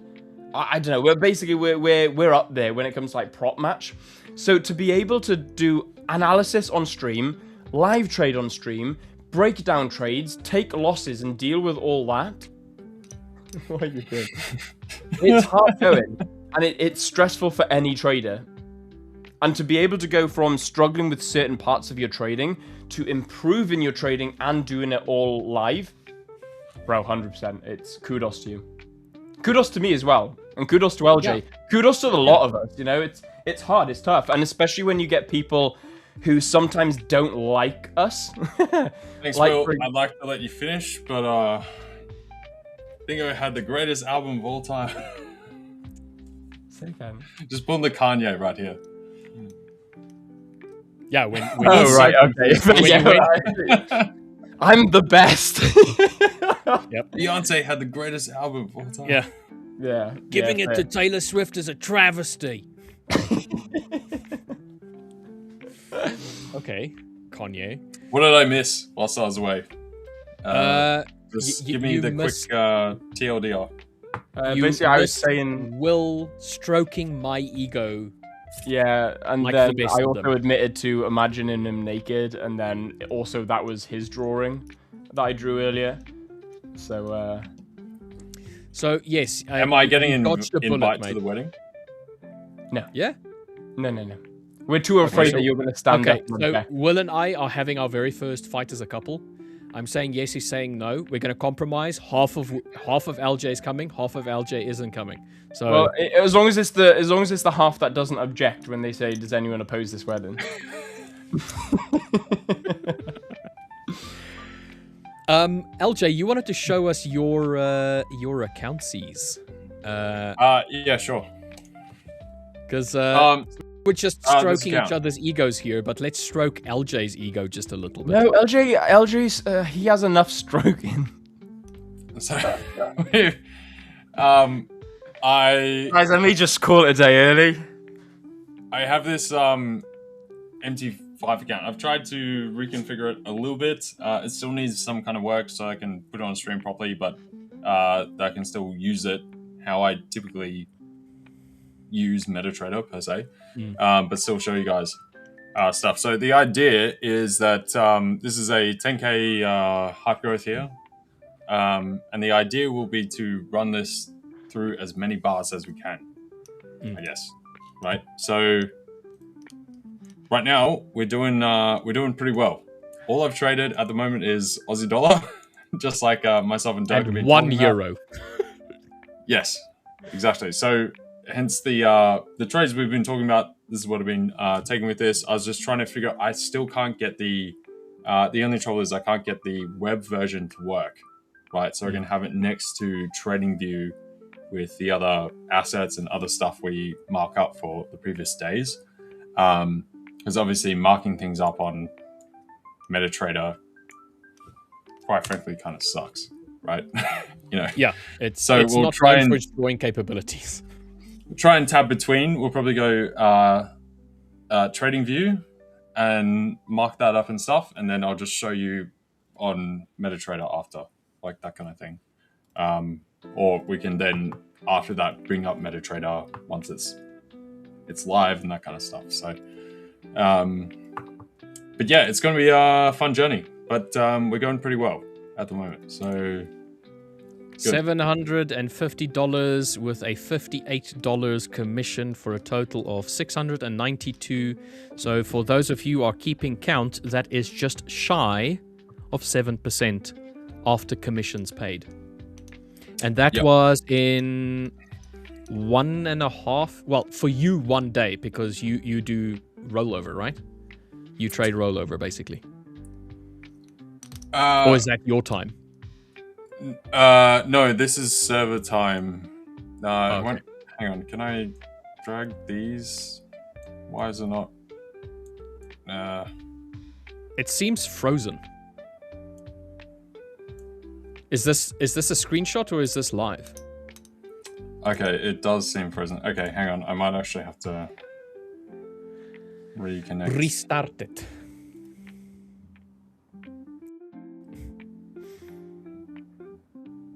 Maybe that's why it was frozen. LJ jumped out. Will. It is 1-1. Bastard. Are you in? No. I just brought it up. No, I haven't entered anything as yet. I was just gonna. I'm looking and I don't know. I'm considering potentially an as long if we can break above. You know, we've got this nice. We've wicked yesterday's. Earlier's low. So we wicked that area there. Oh, he's back. Yep. Nice. Yeah, it did the thing it does sometimes. It crashes the stream. Sorry. Yeah, fair. Have you got your screen? Do you want me to bring it back up? Yeah, there we go. I can see it's moving. Oh, there we go. There we go. I'll bring it back up now. Okay. Yeah. So this is server time. For some reason, when I drag this, it won't. Right click. Right click. On that. That's what I wanted to show by bringing up mine. So if you right click on it and you say auto arrange, if you just switch off auto arrange. Okay. Then you should be able to move it. Yep. There we go. Yeah, nice. Yeah, so this is server time, not my time. So it's the 5ers server time, whatever. So that's technically 1 day of trading for you. Yes, so this, like you can see right here, like this I took earlier, like those shorts from there, TP down here. That was what I was showing on TradingView before as well. So yeah. So yeah, we can see how far we go with this, right? And so we can stack it. Let's do this, LJ. Let's say the cluster of trades that you had on the 21st. So the last 3 trades that you've done. The one that was at 10:47, 12:16, and 11:42. So like today. Yeah. So just walk us through, not necessarily why you entered, but why you managed it the way that you did. So basically, you can see the first entries here, right? We had this, so this through earlier today during Asia, this was the negative employment report for Australia, right? Came right off, we trailed back up, wandered around, coming into London. We started to pick up, we started to base, we had a high low through here, and these lows were equaling. And then this is where you get that little, it's like kind of like an inverse flag in a way, right? If I could draw stuff on here, it'd be so much easier. And then we broke these highs. So it was looking as though we were going to break these highs. We had the euro dollar kind of similar at the time. It had dumped down through here. And then we eventually had this pickup coming into news. So I was looking at the kind of macro structure with things that, yes, news should be more positive. We did pick up, and that came through. So hence, that's that cross correlation. Aussie had a little bit of a different structure, obviously, because we had news earlier, and I was consolidating those earlier losses already. So hence, euro dollar came down through here. The Aussie hadn't come off just as much, right? It just pulled back down into this range, right? Because it's already had those losses. So on that basis, I was happy to go long Aussie through here, since we weren't, after having those losses earlier today, the Aussie then pulling down, just as the euro did. Euro dropped through the Asia lows into a new low, but the Aussie actually kept up with a higher low per its Asia low after the news. So on that recovery, I'd see us going higher. Now, net, I am definitely more bearish, but so hence this was a intraday scalp per se, just on that recovery. And then hence when we did get to these tops, I then shorted the currency once again. For that reason that pushing beyond here is a bit of a stretch. And unless the euro is somehow pushing on and you get that cross correlation pickup, so therefore selling in the dollar, you're probably not going to see Aussie going higher. Now, euro was actually pulling off a bit deeper than the Aussie. Aussie was actually holding up a bit better at that point. And then similarly, euro was following a very similar structure, but again, euros had some idiosyncratic effects as well, but still all aligned in that same directional bias. So that's basically where we are, and hence we've also traveled from up here. The +1 standard deviation is what I use, right? We had the news, came right down, tapped into that too. That's also by the pivot point. We came back up, came into this moving average cluster, into the middle of the body bands, which is a 20 moving average, traveled back down right by the 2 standard div on the body bands, right? We pushed back up into that middle area. We're now pushing that middle, neutral zone on the 2 standard deviation channel. So a touch above there, you either have to say, is there an argument for us to actually go back to where we were pre-news? Now, for the Aussie, no. Like we had a very poor outcome, right? Yeah. And then that further lays into the expectations for future rate hikes, or if that pulls back. Now it's definitely a pullback type measure. So we wouldn't see that pull back into the point that we actually dropped from the news. Typically you'll see it stall and we just under this area below the recent low prior to the news of Asia. Yeah, prior to the... We saw that and then we come down, right? And then this came back into that charge block just here. So I did have the TP originally closer to around this area, but this is right into that. I don't know, I call them like charge blocks or breaker blocks or something. Somewhere where you get that impulse where it actually drives higher and typically breaks the prior highs from whatever regional cluster you've had. So you go all the way up, all the way down, as I call it. It's one of those all the way up, all the way down trades. Nice. Simple as that.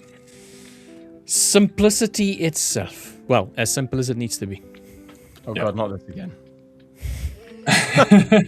We've had 2 days of this conversation, and anyway, I wanted to bring out this comment because where was it? Oh yeah, also Dubicor as well. Just before you go on, Rich, because I did see Dubicor. You asked this ages ago when Richard Wells was on. I was going to answer it. I highlighted it before, but forgot to get to it. What was I doing before trading? So I started trading whilst I was at uni. Right, so there's not really a before per se, in terms of like a traditional manner. But what I was doing before was I used to play a bunch of video games competitively, that kind of thing. I then played rugby. I then got further enough in rugby as well that when you're in those like pre-20s, but playing at a high enough level, you win certain games, you actually do get a small amount of pay. And so I was basically doing that. I did work in fashion for a time as well, in suiting and women's couture type stuff. I did things for like Mercedes-Benz Fashion Week. But majority of early dollars that I made was from video games. So that was from like Call of Duty, Halo, and Dota, mostly. Right, and then I rolled that into trading whilst I was at uni.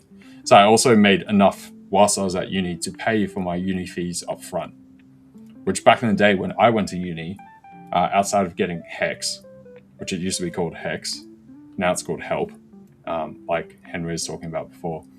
You also got a 10% discount if you paid for it up front. And so if you take on the debt for uni, it's also then indexed with inflation going forward.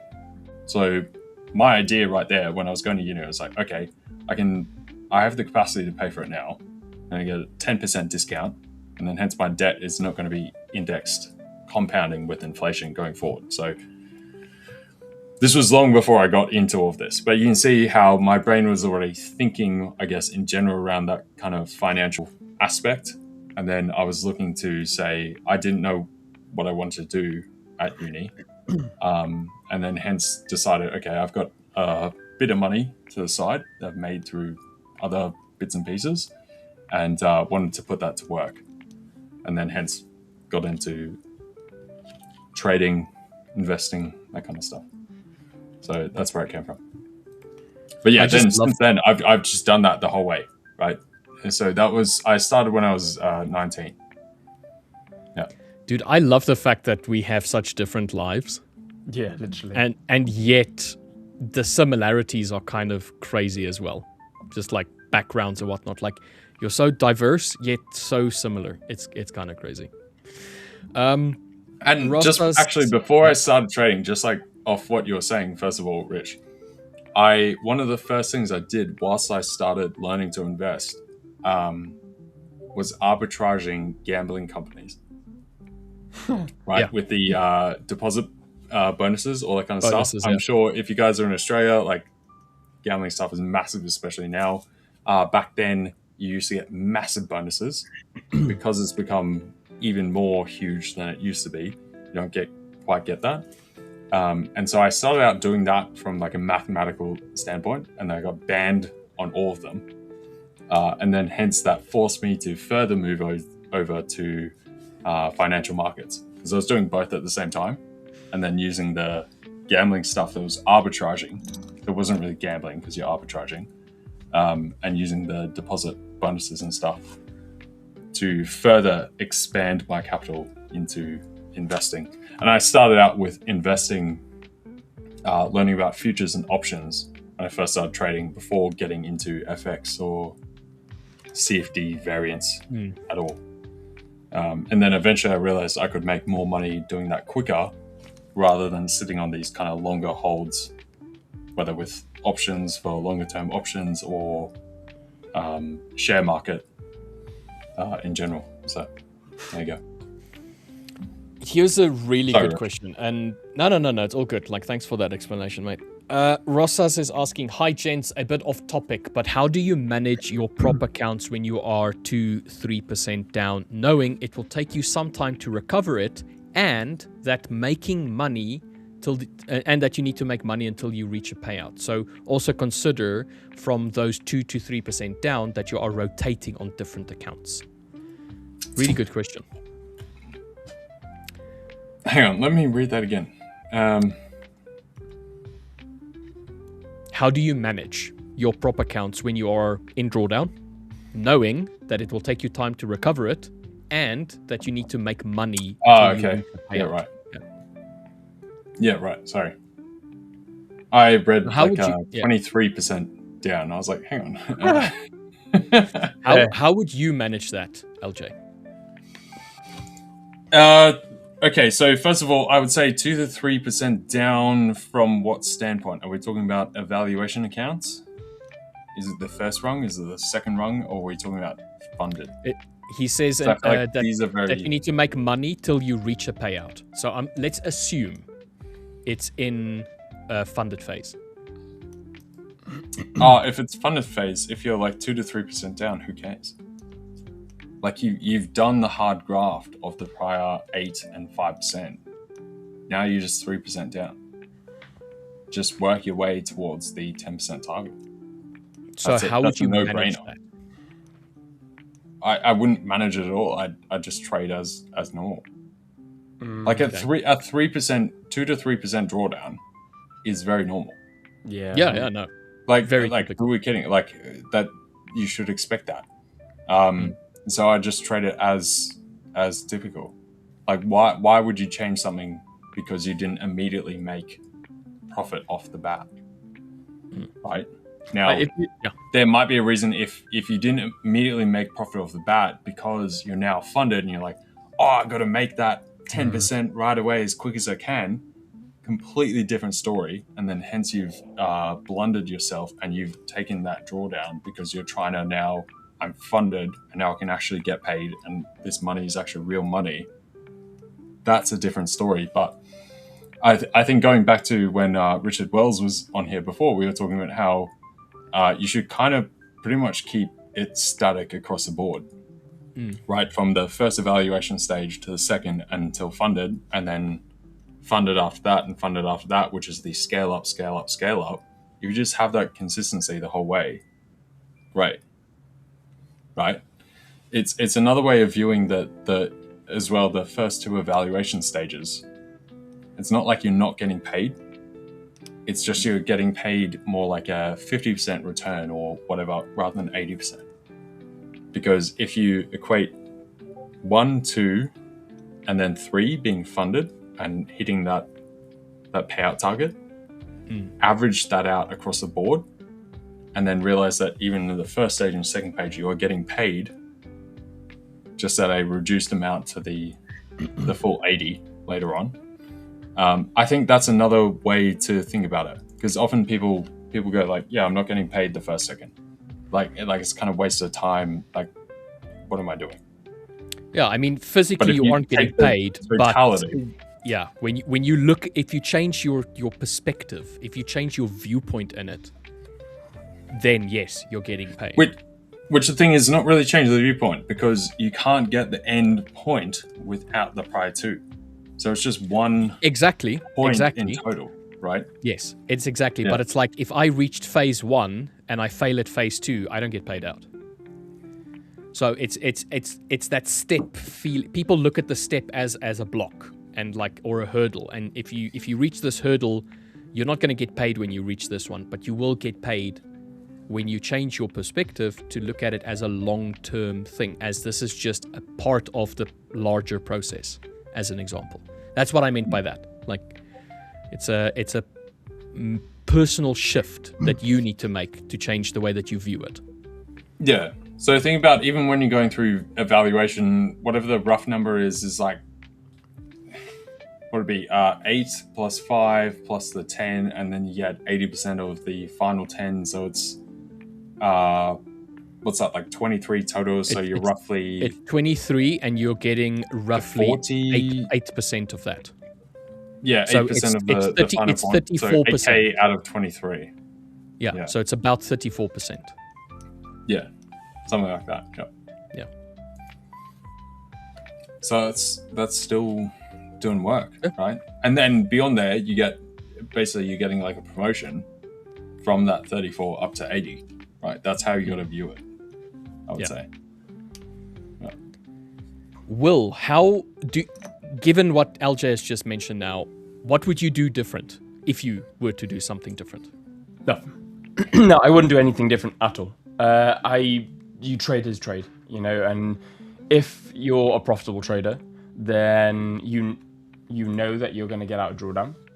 If you're a profitable trader, you know how to pass an account, and if you pass your phase 1, congratulations, you've probably gone through drawdown first, or you've probably gone through drawdown at some stage before passing that account. If you pass phase 2, even bigger congratulations. Again, you've probably gone through drawdown at some point during those 2 phases.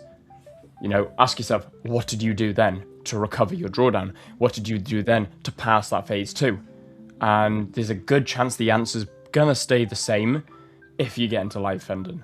And if you go into drawdown, what did you do on phase 1? What did you do on phase 2? How did you get out of drawdown then?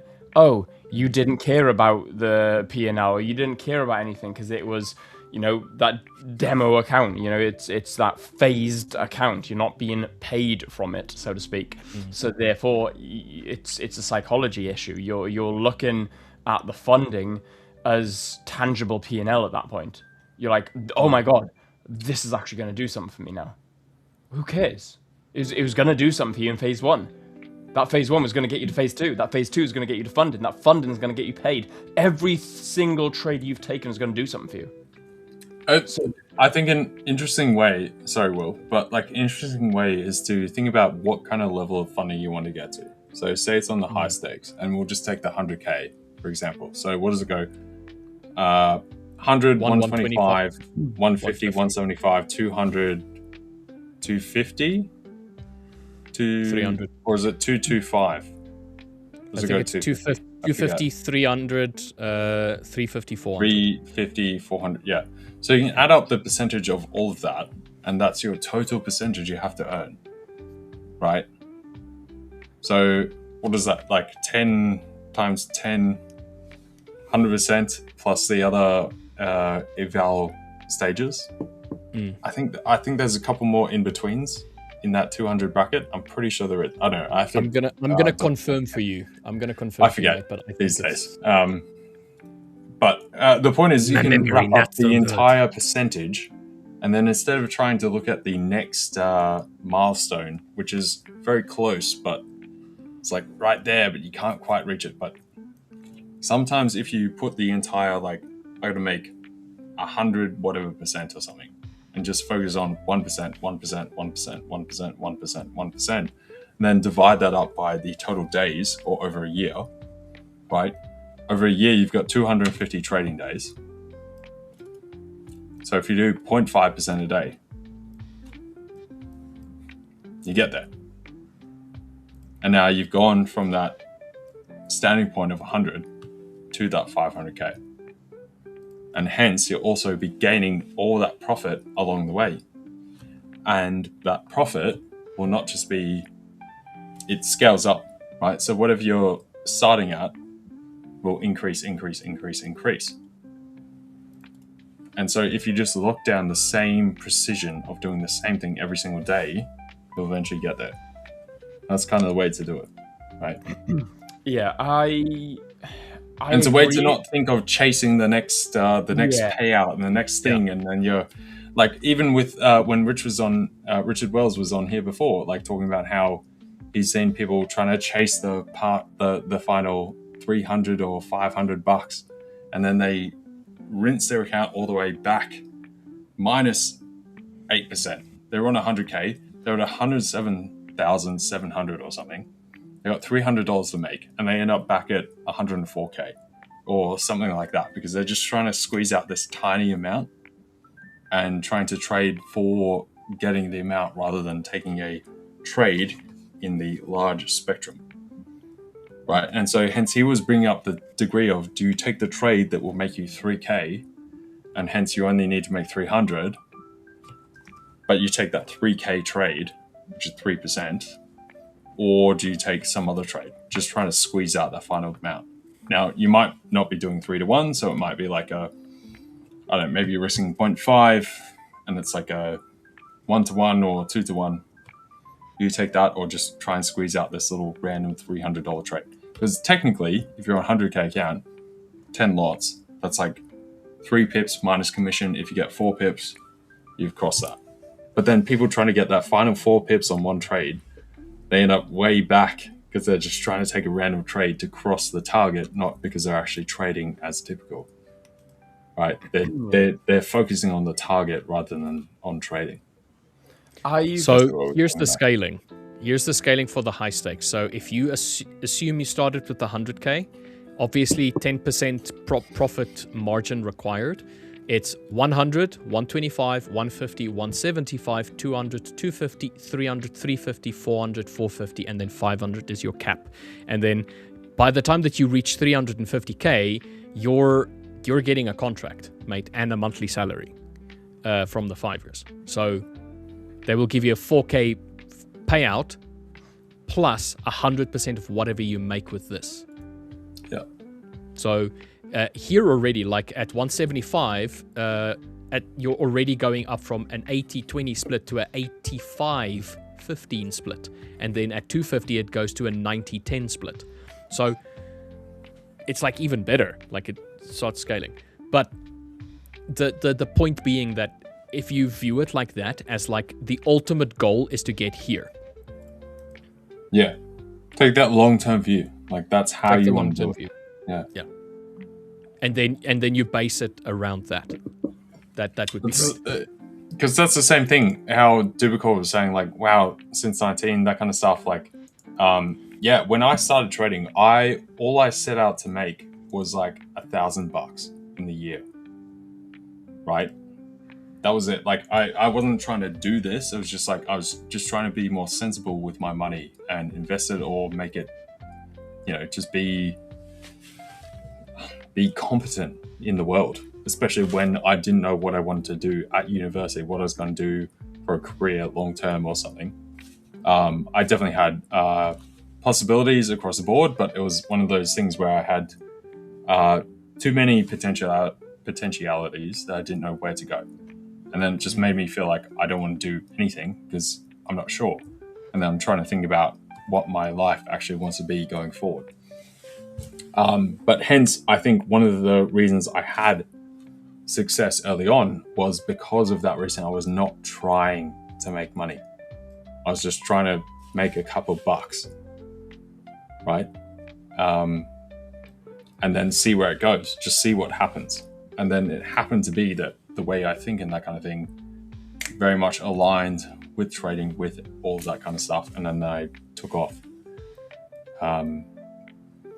So yeah, I think when you're trying to force it and do all those kind of things, you're probably going to struggle. It also makes you focus and look at different aspects. So because I wasn't trying to think about making money, I was just trying to learn. That's where my full attention was. And then because my full attention was on that, I learned and learned and learned, and then consequently made some good money, right? Which is very different. A lot of people focus on the money first and then trying to learn after, typically when they start losing money, which is a very different approach. So Rossas had a follow-up here. Assume that you only live out of your trading, the pressure of paying bills. You could argue that you have other accounts, but if you are in drawdown on all of them, surely it would put a lot of pressure. So here, this is the trading killer, is the reliance on an outcome. You're reliant on this trade, this account, this sector going in your direction.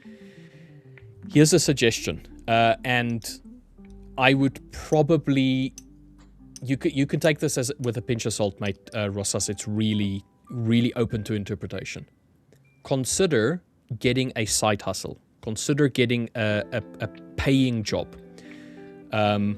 that at the very least covers your bare essentials. So if you have bills to pay and stuff like that, consider getting a job, maybe after hours, on weekends, that kind of like stuff, if you're able to, and if it's something that is available in your area. Whilst you're doing that, focus on getting your process of trading underfoot. Make sure that you you focus on getting the right application into trading. Understand that having drawdown is a normal thing, because that is just the expectancy, all right? And you're not too far from the expectancy if you are 2% or 3% down. Now, if you can find a way to alleviate that financial pressure of being reliant on an outcome in trading, just alleviate it a little. Like I said, just find something that you can, even if you have to go and weigh tables, you have to be a waiter or something like that, or a chauffeur, whatever. Do what you need to do in order to cover that. And if that is covered, come back to your trading with a fresh input and say, you know what? Even if this does not go well, at least I've got everything else covered. And then maybe you would look at the trading as it was intended, and that is not to be the savior, I'm going to be a rich by tomorrow, but see it as a potential career long term. You can look at your different accounts and see, okay, this account is up 2%, maybe I can wait for a payout with this one. This account is 3% down, let me reduce my risk on this account, and kind of like play around with it until you get to a baseline where you don't feel the pressure to perform. Let's say. So that's just an example of something that you could potentially do if that was something that was available to you. Yeah, it's. I agree.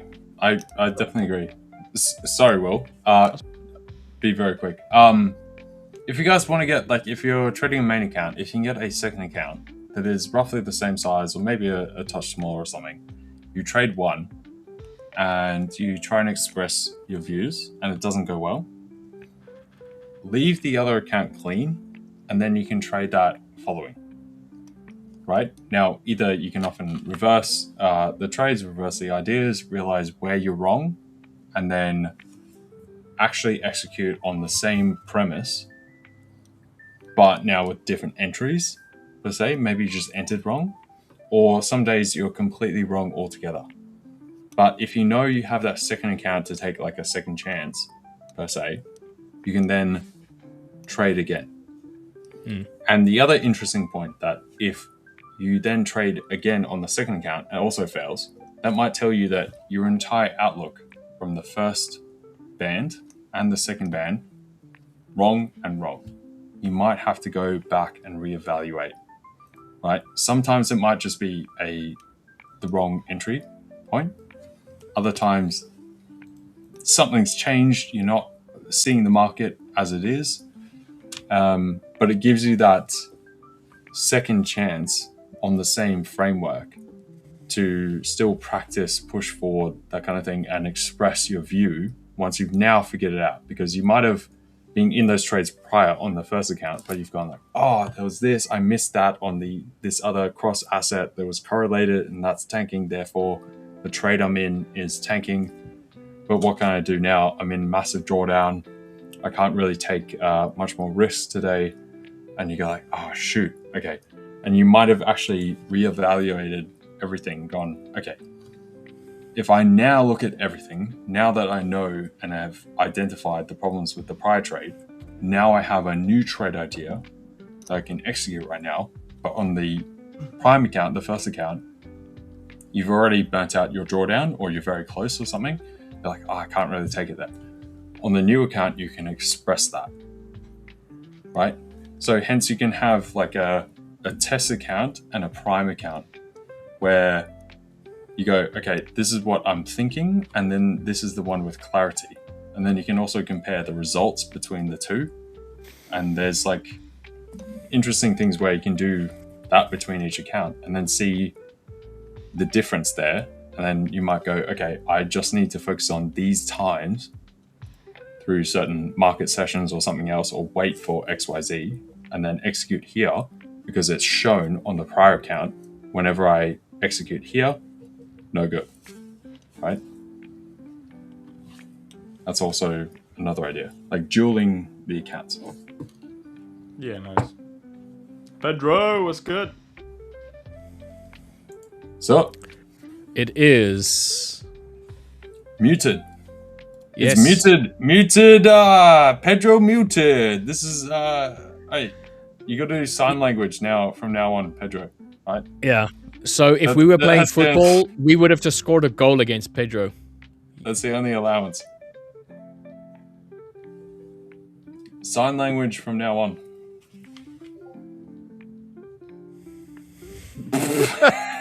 I don't think that's what anything is.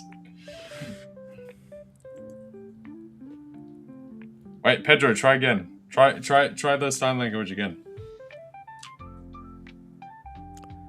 Uno momento, por favor. No, try the sign language we can understand. Try it again. Pedro has technical difficulties. Will, you wanted to say something before Pedro rudely interrupted you by coming on screen. Did I? What was the topic of conversation? Oh yeah, yeah, what we were doing up until full-time trading. When it comes to actually trading and the comparison between full-time and part-time trading, especially in the beginning of your journey when learning, try and get like a lot of the time, because trading is so mentally stimulating, try and get a job or a side hustle, especially if you want to burn the boats. And this term has been sort of patented recently, and it's become a very popular term, burn the boats. It doesn't mean put yourself in financial difficulty and have no going back. It doesn't mean that. What it means is fully commit to whatever you're going towards. And if that is trading, fully commit to trading. If you're, let's say you're an accountant, or let's say you're, I don't know, you're in uni, or you're doing something that's mentally strenuous, burning the boats doesn't mean quit uni, doesn't mean quit your job, it doesn't mean, go absolutely homeless and go broke because you want to try and trade. It does not mean that. However, what it could mean is that, yes, maybe you quit your job. Perhaps maybe you quit university, but it also means you're going to quit and replace it with another source of income, because what you're actually doing is replacing your main source of income, which is potentially mentally strenuous, and then you're moving into trading, which is mentally strenuous. However, you've replaced like for like, but you're not earning money. So now you need to try and find something that's, that's going to earn you money. Now, take this with a very large pinch of salt, and I'm not going to reference any other careers because I don't want to sound like I'm slamming any other careers. Me personally, I took up door work. I'm a boxer. I know I'm very bubbly. I know people. I'm able to talk. I know people in my local area. And I thought, right, okay, I'm a guy's guy. I'm a typical outgoing person. I can handle myself. I look good in uniform. I'm joking. That one was the last. No, Dude, CC's not in chat anymore, right? You can chill out. Yeah. Relax, mate. Relax. Yeah. So I thought to myself, right, Save what can that for I the do? bedroom. Yeah, I've sure got it.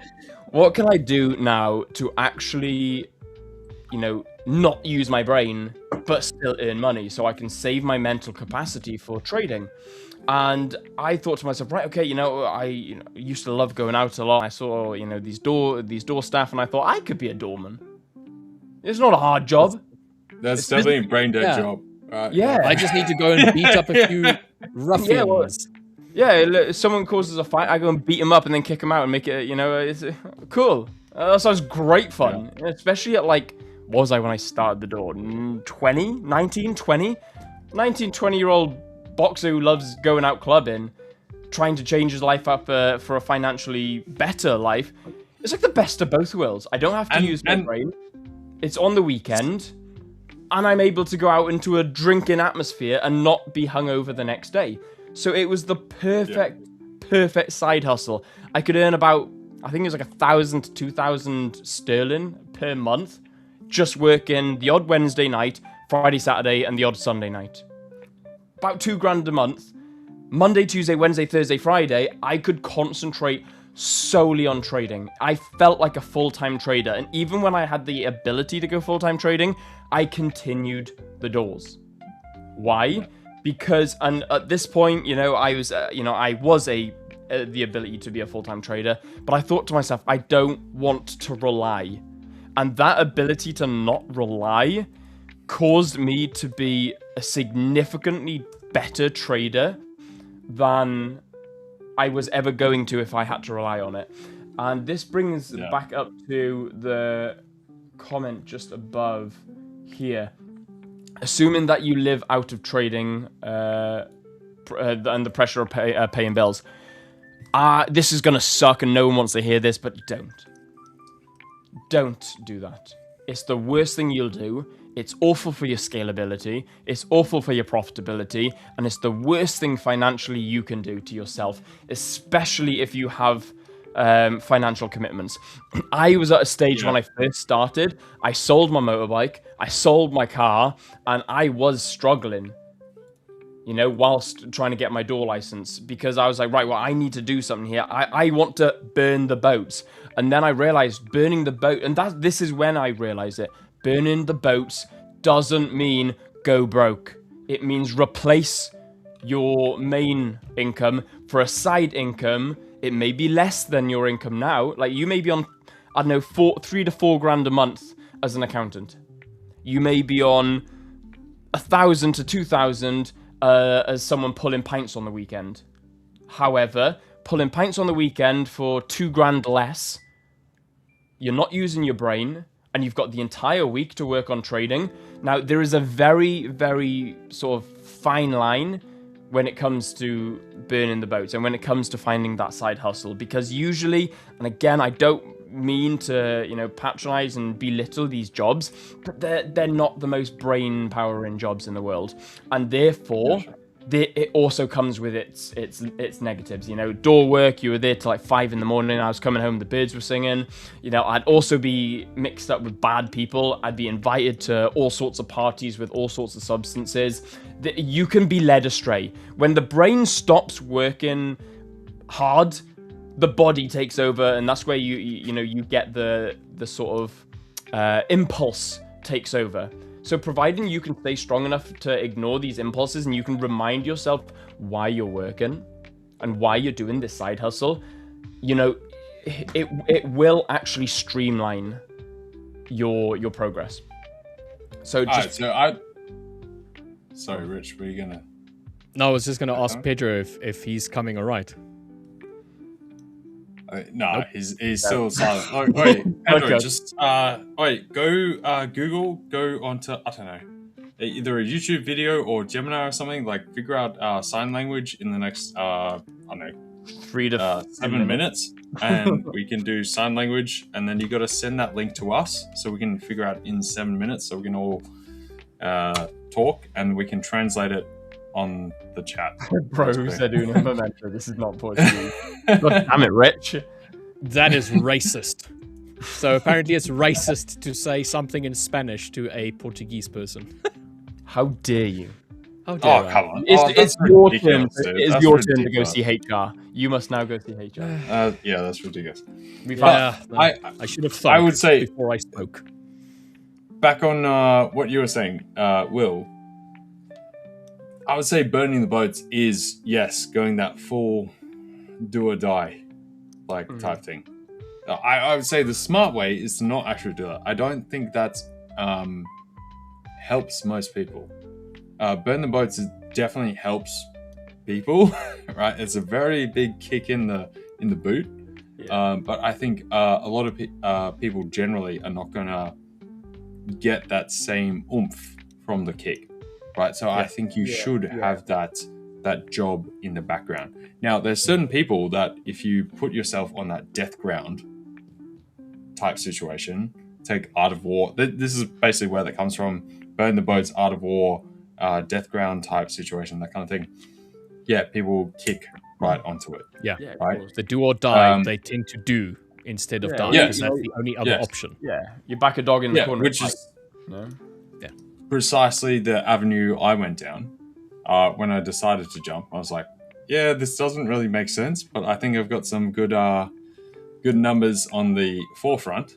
So I just got to do this and this, and then I'll get to there, and I can get that like a foothold, and then I'll go further and further and further, right? And that did work out. But I think most people are definitely, yes, just like you were saying, Will, not climatized or accustomed to that. And when they might see certain things of these ideas where you hear those quotes thrown around that, yeah, that's what you need to do. But when they get into that situation, they freeze up. Like, yeah, some people. It's like, look, you have a fight or flight. I don't know what to do now. I knew what to do before when I had a bit more security, and now I don't know what I'm doing. And then they actually hit the ground, which the point is, it's for the right type of person, that kind of thing. So I definitely everybody do has a plan until they get punched in the face.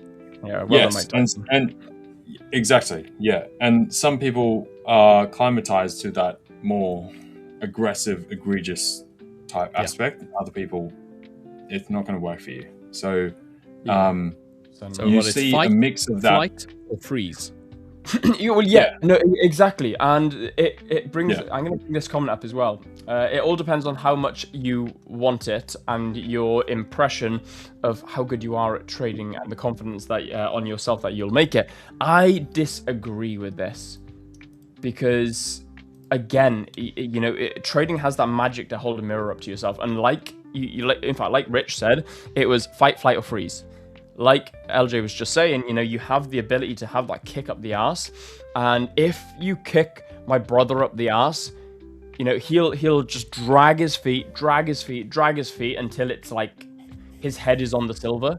The minute his head's on the silver, he's like, holy, I need to do something here. And all of a sudden, within a 24-hour period, he will pull absolute miracles out of the bag that you'd thinking this could have taken someone months to do. But it's that fight, flight, or freeze. However, you put some people into, you put some people in that situation and they get so stressed, they get overstimulated, and they're like, oh my God, I don't know what to do. And they just curl up and die. They curl up and just sort of do nothing. So it depends who you are as a person. Where are you, Rich, then? Sorry, Will. Where are you, Will? Where am I? I'm that sort of happy medium, I feel, because when I needed that kick up the arse, I was like, right, okay, I need to sort this shit out. But I needed that kick up the arse to sort the shit out. Because without the kick up the arse, I probably would have coasted. Yeah. Where would you say you are in comparison to your brother? I'm a lot. Do you think your brother would driven, take more flight to that like pressure, and you'd prefer a slightly less pressure but more constructed, and he'd wait until it gets like dire and then act, and you'd be in between? Yeah. So I'm like that in between. Like he'll jump at the very, very last millisecond of options, whereas I'll jump in the last couple of seconds, opposed to someone else jumping like 3 hours before. So like me and my brother are very similar this way, but he is very, very smart, very, very, very smart, and he has the ability to act significantly well under a significant amount of pressure. Whereas myself, I like to think a little bit more strategically about it, and I need a second. I can still think well under pressure, but I need a quick second. I'm very good at improvising. However, if I'm going to have a decision, like a very financial decision point, I know that I'm not as intellectual, so I'm like, right, okay, I need a quick minute, let me think about this, and then let's go. The difference between me and my brother is I'm very consistently driven. So I'm like a plow horse, I'll just keep going and going and going and going, whereas my brother's like a racehorse. It's as soon as the bell goes, out the gates, boom, he's gone. And you're like, shit, right. Where did that come from? And then gasses out. And then he'll gas out pretty quickly. Like he'll demotivate very quickly. So like he needs to, like for my brother, his consistency is more important than his motivation, because he knows that he can get that burst of motivation, but he knows that he'll struggle with his consistency. What about you, Rich? I can do both, but I prefer one. So if I need to sparkle and I need to really get crap done right now and it's due in an hour, I can do it. Yes. Or a Twilight vampire. But if I had the choice, give me some time so I can prep. Yeah. Because it would be better, it would look better, and I would not feel like I'm having to burn out in order to complete a thing. But I can do it. It's just a question of how long I can do it. My issue is... Go on. Sorry. My idea is more of this. If I'm gonna do something, I want to do it to the best of my ability. Okay? Whether that means that I have to be absolutely blood red in the face from having to do it or calm and collected when I do it, it doesn't really matter. But I would prefer that me bringing my best doesn't make me lose a part of myself, doesn't make me feel like I'm offering up something just to do this, because there's no way that I can keep that going. So in my mind, give me time and I will get it done for you. Let me know beforehand. It's like you said, it's a bit more structured chaos.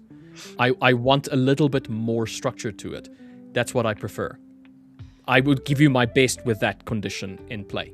So if it's fight, flight, or freeze, I fight when I need to. I've frozen before, and sometimes I've decided to run as well. So it's what is best in the moment and what is best for longevity as well. And with the same thing that Will was saying now, is it motivation or is it consistency? I would much rather be consistent, because motivation wanes. Consistency, I have control over. I don't always have control over my motivation, but the consistency, I can control that. So if I'm going to carry on doing something, I have that in the back of my mind that all you need to do is just continue doing this, and something will change. Yeah, see, it took me way too long to understand that. I was the sort of person that, it's fight, like you back a dog into a corner, it'll bite. It was, come in. It was, hello, Victor. So I'm good at digesting. I win all of you. Yeah, nice. Victor's had lunch. He's full of just had lunch. pep and vinegar, as they say. Mic check is correct, Samir. Pedro, how's your mic check? 1 2 1 2. There we go. He's back. No, right, guys, Pedro, it's not working. You got to do. Pedro, we need more sign language. We can't hear you. Wait, what did you say about my mother? With that? What was that, Pedro? All right, calm down. All right. Don't leave her alone. She's a lovely lady. I'm gonna finish this point off, and then I'm gonna shoot, because I'm not as good as Victor. I'm not good at digesting. I haven't had lunch yet. So my issue when it came, like what used to be my issue when it came to fight or flight, is I had this real toxic trait about myself where if it was consistency, if you gave me time, I would overstack responsibilities onto myself and wait till the last minute. I was the sort of person that, when you back a dog into the corner, it'll bite. I'm the sort of, if I was the dog being backed into the corner, I'd goad you into like trying to be more violent with me so I could bite. I'd encourage you to make me bite quicker. That was my... an asshole. Yeah, I was about to say, like, where's the end of this? My worst case was I would encourage you to give me more work. I was like, guys, I've got plenty of time. Give me more work. And then all of a sudden, I'm like, shit, I got so much work. I'm so stressed. Like, I'd force myself into that stressed out situation. So it took me a long time to understand that, I can actually organize myself and stay consistent long term and like spread work out. So I think, you got to try and encourage yourself, and especially when I was first starting out in trading, I wanted to put myself into that fight or flight situation. I wanted to be like, I need to make this, otherwise I'm gonna be poor on the street. It was, and you it won't got be to there. Don't worry. I'm sorry. I love you, but you won't be there. No, exactly. Yeah, no, exactly. And it's like, it's not going to be at that stage. And I got to the point where I was like, why would I even want to put myself there? But I did burn certain boats, and I thought to myself, right, okay, now that I've burnt certain boats, how can I be smart that there's no possibility back? How can I be smart to stay consistent? And I think you've got to teach yourself that, guys, because you will find out whether you're whether you're a fight, flight, or freeze. You will find that out, but you can also manipulate yourself into becoming one or the other. No one wants to be a freeze, and you've got to ask yourself, are you someone who wants to get it done right now, there, then, get it over and done with, and leave it to the last minute and stress? Or do you want to be someone who's going to allow yourself that time and think about it and be structured about it? You can manipulate that. You can create and teach yourself on which one to be.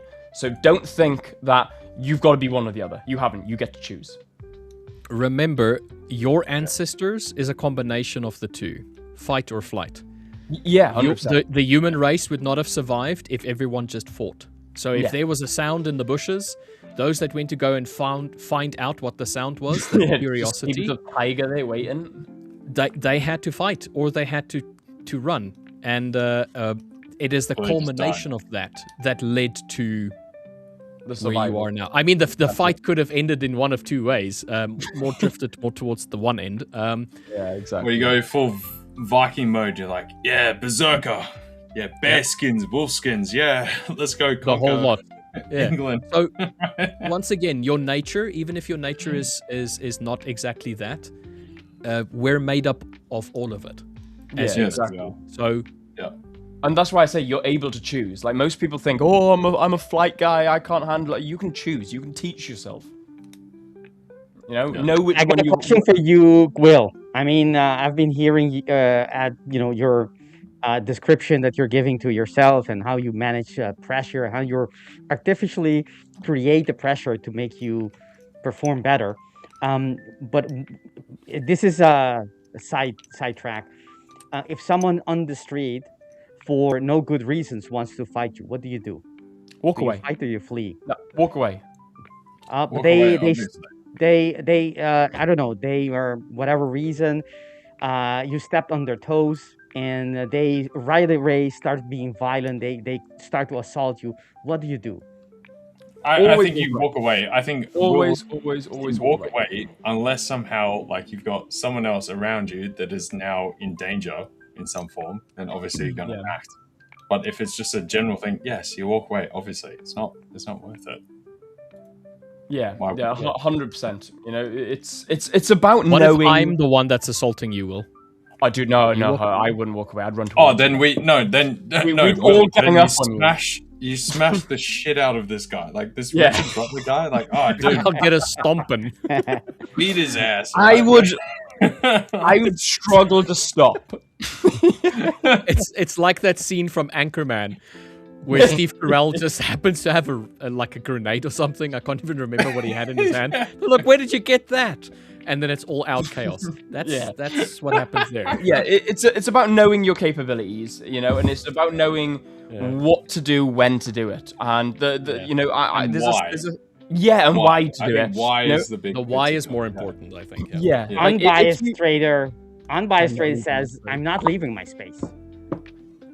Do or die. I mean, that's fair. It's live about by knowing the what you sword, want. die by the That's sword. fair. Unbiased can observe whilst we beat Richard Butler's ass. Myself and Will. Yeah. We get beat Well, up.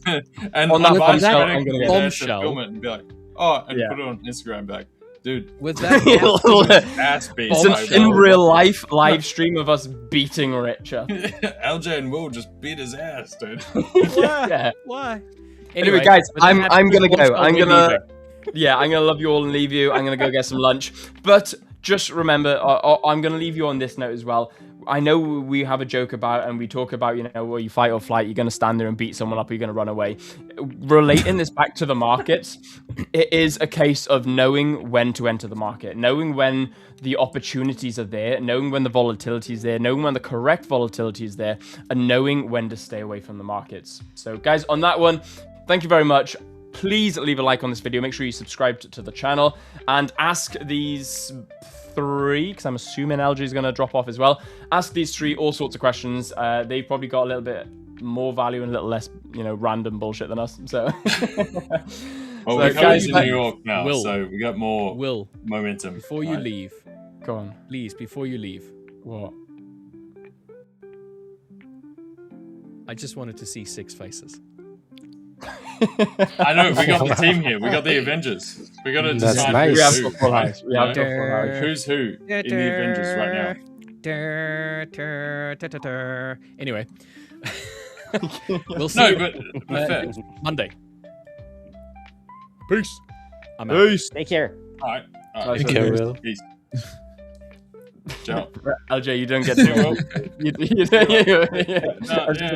Fine, go then. Right, thanks guys. Nice one. Peace. See you all Monday. Have a great weekend. Take care, Will.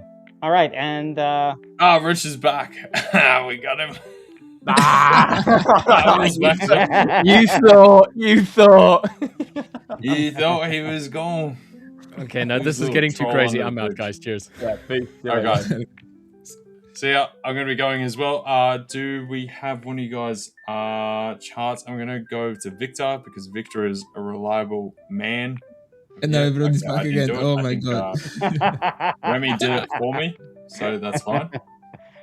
Pedro, you can't speak at all still. You're doing sign language, so... Of course I can. What are you talking about? So what? Can you do that in like... Anyway, see you guys. See you tomorrow. Wait, Why no, am I I won't see you back? tomorrow. Tomorrow's Friday. How am I back See you again? guys on Monday. I'll see you guys tomorrow in the Discord for our calls in the Discord.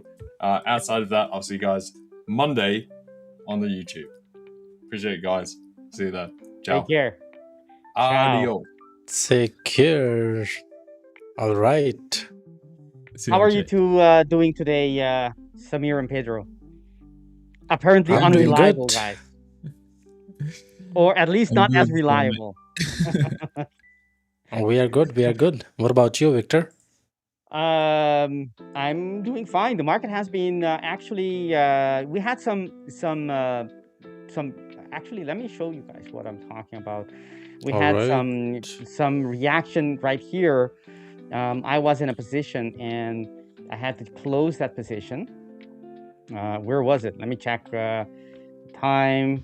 There we go. Was it this one? No, it was before. Let me double check that. But anyways, there was some rad news going through the news, and the market reacted quite. There it is. That's the. Oh, I'm not showing anything. All right.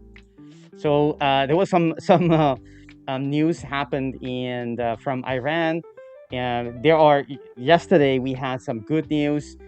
But still, things are not cleared up on the markets, and that's moving. And so, any of these days, any moment, any minute, you should be on your toes with the market.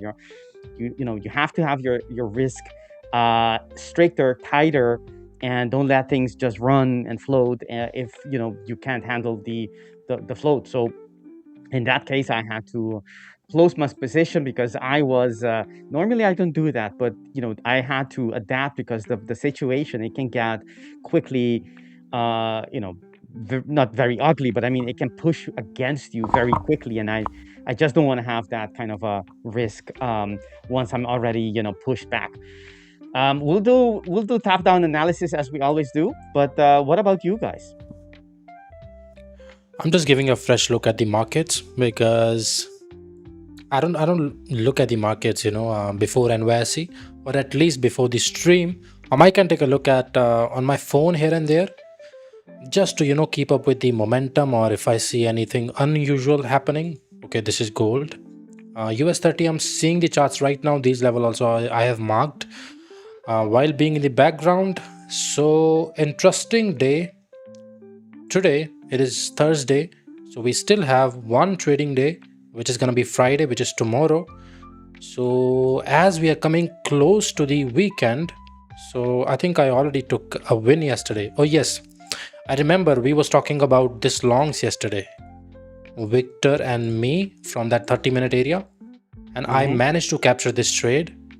And You did too. yeah, that was amazing. At first I thought, I'm gonna hit a stop loss. I just closed my screen. I was ready to probably go for a small drive. Then I saw this candle, and in 3 minutes it was just close to the take profit. It was around this area. If you guys watched me yesterday, you know why I was planning for longs here. So a lovely viewers who was here yesterday.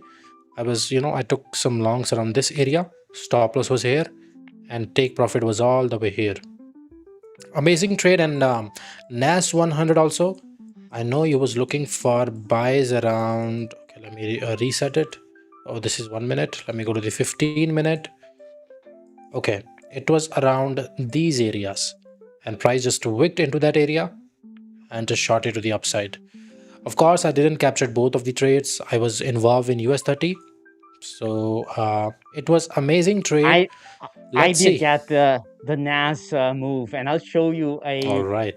a very nice move I got from it. I'll show you right. Yes, I'm let me get curious about maybe you the can analysis.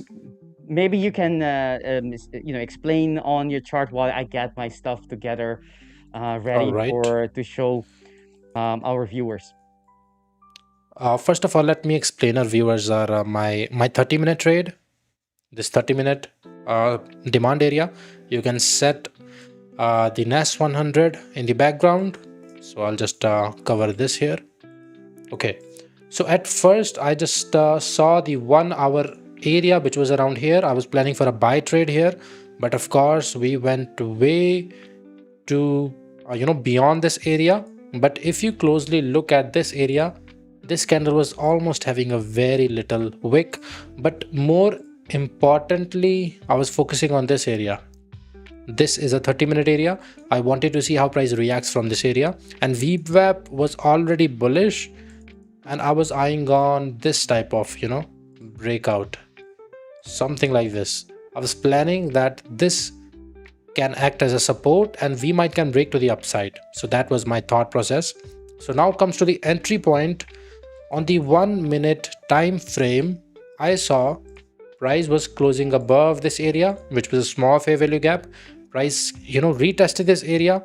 I took my trade exactly here. My stop loss was around this area. I accidentally took a little bit more lots here because I was on my evaluation. So with this trade, I hit the take profit, the target of the evaluation phase, the phase 1 with the 5ers. But here we have to get 3 profitable days. So I have to do 1 profitable day today, although I have triggered my 8% target, but that doesn't mean that I have passed the challenge. So maybe today I'll try to make that 500, 0.5%, and phase 1 will be passed. This was amazing trade, risk reward wise also. Entry wise, all the things that I marked out here was making sense to me. Trend lines taking support, resistance. Then we got to the 1 minute time frame for the confirmation, and here we go. This was the trade for me. And what we can expect today, let's see. Going to the 30-minute, VWAP is bearish, so that is the crucial point for me. I like to look at the VWAP. If VWAP is bearish, I like to go for shorts. And the other scenario is if we are away from the VWAP. For an example, if price is here, VWAP is here, so I can take some kind of reversal trades also, at least to that VWAP, or at least 70 to 80% close to that VWAP, somewhere like this. So this is the concept I use, if we talk about the VWAP. So if you guys are curious how I use it, so I just explained it right now. Below the VWAP, I'll be looking for sell, vice versa. Of course, if we are way too away from the VWAP, I'll just do look for some reversal trades. But today I see on the 15-minute time frame, this seems like a very interesting area to me. And if price is way too, if it showed a huge momentum and we tap this area, and this candle is also not having a wick. Let me see other charts also. Do we have the same scenario? Okay, this candle is also. Yes, we have same story on almost every US 30 chart, which means this thing is valid. So I will try to plan my long entry here if we impulsed way too much to the downside. So I will go to the 1 minute time frame and I will see some kind of shift of the momentum. Then I will plan a trade here. So this is the trade idea number 1. And confidence wise, I do like the idea of buys here. But what if we broke to the upside? I will cover that story in some time. But what if we got here, and this area can act as a supply area, and we retested as the NYSE open on the 1 minute time frame. We see some kind of change of momentum, and then we can target this area. So then I will be planning for some shorts here, something like this. Yeah, this is way too much risk to reward. I want to capture like 1 to 3 is my minimum with this strategy. So I'll try to look something like this. This is trade idea number 2, but this hasn't really printed yet. So I am planning this trade in advance. If we broke to the downside and this area can act as a supply area, I don't mind taking shots from here, at least to this area, which makes sense to me. So these are 2 trade ideas where I have decent amount of confidence. I have traded this type of structure before, so I am familiar with these type of moves. So this is not new to me, like I am executing on some new thing today, which of course then I will not have that much confidence. Then I will start to second guess, oh, I should close my trade, should I hold the trade? So these type of things you don't want to have when it comes to trading. So these are the 2 solid plans for me. If we break to the upside, then we have to see what we can do. Maybe we'll see how price behaves around this area, which is actually price is already close to that area. So this area becomes very tricky. I think then I'll wait for something above this area, but then it will take so much time, so that will be a no trading day for me. So either buys from here or that selling scenario. So these 2 scenarios looks good to me. But if we impulse way too much to the upside and we never pull back, we never showed some kind of slowdown, then it will be a no trading day for me. So let's see. US30 plan looks solid to me, and let's see how price reacts from these 2 areas. This trade was very solid. On Monday also was a, actually it is Tuesday. Yes, Tuesday also was a very amazing day. I explained this also, in the yesterday's stream. You can rewind it. And I think on Monday, what did I do? I forgot on Monday what did I do. Probably I have to remind. Maybe it was a no trading day for me. Oh yes, I got long from here. Yes, I remember. I took some longs around here, and my target was on the 1 minute unfilled supply area, which was very solid. Let me show you. Okay, this was the area. This was the exact area where I was targeting, and look at that. Price just, I closed my trade, reversed from there. Price just completely reversed from there. And my stop loss was below this fair value gap.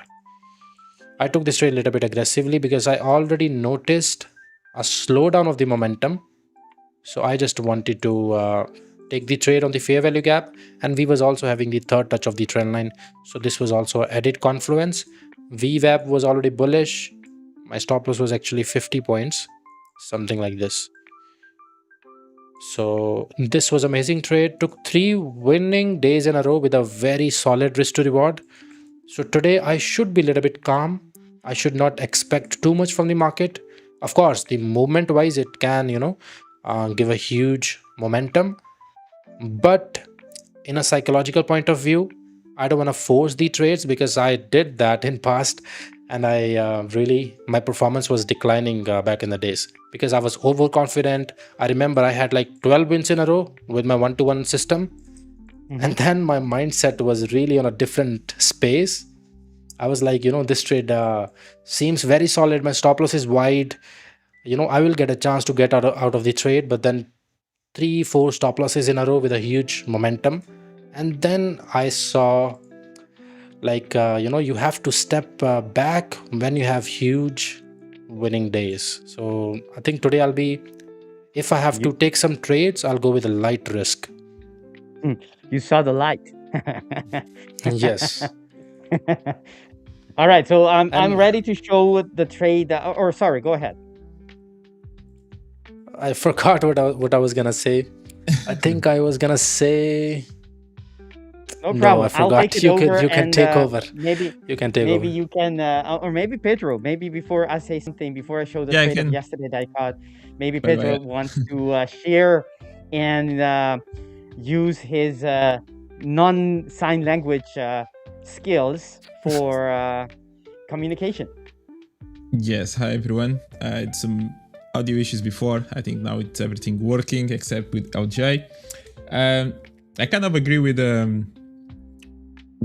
Samir's view, especially on the Dow. Even though I think there's still opportunity to look for shorts initially until it may retest this structure underneath, and then yes, from here it can go higher again. Price anytime it got close to these levels of 50,000s, 200s, it finds selling pressure. Okay, we are still retesting these highs in here on the left side, on the left side. This order block or this supply zone basically created a perfect double top today.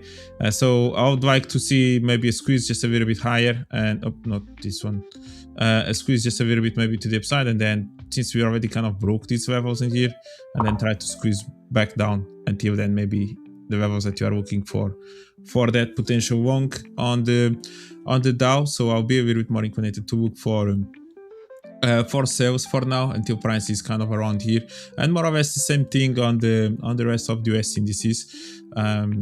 This one is a tricky one to consider in terms of which low is actually the relevant one to consider if there was a kind of a break of structure, a market shift or not. We had this low, maybe we had this low, we had that low. If you just follow a little bit of structure, maybe this was the low that matters, since we are looking at just the previous low that created the previous all-time high. Maybe this one, but that's history already. But on the other side, when you're looking at the daily time frame, that's actually still an important structure. So this is actually where we had this big momentum on this daily candle, and price hasn't really managed to break below that zone. So it's a little bit stuck within this range. What I like about it is that maybe there's still some opportunities. Interesting that price this morning already reacted from this level. This was the level I wanted to short on Monday, but unfortunately price just stopped in here. I wanted inside this rectangle, and actually where price reacted now, but now I'm not really interested to short it from here. Now I'm interested to short a little bit higher, okay, or at least for price to fake out a little bit more these structures in here and get a little bit higher, maybe a spike, and then try to squeeze again. However, this type of a move that I'm seeing in here, we can eventually flip, and price can actually drop and fill out this space quite aggressively. But it's not exactly the type of price action that I like to see to trade from within the current high. It's kind of the way price respected these left shoulders. It's a bit tricky. Maybe this is the trade that you are going to be talking about, Vitor, eventually a little bit. I don't know if this kind of reflects a little bit as a quasi mode already, because maybe we had that break to the upside and price just literally came back to this left shoulder. So this looks a bit strong in terms of buyers of this structure, but I'll be looking, I have an alert in here, I'll be looking for potential price maybe to spike a little bit more and then try to go to downside. I see this level, I'm pretty sure this level in here as zones that price could still react, and the S&P is more or less the same. We kind of fake out slightly that level, still reacting from the structure, and we have more or less the same structure in here that price could go towards too. And then just since we are in the indices, we can actually take a look at the DAX. We talked about the DAX on Tuesday when I was here, and there you go, price reached now the supply zone. We talked about it. DAX eventually on Tuesday was somewhere around here, and now it's reacting from this level. It's finding a little bit of momentum to the downside, already managed to break at least this structure, or at least this low in here. I'm just going to be paying attention to see what the DAX is going to do at around this level. The only thing that I don't like that I mentioned on Tuesday is the fact that DAX respected quite nicely still this structure. I would have loved to see this low going a little bit deeper, breaking this structure to start showing more intention for price to eventually want to fill the rest of the space. But at this point, it managed to hold it quite nicely. There was no break of structure in here, and that could still push then price to go a little bit higher. So on the DAX, I'll be looking potentially still within this today's high, or then if price does want to go a little bit higher, then it will be literally at the extreme a little bit more into this next level. But in this case, we are already way too close to all-time highs, and price can eventually just go and take the highs before moving to the downside. So those are just a little bit on the US indices and the DAX, a few levels that I'm looking. I'm going to be looking for the shorts on the Dow, potential shorts on Nasdaq and S&P, depending on the opening, if you have that spike above. And on the DAX already I have an alert as well, just to see what can play out in here. Yeah. Nice. I like that. I like that. You got a stream of good things there, Pedro. Let's switch to mine if that's okay with you two. Yes, definitely. On the Before you future side, continue, go ahead. there was a guy, he was asking about the VWAP setting. Yes, it is Juma Missy. I don't know if I pronounce it right, I'm sorry. But the VWAP setting is default. You don't have to change it. But if you're using VWAP on other terminals, for an example, you are using it on any futures platform, so you will see VWAP in a different way. I have noticed VWAP trading view wise, the default VWAP, it works the best. So answer to your question is, it is default setting. You could just make the upper band and lower band disabled. Just keep the main VWAP. So that's it. I'm sorry, Victor, I interrupted you, but now the stage is all yours. You can continue. No apologies needed, Samir. All right, so this is the on the future side, and I'm gonna show you a trade that I did on CFDs. But it applies to both of them, right? It's one asset, just a little bit of price difference between one price feed and the other. But basically, it's the Nasdaq index that you're trading here. So basically, we had yesterday, as we were going up, we didn't have the daily order block yet. So today we have that. That's something that you want to take into consideration today. From today onwards, you want to be looking for longs here, and you want to be looking for the alignment in the other timeframes that I look at, or some others you might be looking at, which is the in my case it's the 4-hour, etc. All right, so Florian says, Victor, you gave us an idea yesterday based on the 2-minute chat to enter on NQ trade. I'm sure you executed it, worked out perfect, great risk reward. Yes, and yes, my friend. That's exactly what I'm going to be talking about. So that was, so we didn't have the daily order block. That's today we only have that, right? So if you go to the 4-hour, yesterday, which was, let me go deeper. I'm not sure. Let me go back, make sure that I got it. Is it visible here? Yes, it's actually here. Okay, so that was yesterday. I'm gonna talk about it from the other price feed, but I'm just want to mark that. So there are many, rectangles here, and it may look, kind of confusing why and where and which one I'm looking at. But if you go to the H4, which was where we were, we already have, right? This is the daily order block that I just talked about. So if you look for the lower time frames, what you will see is that we already created a quasi, right? We did not actually yesterday, we didn't have it, but now we do. Let me mark it here for you. So it's getting actually better. It's a much better today than yesterday. Yesterday, I was waiting for price to go much deeper, but it didn't get there, right? So, and the quasi wasn't even formed. So there wasn't a quasi entry order block to be traded, but today we do. We do have two from today onwards, because today was the day the neckline was taken out. I'll show you what I mean. This is the level, right? So that's the established downtrend. Yes, you can use, well, this one doesn't count for me. This one does. So you have the established downtrend, and it broke the neckline, meaning market is attempting, made the first step in the process of perhaps a reversal. Perhaps, because we don't know, we're not here to, know the future. We just trade things as they start developing, right? So a possible reversal is developing. That's my read on it. So, and if you go back, we have two entry order blocks that are now beautifully aligning up for us to, take the next step. Whenever we get there, we then look for that possible reversal, and whether it's going to come from the first one or the second one, you'll have to do top-down analysis in order to, catch that in time and catch the move up. However, yesterday, the pattern was already visible on the 1 hour. Now I cannot start my trading with the 1 hour. So my main strategy, this is the 1 hour neckline, and it's a little bit smaller But it's basically the same thing, just a different time frame.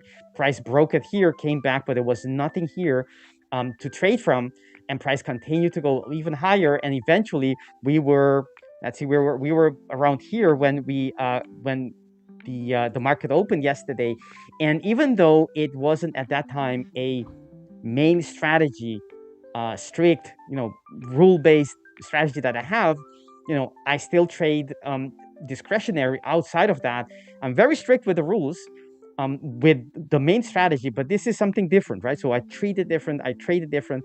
My risk allocation is different because I know this is, it doesn't have the same, I cannot rely on the same stats, although I know that, the order blocks, the quasi, they do work. So I'm trying to get more edge from the same structure, just in a little bit more flexible way. And we were in here, this is the 1 hour, this is exactly where we were when the market opened. And let's zoom in. And even though it does not fit the strict rule-based system, we had a market, this was right at the open, that we retested the order block here. It wasn't an entry order block on the it wasn't an entry order block on the this is exactly where we talked about. It wasn't an entry order block on the quasi, but it was an order block. And even though, right, I make the clear distinction, even though the main strategy, which is very strict, it's not a signal, but I know the market will still react to it. So I'm going to take advantage of it if I can, right? So we had the market open. This was the, let's go to the 50-minute, because I used the 50-minute to the 50-minute opening range. And that was this candle, right? So it's already marked, but that was this candle. So we had this is the upper border right here, and the lower border, right? So the high and the low of that candle. Let's zoom in a little bit more. And if we go to the right, we see that we had not only we had the opening range, which we all knew, we know from trading, from experience, from seeing it so many times happening, that the market takes liquidity, right? It takes this low, the low that was created by the opening range. Not all the time, sometimes just breaks and does continuous lower. It's just a simple breakdown, but other times it goes there, taps it out, grabs liquidity, and goes in the opposite direction. Okay, and that's exactly what I was expecting, not expecting, but I was getting ready for. If it happens, I want to catch it, right? So we had the order block on the 1 hour, which is this one. In the open, it touched it, right? So it already reacted to it. So I already understood, all right, so this is in play. So I want to be keen to see, what does price action say from the open on? Can we make that reversal happen? And I took one trade, actually 2 trades. The first one stopped me out, and it was the second one that I caught. So here are, let's see, that's the opening range. So here with these two, let me see if that's correct, what I'm saying. It is the blue one. Yes, okay. All right, so sorry for that. This is today, so this is yesterday. Okay.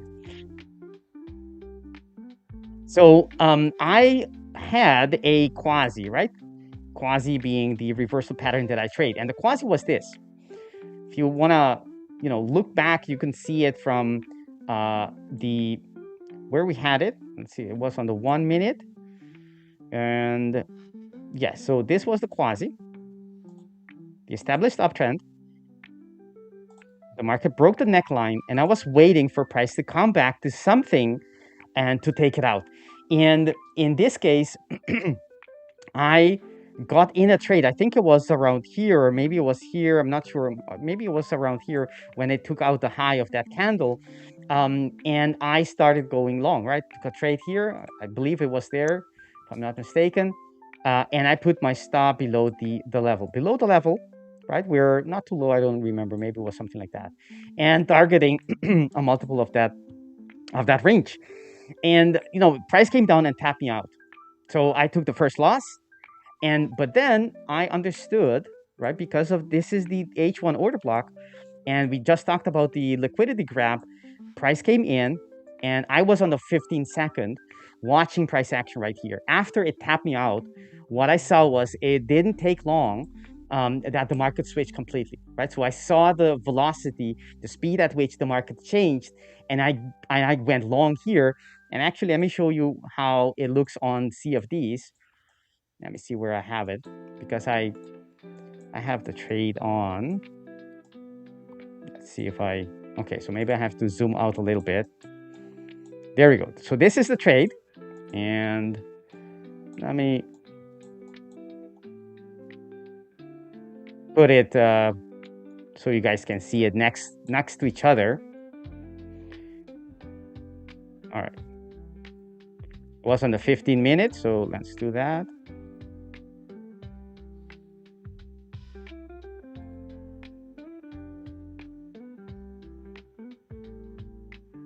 This is live, right? So it's not unedited.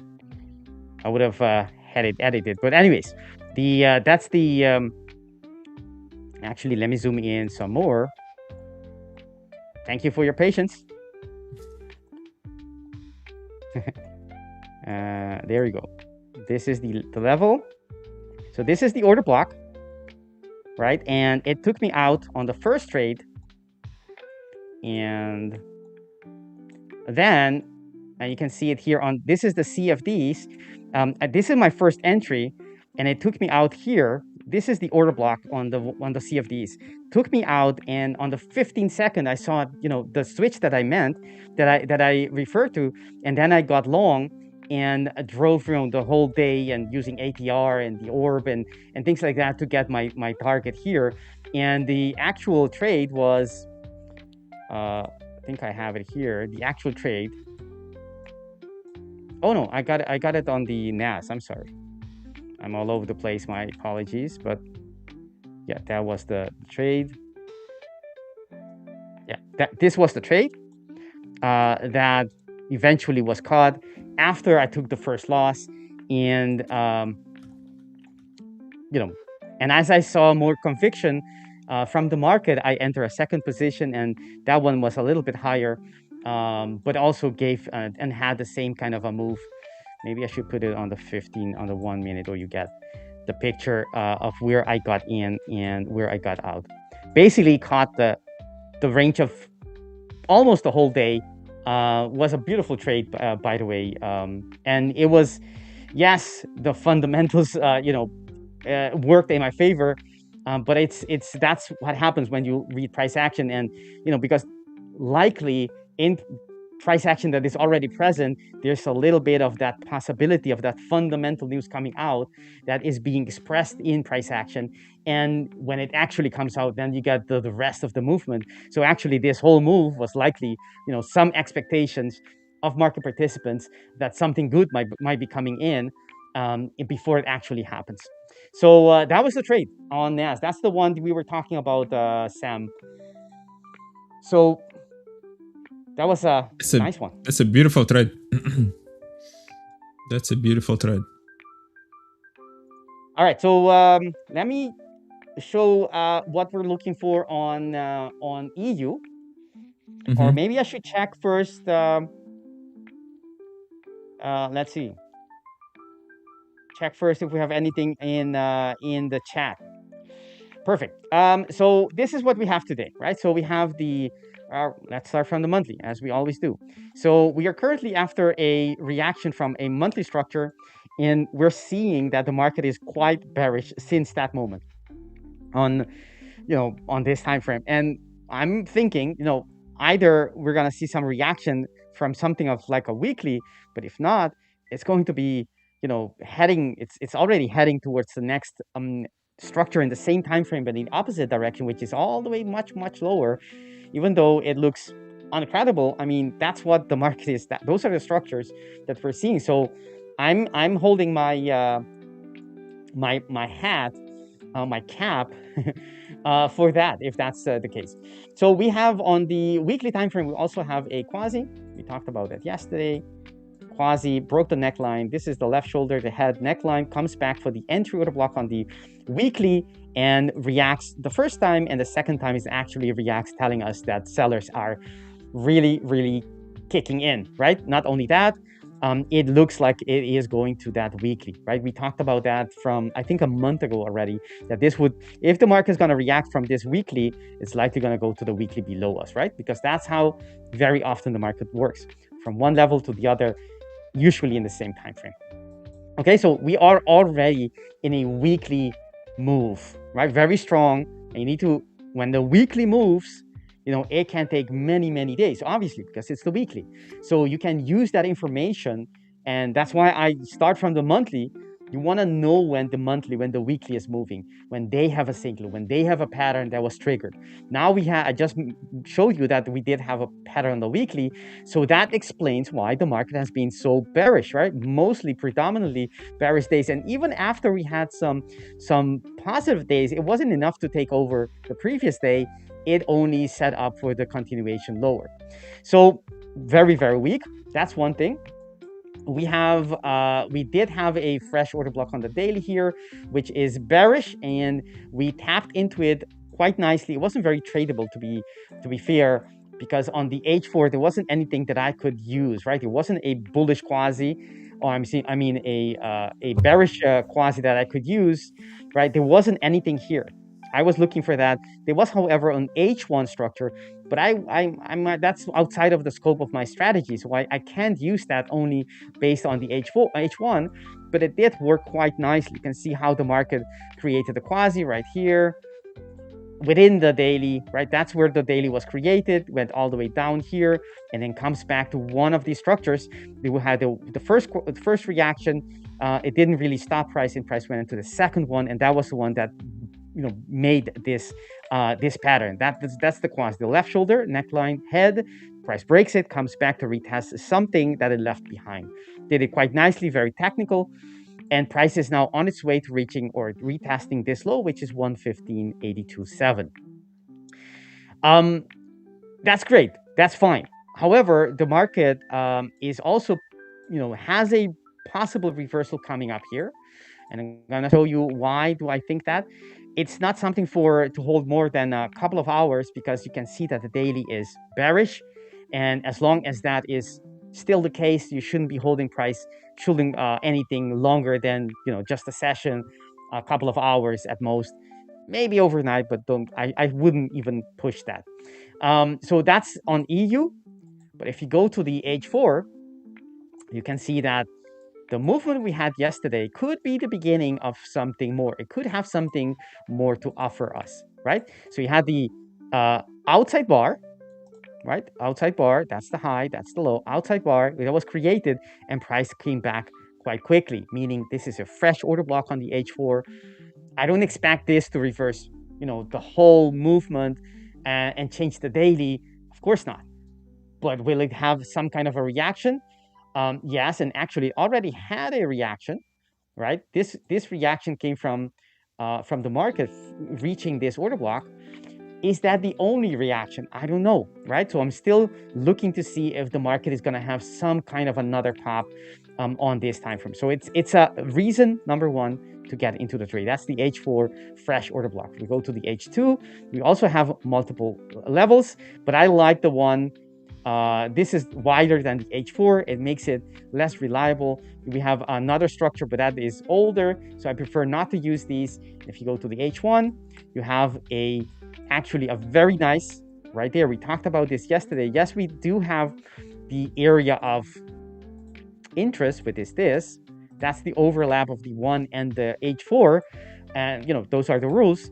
But there is a much more precise area narrowed down by this structure, right? And it is a valid structure that I can use. So you can see it right here. So I'm keen to see within the whole area, and in particular, from the moment we interact with the H1 order block right here that I'm grabbing here with the cursor, to see if we can mount to some kind of reversal. So we already have the H4, we already have the H1. So I want to go to the 5-minute and see. I already checked that there was nothing here for the market to use, right? I already checked that let me check it again. Maybe I should check it again. Let's do that. All right, so we have a quasi. That's the highest point. So we want to we do have a reason All right, so I was basing myself on a different structure. This is the 5-minute entry order block. So I want to be seeing price after it reaches this, see how it behaves. If it changes completely, like the NAS that changed completely when it swept the liquidity, then I can start looking for the other signs before I get in. But I can start looking for an entry because I know something has been hit, and the likelihood of a pop of a reaction becomes much larger. All right, so what do we have? We don't have anything here. So I'm going to be waiting for this area to be hit. I'll put an alert on it. Actually, let's edit it and let's put a message here. Possible entry. Time to start looking for a lower time frame. Quasi, right? There we go. All right, so that's not the case yet, so we can leave that to cook on the stove. So we go, one thing, we either can get a move from the left, or we create a new structure with current price action. Either one is valid to be traded. So either we react to this and we change direction completely here, or we create this, we touch it and we create some kind of a quasi.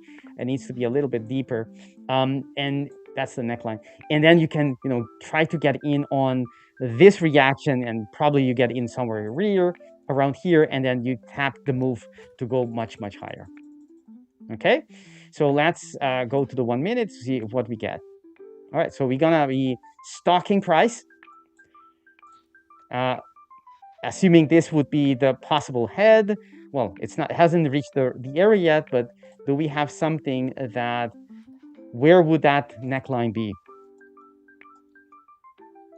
Nothing here, nothing there, all the way up.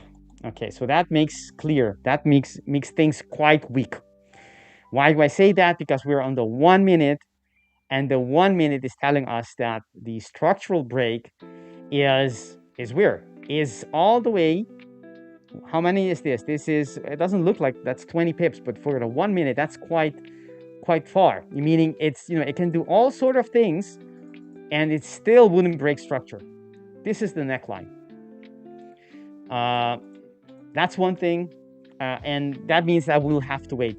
This indicates, unless it starts breaking structure on one time frame, that it's likely just to continue lower and not react on this order block and just continue lower, which might be the case, right? We can't force. We have no power whatsoever in anything. We just observe and act if it handles or if it moves and behaves like it should be.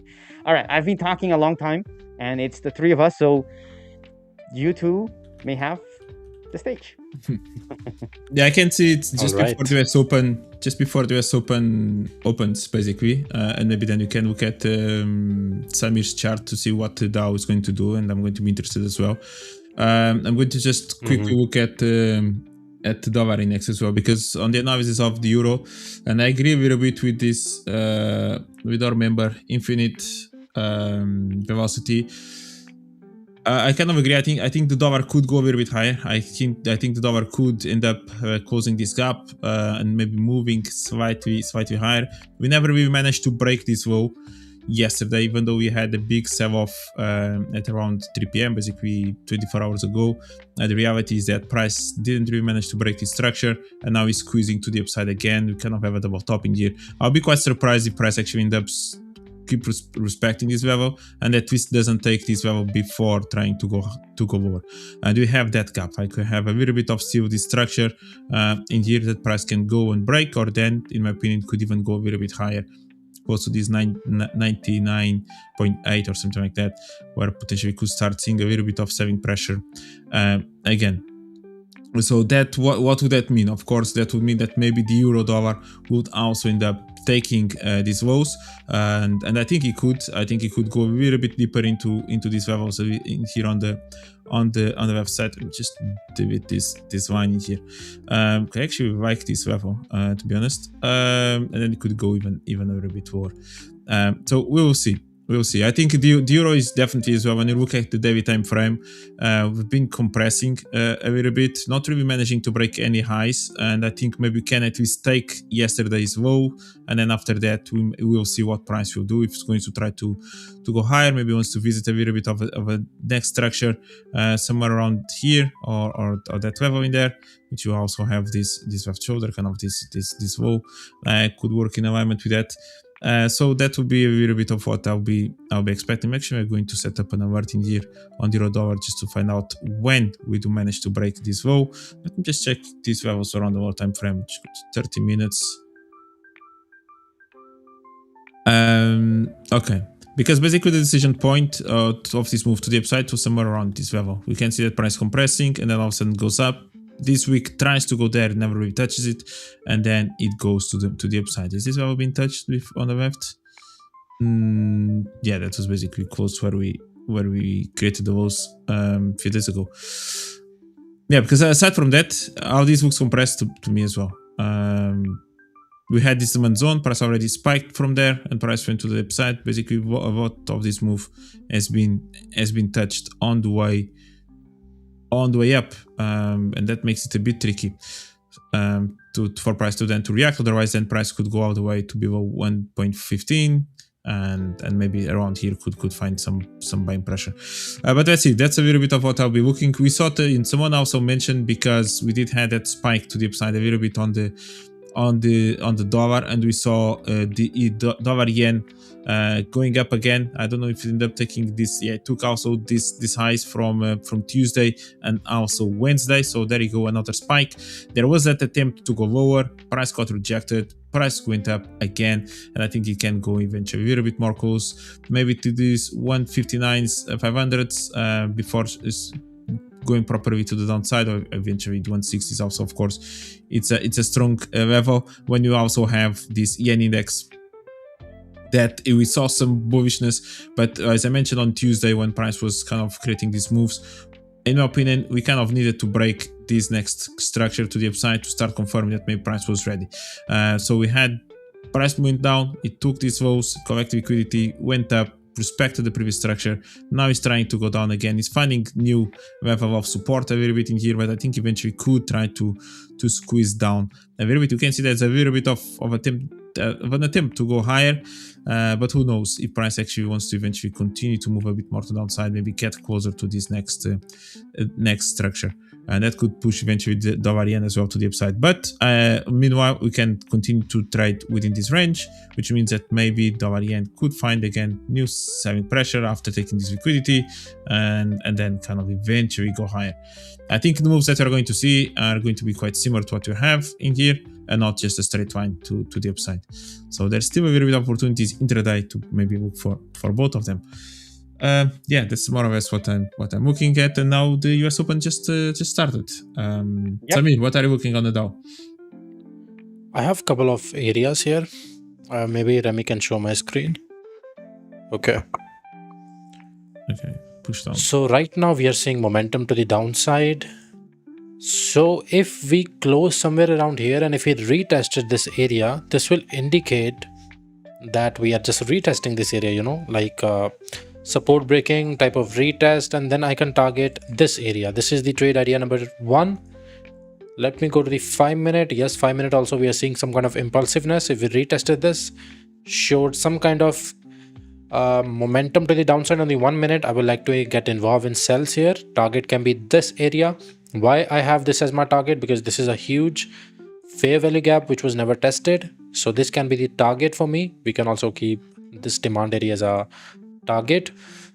Or if we just straight up impulse to the downside, then I can take some longs around this area. Right now it is moving, going to the 1-minute time frame. Yes, let's see if we retest this area. Earlier I was planning if price, let me delete everything. If price can test this kind of a, actually this, this candle is not having a wick. I was planning if price can impulse to the upside, close back in the range, that can also be a selling trade for me, but that didn't happen. But right now we are seeing the impulsiveness to the downside. So the point is, can we retest this area and use this as resistance. And how will I know that? I will go to the 1 minute time frame. I will see if these areas are getting respected or not. VWAP is already bearish, and we have plenty of range which was untested. So yeah, let's see. But if we continue this momentum and then we retest it, so that will not really be a good move here. I would rather take a buy around this area, because my strategy, my plan, say if we are way too away from the VWAP and there is any area to the left hand side which you can use as reference, then we should look at that area. So I will keep an eye on this area. This candle is also not having a wick. If we break this area also and we come here, that also can be a buying scenario for me. Here I can have a better entry and can squeeze a little bit more risk to reward. But I don't mind taking a chance from here also. I will give 2 chances to this trade. If price comes here, good, I will try to take some longs. If stopped out, I will try to take some longs here. 2 trades for me. So I will keep a decent risk. Okay, NAS 100 we also can see. I think we are gonna retest this area. Let's go to the 5 minute. Yes, we are seeing some kind of, pullback type of thing. So that will be good. Let me draw a trend line also. So we can also retest this trend line. That will be good. So I will like to take some trades around this area. If that happen, stop loss can be above the VWAP and target can be this. I can only make plan, and then I can act accordingly. But right now, nothing fits my plan. So I'm just waiting. In the meanwhile, we can take a look at NAS 100, what it is doing, going to the 15 minute, 30 minute. Okay, 30 minute, this wick is getting tested. Okay, this low is not swept here. This wick was also not tested. Let's go to the 1 minute time frame. Yeah, it is very tricky price action. Yes, we are in the consolidation. Yes, VWAP is bearish, but we don't have any confirmation. Maybe we can look at 4-hour time frame to see. Okay, 4-hour candle closed very bearish, and this wick was not filled on the 4-hour. So selling makes sense on NAS 100 until we are below the VWAP. If we go to the 15 minute, still very tricky price action. 5 minute is also, this area is not high quality setup. I think if I want to plan for sells, I will wait for this area, this fair value gap. Then we can see some momentum to the downside. I like the 5 a bit higher. This fair value gap. Yeah, I don't really trade the fair value gap, so I trade the supply level, which would be basically something on the edge of the. Okay. On the makes sense. Yeah. But you'll see price. I like that too as well. Yep. I got a couple of things to show on NAS as well for coming day. Whenever you're ready, Samir. Yeah, you can share, and I'm just waiting for US 30. If you pull back, I'll just update you guys. Yes, we are pulling back. Maybe the trade is setting up. Right now we're in a waiting mode. So let's see what price does. And definitely you can share your points on NAS 100. I'm also curious because I cannot understand this right now. So maybe your analysis will help me. All right. If there's anything you see on US 30, please interrupt us and update our viewers. All right. So I'm going to switch back to mine. All right. So what do we see here? That's the same thing as we were just explaining. That's the bearish structure we had on the daily. Well, we can start all the way up, but it doesn't give us any information. You see, no information on the weekly as well. Nothing, at least not through the eyes of order blocks and quasi. So the highest time frame that is useful is the daily. You can see that the market had originally come back to a structure it left behind very neatly, very beautifully. And we have a supply zone above us, but we're not there. And it seems like no, it doesn't seem like the last structure it created. Yes, we have a demand zone here, but the one more important is the one that was created yesterday, the freshest one. That's the one you want to be taking into account. And this is the area that you expect price, maybe today, maybe later, right? That's the move that created the order block. And you want price to be getting into this area again to start looking for that possible pop or even a reversal into where? Into the next level above, right? You may not be able to catch this if you're, trading with some rules, not overnight, things like that. However, on the 5ers, you can do that on the futures as well as the CFDs accounts. So that's the higher time frame. On the lower time frame, we have two opposing quasis that are, showing their head quite nicely. And I'll show you which one. I'll show you them. This is one quasi. Either you take it from here, which is already valid, left shoulder, neckline, head, that was taken out here, correct? As it is lower. And if you go from this point, or you can even take it from this point, that's a valid area as well. Both of them are valid to me. I take the smallest one, right? Gives me more trades. You have the break of the neckline, comes all the way back to demarcate the low of the range. And whenever you have that, it goes back to, there's no entry order block here, but there is one right here, right between this point and the head. And that's where price goes to. And you see the current candle of today. Today's candle, this is the H4, but the current candle is not closed yet. It still needs about 19 minutes. So it's not a long time, but we'll get that information. It's likely, I don't know. I mean, it's NAS. It can, rip through that level and not create anything, not show anything anymore. But maybe that could be the beginning of something more deeper, right? So if you get a bearish order block, it's not going to be an outside, but an engulfing, then that could be the beginning, the first sign, the first steps in a process where the market has made a quasi left shoulder head neckline, breaks it, and comes back to one area that makes sense for price to push lower. How much lower? I don't know. I mean, it depends on multiple things, right? But it could go to the first level. The first level that it could go to would be this one. I'm not going to be trading that on this quasi simply because of my rules, but I'm looking into the following one. This is the next order block that I would be interested in. Actually, it's no longer a regular one. It's an entry order block, right? So this is a regular fresh order block, which in its own merits, I can trade, but not because of the quasi, because of its freshness. So you have a bullish order block, and that you can use these these structures as target. You understanding that the market goes from a bearish structure to a bullish structure, and you don't know which of the two, but time will tell. The rest of price action will tell you that. So I'm looking at, we're already here. If we close as a bearish engulfing, we'll have the area that you guys, two gentlemen here, very knowledgeable and successful traders here we're talking about, which is the supply zone that will then be created. At least that's how I read price as well, right? And I would be looking for price to come back, and I'm going to be looking for the lower time frame to see indication whether or not it's a retest or we're going to go through it. If it's go through, I'm not going to go long, but if it's a retest, then I want to see if I can go short. If I go short, I'm going to have the same targets as I mentioned before, right? Because I'm trading a 4-hour order block bearish into a 4-hour order block bullish, if possible. If not, I'll be at some other time frame. But basically, that's one idea. So I'm not going to put here H4 because the candle isn't closed yet, although it looks like it's going to close below because we only have like 16 minutes for the close. So that's one idea. If it goes up after the close, and the close is a bearish engulfing, I want to be looking for alignment to get my short in, okay? The other idea is we do have a fresh block here, as we mentioned, so we could, price could retest this and then bounce off of it.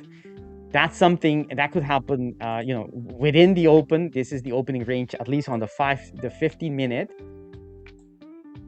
right? So far, let me open this bigger. But this can change. It's, there's 1 minute to go, so it's not going to change a lot.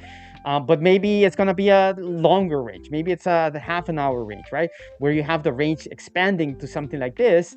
And we could have something similar to what happened yesterday, where we retest the order block on the H4, price comes back without invalidating the break of that range. And we have another setup for the same thing, price pushing higher, if it actually does, And at this moment, everything is set up that price will likely go to the next level on some time frame, which I see here, which would be some of these supplies on the 15 or on the hourly. I mean, that's where it would make sense to me, right? From one structure to the next. This would be an area where you could be, or you, whoever, could be targeting for the move. But it's only if it taps into the H4. It's useful, and if it taps and it doesn't react, then there's nothing to do, right? You don't want to be trading just your thoughts. It is a scenario that you think of, a plan, but the market has to confirm it. The market needs to show you that that's really what's likely to happen, meaning it needs to tap the order block below, which is this area right here. And if it doesn't, then you can't apply your ideas or your scenarios on just anything randomly. It needs to have a proper place or proper order block to it. So that's something that I'm looking for.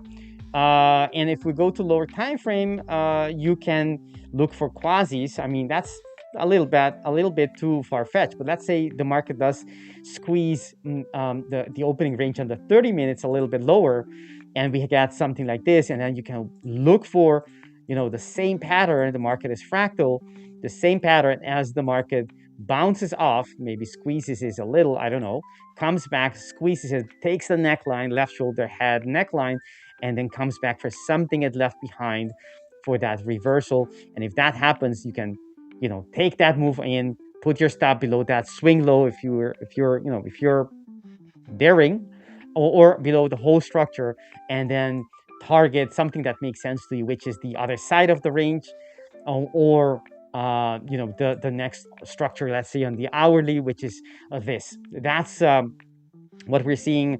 That is just an idea. We're not seeing that yet. So that's my ideas on NAS, and maybe we should take a look at EU, because we were waiting. We talked about it, and yes, it was weak.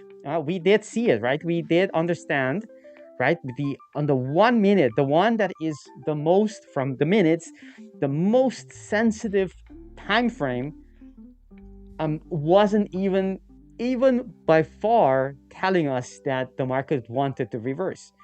If the 1 minute is not showing anything, I mean, it tells you a clear picture that the market is at all not showing any interest of reversals. So it's not going to react on this level. And this is why, it's not very wise to just put limit orders on these order blocks. You have to read market, because the market is not, doesn't always react to them. It can, it's a possibility. And you only want to be in the trade when it actually is happening. And even then, you don't even know if it's going to be, what kind of move it will be. Maybe it's got just a little pop, 5 pips, and then it goes in the opposite direction and stops you out, which is perfectly normal. But it's going to be some kind of a reaction. And then, only then, when it shows you the reaction, that's when you need to use these order blocks. Not because they're on the charts, there are order blocks all the time, all over the place, and not all of them are going to have, reactions that are good and tradable and so on. Okay. We got a question here. I'm not sure for who it was. By Cyan Prop. Right. How do you manage, or how do you manage to put stop loss and entry in TradingView? Numbers are different from the 5ers brokers numbers. Price point SA. I'm not sure. Price points SA. I'm not sure what maybe it's just an A is the type of price points. Who knows? But I understand. Well, the thing is, you can use. I do this. Maybe I can answer this. I use TradingView not to trade, in the sense executing the trade. I don't have anything linked to the TradingView, so I use it for the analysis. And so whenever I go to execute it and there is a price difference, I need to make sure that I don't just copy the number, because maybe the low, if my stop needs to be below a certain low or before a certain level, above or below it, I'm not interested in the actual number. I'm interested what it is on the specific price feed. Maybe on the 5ers, NAS, it's going to be 2 pips or 2 points lower or higher, and I need to base everything, my stop loss, my TP, based on the price feed that I'm executing on. And the fact that it's a little bit different that's no problem at all, because the asset is the same, but the number might have a small difference, and you need to. So I would say do your analysis on the trading view and execute on the terminal just as you would, but make sure you convert whatever stop loss that you see to what's relevant that you see on the terminal, the executing terminal, your platform. What else do you guys do in terms of that? Do you guys have it linked to your trading view? And do you have any? I don't use. I have used trading view for analysis and nothing else. I just measure the point range, what my stop loss is, and I just use the exact point range in my MetaTrader. I know the indices, you will have different price point depending on the exchange, but I think Forex side, it is pretty much the same price. But yes, indices, I do manage, I do take that price range, the point range. If my stop loss is like 100 points, I just place it on MT5 according to the 100-point range. I think NAS 100 is... Go ahead. Yeah. NAS is really tricky today, so I will not look at NAS 100. But gold, actually, yesterday we was planning to go. Actually, I was planning. I don't trade gold, but I was planning to go longs around this area, if you remember. And price just liquidated this area slightly. If anybody managed to take a trade here, your stop loss would have been triggered, and then price just shot it up. So that's why I don't like trading gold, So, and today also it is really printing a nice pattern. We are right on this demand area. We already are seeing some kind of reaction from here. US 30, okay. I forgot to mention that this area is a very crucial area. Why? Because it is also, if we extend this, it is some kind of resistance turning into support. So I am not gonna be executing sell from here, because we are also having this unfilled candle here. So I think we can use this as liquidity, and then of course the VWAP will be bullish then. So then it will be something like this. Based on the structure, I am considering this as a liquidity move, and the daily candle also, we haven't swept out these highs, which is the major highs. So I think today, based on this momentum, we are retesting this, and we can potentially sweep these highs. And who knows, if the momentum continues, we can sweep these highs also. So I will look for buys today. I'm not really liking the sell idea, and we are also breaking this trend line. So that is also the key point. I'm sorry guys, the key point here. So I think this wick is gonna get tested. So this was a good long area. I'm not gonna lie, I entered some trades here on my futures platform. I think my CFD, I needed $500. It should have been, yeah. The profitable day is also matched. Yeah, I just took 1-to-1 here because I just anticipated we are consolidating here 1 minute candles, and what information it is telling me that yes, momentum is fading, this selling momentum. So I just placed a trade around here. Stop loss was below that area. I just took my 1-to-1. $500 was the risk, and $500 was the profit, because in the 5ers you need 3 profitable days to pass the challenge. But on the futures account, I'm letting it run at least to this area. So which makes sense actually. The VWAP is also going to be turning bullish here. Now you might be questioning me, like you are saying VWAP is bearish. Why are you taking longs here?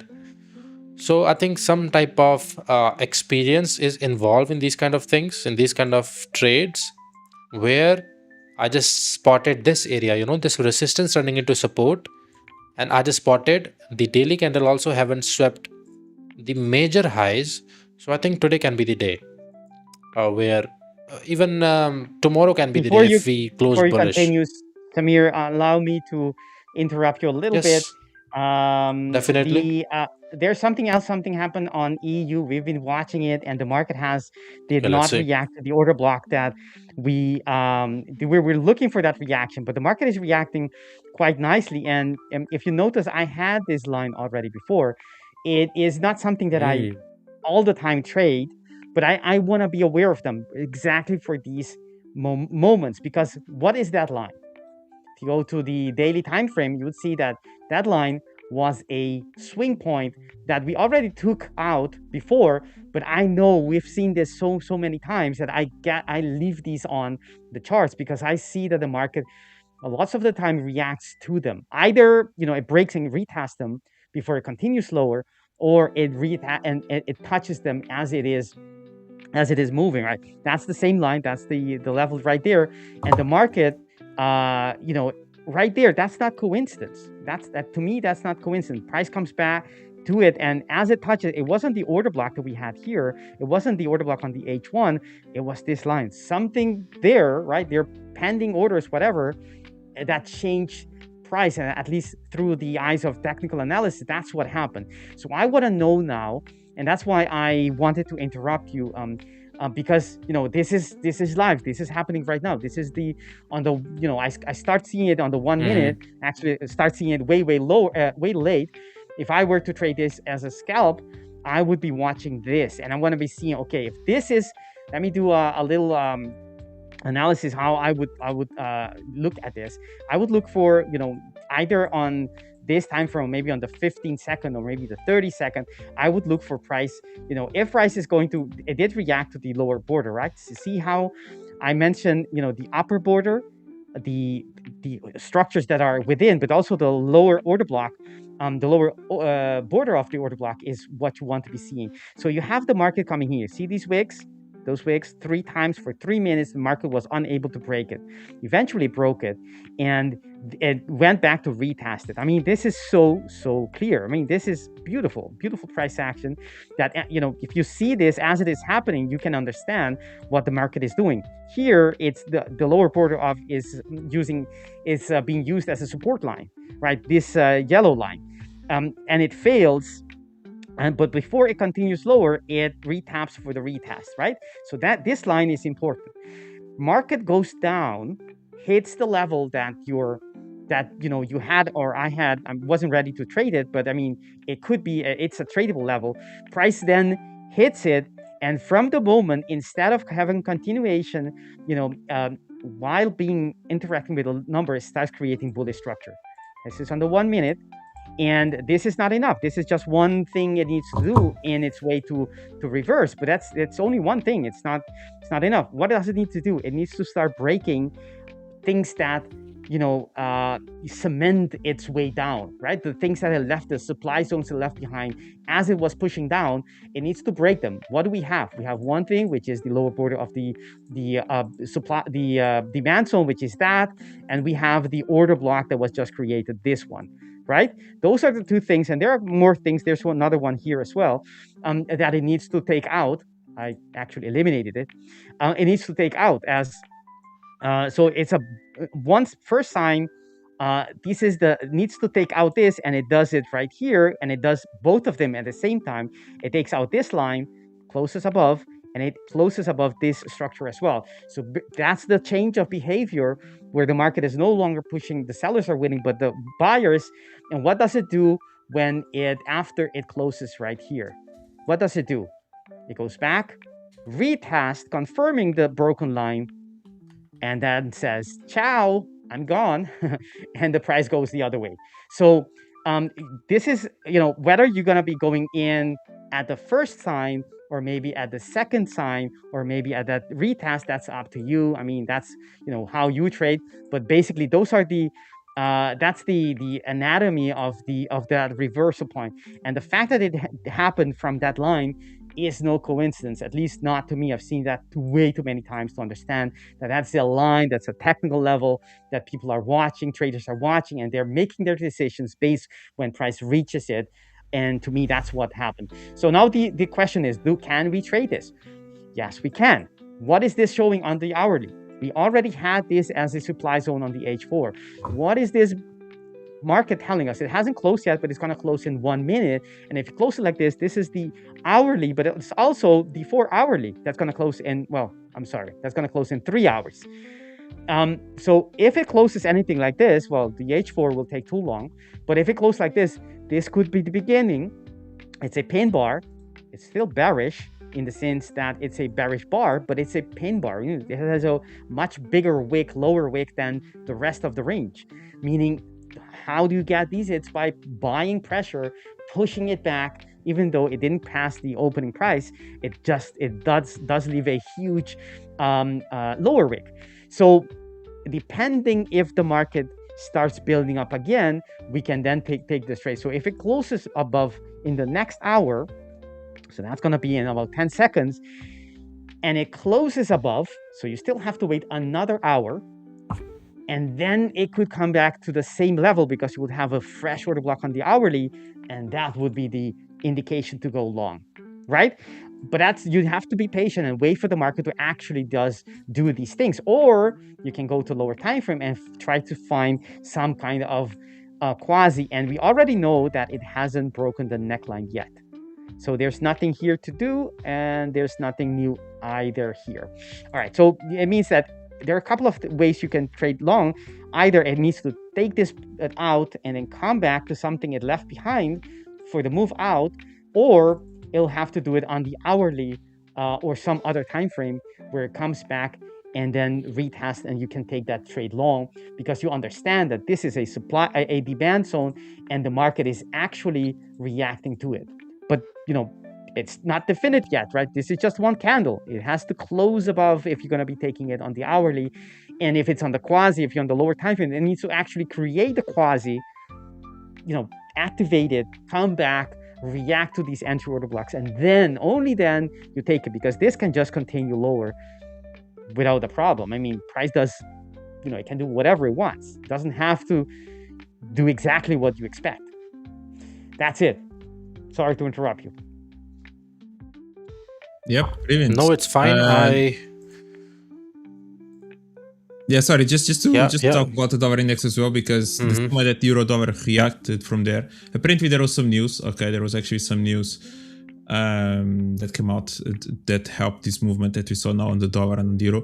But reality tech also, in alignment with that level on the euro dollar that Vitor mentioned, it was also the moment that basically dollar index, as you can see here, basically by the pip, closed that gap.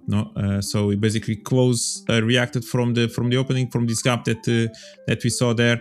As soon as it reacted there, it saw some selling pressure. Now, of course, we need to see if this is something just in a moment and price will eventually continue to be bullish, or if it's going to now find a little bit more of a resistance and eventually try to push lower. So that's kind of what you need to pay attention for the next few minutes. But there you go. Now I went with euro dollar as well. Dollar index also reacted perfectly, closing this gap inside there, and we have seen the reaction not just on euro dollar but also on the dollar yen as well. So price had taken the liquidity and now moved to the downside as well. Dollar cut potentially as well. The pound dollar also reacted perfectly from the demand zone and now pushing higher. We'll see if this is something that we're going to see now. Dollar moving down and the rest moving up. Sorry, Samir, you're saying? No, it's fine. I'm just seeing the trade. It was amazing trade on my futures platform. It was really, I just closed the trade somewhere around here. And as you know, I'm talking about these concepts almost every day. The candles having no wick. So these concepts are really powerful, guys. Maybe you can use this thing. You can use this thing as confluence in your trading and see how price, touch this area. Now I think you can see some kind of pullback and then continuation of the move. Going to the 5 minute, let me delete everything.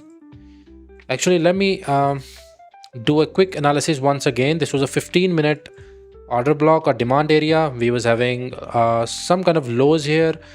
We swept these lows. If we go to the 30-minute, I extended this area. Resistance turning into support. Going to the 2-hour area. Let me delete everything. A fair value gap. which is a very solid fair value gap. So I was like, the story is making sense. So why not to just go to the 1 minute time frame and let's see what price is trying to do here. 1 minute showed some kind of consolidation. So I just entered the trade somewhere around here and kept my stop loss below that 15-minute structure. Let me do it. Okay, somewhere around here. A little bit below than that, like 85 points, something like that. So I was saying to myself, even if price didn't tap this area, it should at least tap the VWAP and I can catch my 1 to 2 or 1 to 1. But seeing the momentum, I was like, yes, the price can easily tap to that 15-minute area, the candle which was having no wick. So that's why I holded the trade here, but I just needed 1 to 1 to complete my trading days on the CFD side. So now it is done, and this was the story for today's trade, which made sense. I took a trade, and yeah, with the positive risk to reward, I can even have like 40-50% win rate, and it is really gonna work out in my favor. So yeah, that's the simple math here. Trade made sense, story made sense, took a trade, that's it. It's a beautiful trade, and congratulations on reaching your, was that the third profitable day to get your payout? No, it is actually, I'm on the evaluation right now. The payout, I requested that on the other account. So it is Nice. another evaluation. I don't trade the account perfect. which is locked for the payout. Yeah. Ah, So we are perfect. also coming at the end of the stream, and trade was taken. Amazing stream. And thank you so much, guys. And thank you to Pedro and Victor also for co-hosting me here. Thank you to everyone. And we will see you on Monday now, actually, because this is the last stream of the week. And enjoy the weekend, guys. So yes, trading day done. Let's see what we All can right. do now. Perfect. We have, before I pass the mic to Pedro, the gentleman in the middle, I want to invite everyone for the Discord community. Today, we're going to have the personal coach, the performance coach, the in-house performance coach, Richard Wells. That's going to host a session on Discord. You want to be there. He's very good at helping, explaining how trading works from the mental, the psychological part, how you can increase your performance, not only the mental side, but as well as the statistical side, right? Gathering data. And he's an amazing trader. You want to be there if you are available. That's it for today. I'm going to thank everyone, including the whole The5ers team, for making this possible. And all of you, most of all, watching. You guys make this stream the success it is. I would like to invite you as well to consider hitting the like and subscribe button if you haven't done so yet. So that's it, and I'll pass the mic to Pedro.